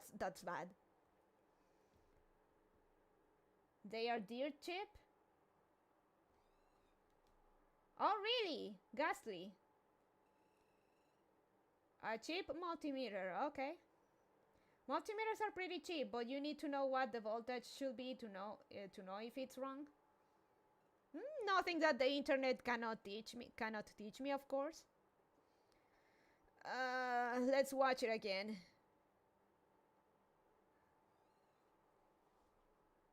Oh yeah, when you run the wrong power through the wrong cable sets, it fucking fried the mobile and the CPU. You get big problems. Now, a standard Molex pinout should have 12 volts running down the far right pin if oriented this way here. We should have 2 grounds in the middle, and then we should have 5 volts on the far left pin. I've got my multimeter over there. I want to see what we actually are getting through these pins. I've got the power supply jumped right now, so it is on, and we're using, again, that incorrect cable. Ooh, would you look at that? It's actually flip-flopped and on the wrong side. So we're getting 5 volts on the side we should be getting 12 volts from, but it's actually 5 volts coming from ground. And on this side here, where we should have 5 volts, we have, yeah, backwards. So 12 backwards again. So we have 12 and 5 volts going down what should be ground pins, and they're also flip-flopped on the wrong sides. This could cause... Oh, they're going through the grounds. I could get the one he's using for 60, and it's pretty high end. The bottom out is like 6. Okay. For now, I can't do it because I still have a bunch of stuff coming that I really need to start saving money for if I want to move out of town by next year, along with my family. But I'll get a multimeter, okay? Oh man. Ground. And on this side here, where we should have 5 volts, we have, yeah, backwards. So 12 backwards again. So we have 12 and 5 volts going down what should be ground pins, and they're also flip-flopped on the wrong sides. This could cause a lot of damage if left unchecked. It caused a lot of damage. So there was electricity going through the grounds. God. I mean, if you don't need one, you don't need one. We're not trying to sell you on one. I haven't used one since high school. Well, I don't need one, but I don't know. Maybe if I start taking seriously more about fixing PCs and stuff, I may need the tool and see if shit like this happens. But that's a very big if. 5 volts going down what should be ground pins, and they're also flip-flopped on the wrong sides. This could cause a lot of damage if left unchecked. And would you look at this? Well. We have a discrepancy on the SATA power side of things as well. So one of these is a BQ, and this I assume is good for the power supply in there, unless it's a BQ 700. It was brought to a 750 or something obscure. And then the other one is a GQ labeled thing. I never thought to check this. I probably would have, had I continued down the path I was on, we suspected it was either the cable or the drive at that point, and but the system unfortunately died right in the middle of that mix, so I didn't get a chance to actually look closely at these. But yeah, you can see one is GQ and one is BQ, and on the other sides of these, you can see they pretty much look the same. One of these has like an angled connector, the other doesn't, but Maybe I will buy a new PSU. You don't have to. You don't have to, Shingocho. Just make sure that your PSU cables are the ones. For it. You should be good. Yeah, that's not good at all. When ground isn't grounded, things are gonna fall apart real quick. Right quick. I probably display in there the wrong sides. This could cause a lot of damage if left unchecked. And would you look at this? Well, well, well. We have a discrepancy on the SATA power side of things as well. Oh, it was not only the it was also the SATA power cable. Also, one of these is a BQ, and this I assume is good for the power supply in there, unless it's a BQ 700. It was brought to a 750 or something obscure.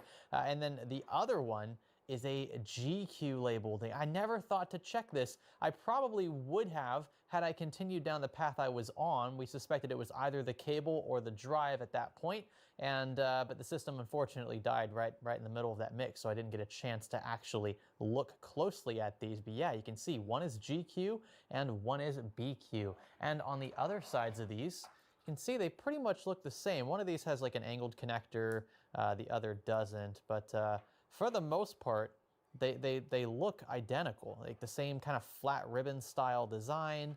I can see why the owner might have mixed these up, but to intentionally put the wrong cable into a modular power supply that it was not designed for, yeah, you can cause a lot of problems, including killing expensive components. It just all gets fed. It's all one big just mess once you have power. Two cables is all it took. And don't ask your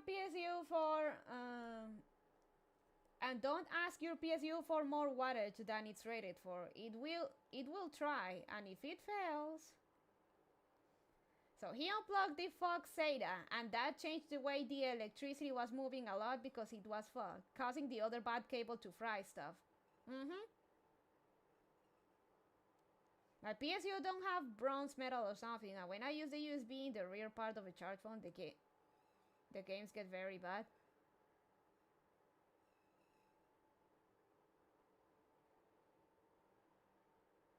Are there other power supplies that are not bronze? The two fogged cables must have coincidentally balanced out the electrical system. Crazy.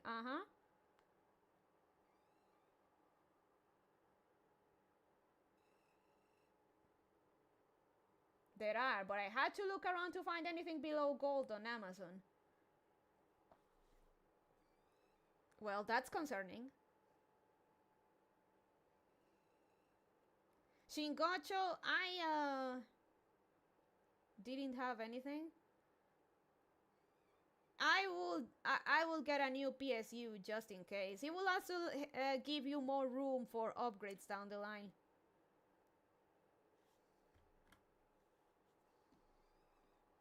Going down ground where it shouldn't. It can run back into the power supply where there aren't surge protections sometimes in place, and then that gets distributed everywhere else, and it kills a lot of stuff. It's not fun. It's not fun to deal with. You guys saw here how complicated this one was, how deceived I was. But the best I can do here with what I have at my disposal is to at least get.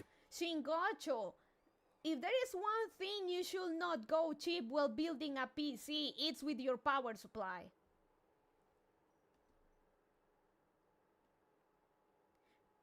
Power supply, the PSU is the last thing you want to cheap out when building a PC.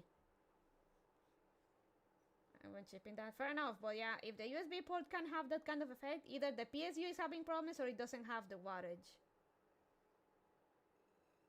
My friends always say to not be cheap when making a PC unless you want to have broken components or setup, so I'm just saving up for one.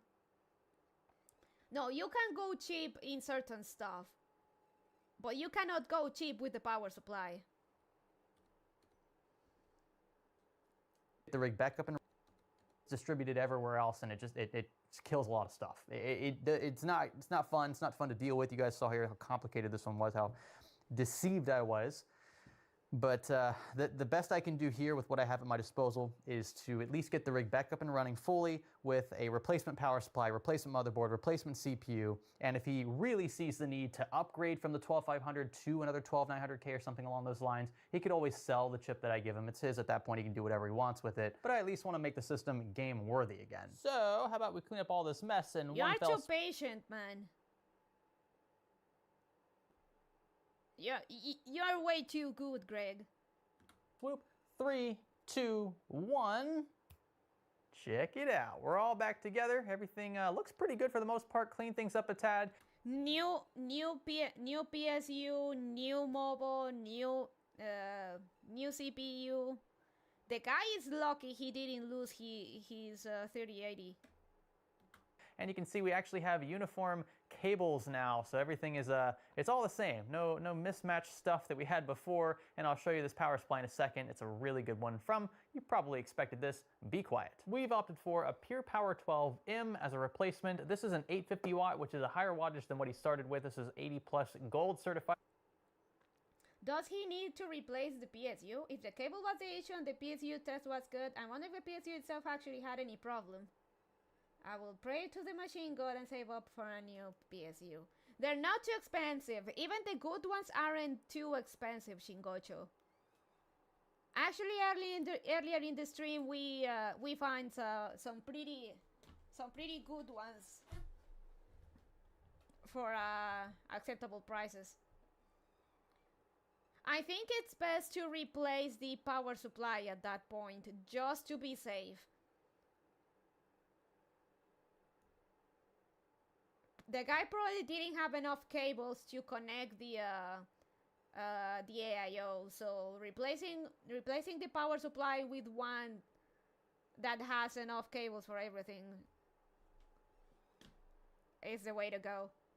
If he didn't have any cables that were compatible with the power supply the PC came with, compared to 80 plus bronze that he started with, and this one is fully modular from, of course, a very reputable brand. I'm super happy that Be Quiet has been a continued product sponsor of Fix Your Fault playlist. They make fantastic stuff, they make very good looking stuff, and stuff that you can rely on for years to come. This has a fantastic warranty attached. It is just an all-around excellent unit that I'd recommend for virtually any rig out there. Pure Power 12Ms also support the new 12-volt high power standard, so if you have a new graphics card from, say, NVIDIA, you can run a direct cable straight from the unit into your graphics card without the need for any ugly dongle. I've used Be Quiet power supplies for years in my personal rigs, even long before they ever sponsored anything on this channel. They come very highly recommended. You can learn more about this particular unit via the link in this video's description.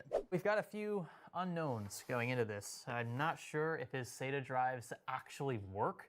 I thought that I saw when the system posted with the replacement motherboard, I thought I saw that it detected two storage... That is a very nice motherboard, by the way. ...drives on top of the NVMe, but I could have been wrong there. I wasn't paying a ton of attention to it. I just wanted to see if the system turned on or not. That was the big concern there. I'm also unsure about his RGB hubs, his fan hubs that are connected to his AIO. I think he has some Corsair stuff as well, if I recall. So I don't know if either of those is going to work. I can't replace those. It's a very specific hardware we're working with there, and I let the viewer know up front that he's got a lot of promos, and this video is at 100K in less than 2 weeks. There's a good chance he's making more of the video than he spent on the components. True. That's... Oh, I keep bumping my mic, damn it.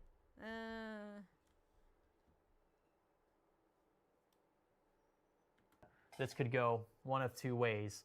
Ultimately, they're not huge deciding factors. It leaves! But it does look like we at least have... We've got something. We've got a glitching Corsair fan. It's probably not a good sign. We don't have any lights over the thermal take fans either. Not posting? Which I can always go back and double check the wiring for. I think I wired this stuff correctly. but the fact that the fans are even spinning, I mean, at least they're functional. Now we're just looking for a post. Is that going to be one? It lives and it pulls. Yes, there it is. It just took a bit, but it's posting. That is exactly what I wanted to see. Now we're going to quickly hop in the BIOS just to make sure that everything's detected. Again, there's not much I can do if it's not. At this point, you've already replaced so much. The motherboard, the CPU, the RAM as well, which I keep forgetting because that's DDR5 based now, and the power supply, so a little over half a rig. But I at least want to know what we're dealing with here so that I can relay any useful information to the owner once he picks it back up. So yeah, unfortunately, so Wait, far... the motherboard is survived. It's another motherboard. You didn't notice in Gocho? He replaced the motherboard. Both the motherboard and CPU died. It only looks like the single M.2 is detected. I suspect this is where Windows is installed, so maybe the other drives were just for games and the like. I hope nothing sensitive is on there. Otherwise, you might need to seek a data recovery specialist. And it also looks like these hubs might at least be partially data recovery. Both SATA SSDs were also undetected in the BIOS, so these were likely cooked when the incorrect PSU cable was used. Ooh. Add that to the losses. Two SATA SSDs, a motherboard, and a CPU. Specialist. And it also looks like these hubs might at least be partially cooked because I can't get the RGB to work for either set of fans. And we do have one Corsair and the hub too. Fan that's not spinning at all. The 3 for the AIO thankfully are though, so I don't think we're gonna have any temperature issues with the CPU. We do have still 2 intakes directly under the graphics card, so temp should be good there. There's not much more I can do here. I've tried rewiring things, different ports. I've switched, as much as I can. And looks like this is just gonna have to do for now. You can't win them all, unfortunately. This is where we have to call this one. I wouldn't say it's a total flop. We did actually figure out at a certain point what was wrong with the rig. It just took me a little... You pretty much gave the guy a new PC, holy shit. But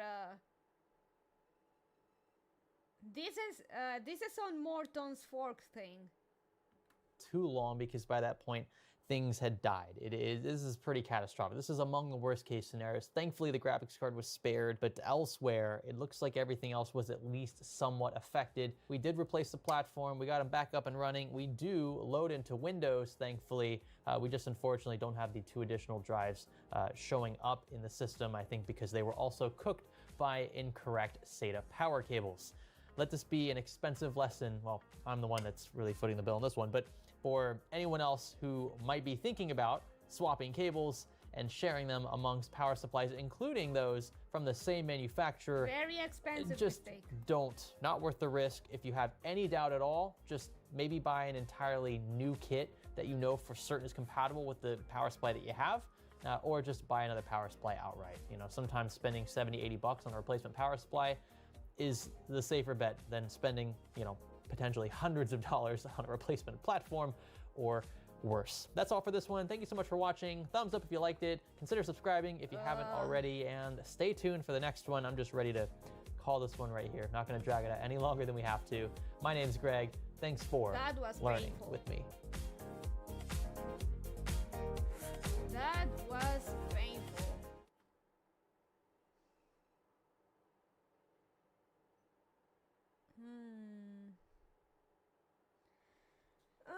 I wanna...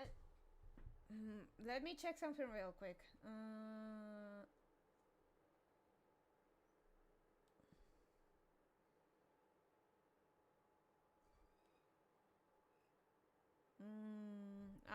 I'm gonna have to go get into BIOS for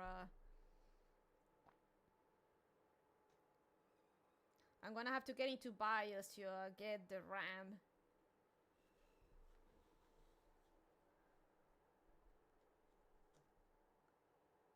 To get the RAM where I back where it's supposed to.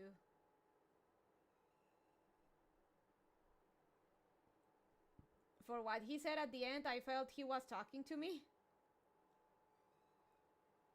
It's a sign, Shingocho. Get a good PSU. Okay, before we go, there is another video, but this not from Greg. It's Gamers Nexus Exploding PSU. Let's see. We can watch a bit of this. So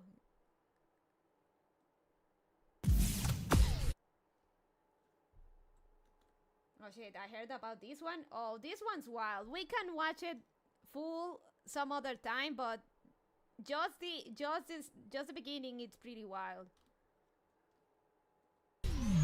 This is called a catastrophic failure. So is this. And this. And all of these power supplies are the Gigabyte GP P750 GM, or closely related GP P850 GM. We should watch this next time. I'm gonna get some potato chips and stuff. This is called a catastrophic failure. So is this. And this. And all of these. Those sparks scares me. Sparks in a PC are always scary.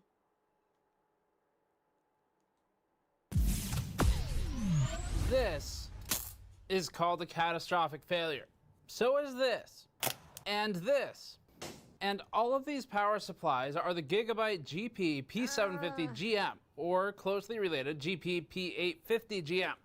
One of these catastrophically failed while under only 60% load. And out of the 10 or so units that we bought from Newegg, what was that about Gigabyte stuff working like Frankenstein? Ooh, someone's getting called out. this is called a catastrophic failure.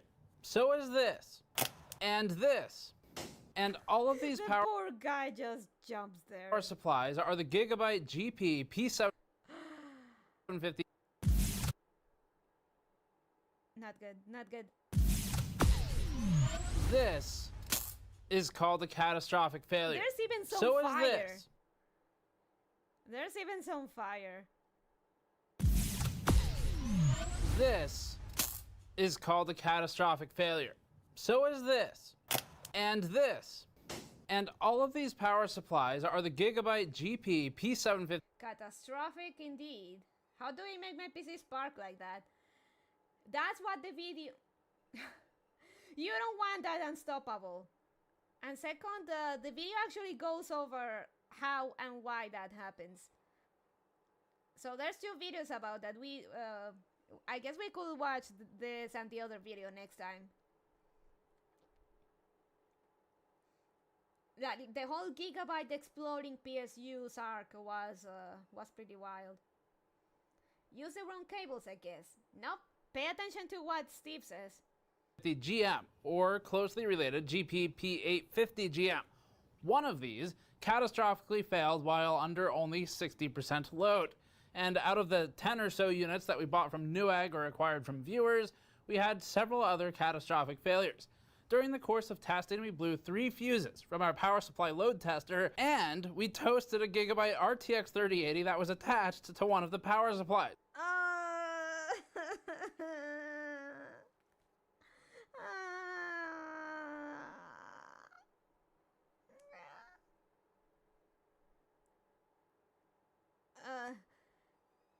We're gonna need another stream to go over this one because it's a ride.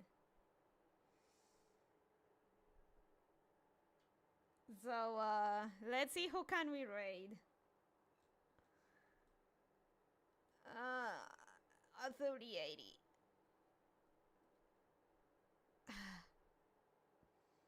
IT.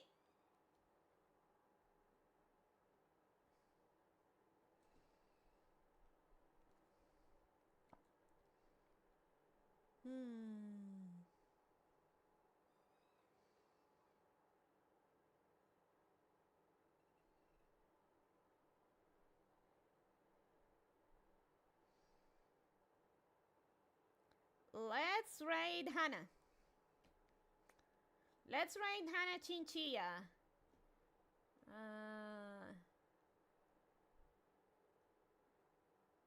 thanks for the thing. Have a nice potato meal. Oh, I don't have a potato meal. I just look around the kitchen, see if there's anything, and have that. I'm gonna be playing some games and making sure everything's running correctly. This kind of stuff gets me paranoid. There we go.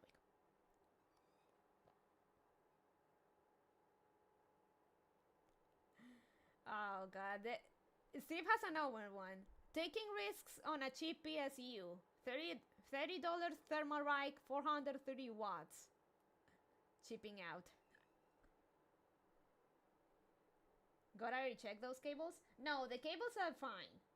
What I need to recheck is my RAM speed. Well, yeah. Say hi to Natsumi for me, and I'll see you all next time. Bye bye.